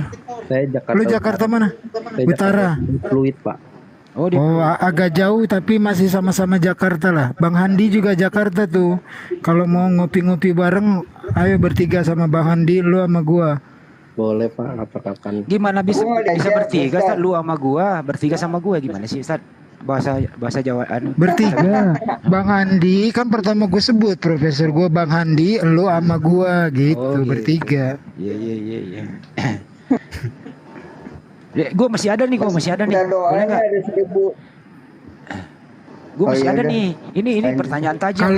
Kalau di komputer tuh biasanya kita mau mengcopy sebuah file, pertanyaannya skip satu-satu atau skip all. Skip all Bang Handi, semuanya di skip. Ya kalau pertanyaan berulang ya di skip aja gitu. Kira-kira kan tadi ada yang terlewatkan nih. Sebenarnya saya monitor di jalan. Saya sama Julius sama teman-teman yang lain di jalan. Saya monitor sih gitu loh. Gitu. Selanjutnya pertanyaan Bang Amos. Boleh nggak? Boleh. Oke. Bang Amos, kalau boleh tahu, ada nggak sih di dalam hati Anda itu untuk mengikuti Anda? Ada. Bang Juma langsung tahu hatinya. Hebat adik saya ini satu. Belum ditanya langsung ada ya. Alhamdulillah. Enggak, maksudnya Bang Amos ini baru memeluk Islam secara kafah begitu ya. Ada nggak sih niat untuk berdakwah bersama kita nih? Supaya apa? Supaya menggema suara Anda begitu. Ada sih Pak. Kalau saran saya jangan ikut dulu. Belajar Islam aja dulu. Pak. Jangan. Ya, jangan. Kayak Bang Theodore itu jangan debat dulu, Bang. Belajar Islam yang benar dulu, Bang. Mualaf jangan ikut debat dulu deh. Itu Kenapa Bang Amos banyak penasihat hukumnya di sini ya? Gini Bang Handi. Ya, siap. Gini, orang yang ikut berdebat lintas agama tanpa bekal ilmu agama yang ya menurut hitungan kita udah pengalaman lah, itu bisa mengeraskan hati Bang. Mengeraskan hati mereka gitu. Jadi nanti belajar Islamnya malas, yang ada hanya keinginan untuk berdebat aja. Tapi ilmu tidak bertambah. Yang ada ngotot-ngototan, begitu ditanya tentang Islam nggak tahu, mendongkol, akhirnya stres sendiri, hatinya menjadi mengeras. Jadi alangkah baiknya kalau jadi penyimak aja dulu, siapkan pulpen, kertas, ketika ada materi yang dipertanyakan oleh teman-teman Kristen itu dicatat, oh jawabannya ada di Al-Quran surah ini ayat sekian. Nah itu lebih bermanfaat itu. Silakan. Maksud saya tadi ingin ngomong begitu Bang Joma. Makanya kan udah bilang ada. Tadi saya mau ngomong begitu, tapi alhamdulillah saya nggak jadi ngomong, kan sudah terwakilkan kan gitu. Gitu ya. Yang mualaf kalau tetap mau ingin melakukan syiar Islam, jangan sendiri, tandem sama senior. Jadi kalau ada pertanyaan tentang Islam, ada yang membackup. Bahayanya kalau kita mengasumsi sebuah ayat Al-Quran itu bahaya. Kalau memang perlu, dirasa perlu dan mau, tandem. Lihat ada senior di situ, ikutan gabung. Standby lagi dong. Oke. Tadi saya ngomong begitu, alhamdulillah sudah. Ternyata firman dalam hati saya kebaca sama Bang Juba ya. Sabda dalam hati saya begitu. Ini hostnya kenapa sih gua salib juga nih hostnya nih, ngomong melulu nih. 1.700 orang nih di bawah juga. Itu di bawah ada usulan bagus itu. Amos Abdullah Musa. Wah keren juga tuh dipakai tuh. Cuman nama Amos artinya jelek, Pak. Enggak, kan jadi Abdullah Musa. Oh iya. Nah, bagus itu. Bagaimana kalau Amos dibalik menjadi Somad? Jauh. Bagus juga. Jadi selanjutnya nih, itu. ini pertanyaan Bang Andi. kritis nih, ini pertanyaan kritis. Ini untuk motivasi semua mualaf ya, yang baru bersyahadat kan begitu ya. Nih, ini saya tanya Anda, mungkin di luar sana bisa terwakilkan kan begitu ya. Ini nih, tolong didengarkan baik-baik. Saya mau bertanya dalam hati. Ya, silakan dijawab. Maksudnya apa? Kalau begitu saya ulang, saya keluarkan dengan suara kan. Soalnya bersabda dalam hati nggak ada yang tahu jawabannya ya. Begini pertanyaannya nih Bro Amos. Ya. Lu tahu sendiri itu Islam itu aturannya banyak loh ya. Lu harus bangun subuh. Ya gitu ya. Lu 5 kali sehari. Iya. Gitu ya. Iya. Kira-kira lu udah siap nggak sih? Saya akan mencoba, Pak. Lu nggak boleh coba-coba lo, gimana nih Ustaz? Coba-coba lo nggak boleh lo. Sebenarnya berusaha. Berusaha gitu. Iya, artinya berusaha. Sebenarnya tiap pagi juga sudah bangun sih, Pak. Jadi saya harus nganterin mama saya itu ke pasar tiap pagi.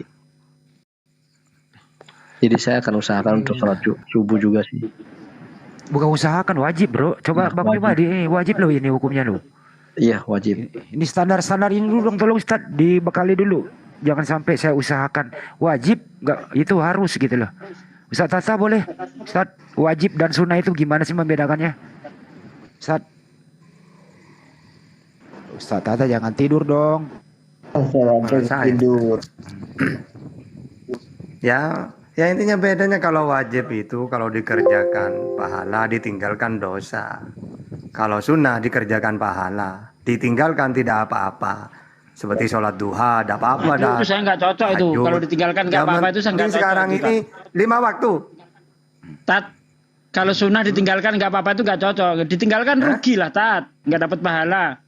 Kalau iya, kurang lebih sama lah. Betul. Sama dengan itu. tidak dosa gitu ya. Nah sekarang ini yang perlu diketahui sholat 5 waktu aja dulu lah, itu doang ya. Nantilah kalau nanti tergugah sendiri pingin nambah pahala baru yang sunnah-sunnah gitu. Itu doang. Oke, baik. Karena tadi saya ketinggalan, saya izin kembali kepada guru-guruku yang ada di sini.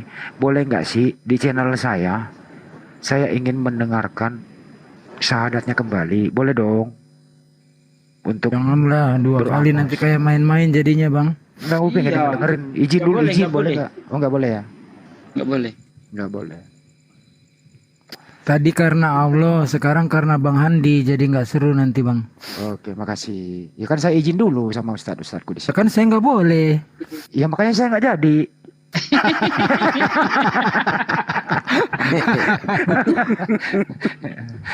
Oke. Di skip ya. Skip. Tadi Ini aja nih pertanyaan nih buat. Tadi tertawa kenapa ya? Tadi Bang Handi minta syahadatnya diulang, katanya demi channelnya. Aku larang Bang. Gimana Bang, jewer apa enggak nih? Iya. Tertawa juga deh saya. lanjut. Itu mah namanya tertawa ngeledek itu Bang. Bang Zuma ngantuk, terbangun lagi gara-gara kita ketawa. Di gunung soalnya nih, dingin.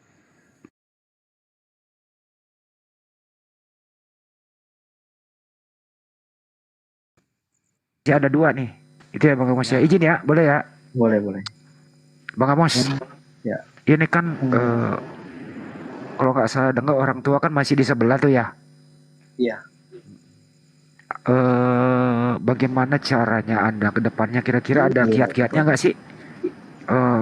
Bagaimana ada kiat-kiatnya nggak sih? Ada gak niat dalam hati nggak sih supaya keluarga Anda itu kembali seperti Anda begitu? Ya pasti ada sih Pak. Ya pasti ada gitu. Ya, saya hanya bisa bawa dalam doa ke depannya biar Allah sendiri yang gerakin hatinya gitu Pak. Ini black or white ya. Terus kemudian sedih nggak sih kalau seorang anak memeluk Islam tapi orang tua itu belum itu? Kita ini belum pernah merasakan loh ya. Gimana merasakannya sih? Itu loh, dalam keluarga berbeda agama begitu. Berbagi dong. Sebenarnya kalau dari saya sih kembali ke toleransi sih Pak. Gitu. Kalau dibilang sedih ya pasti sedih Pak. Kita sudah tahu bahwa Alkitab sendiri bilang Yesus itu Tuhan, tapi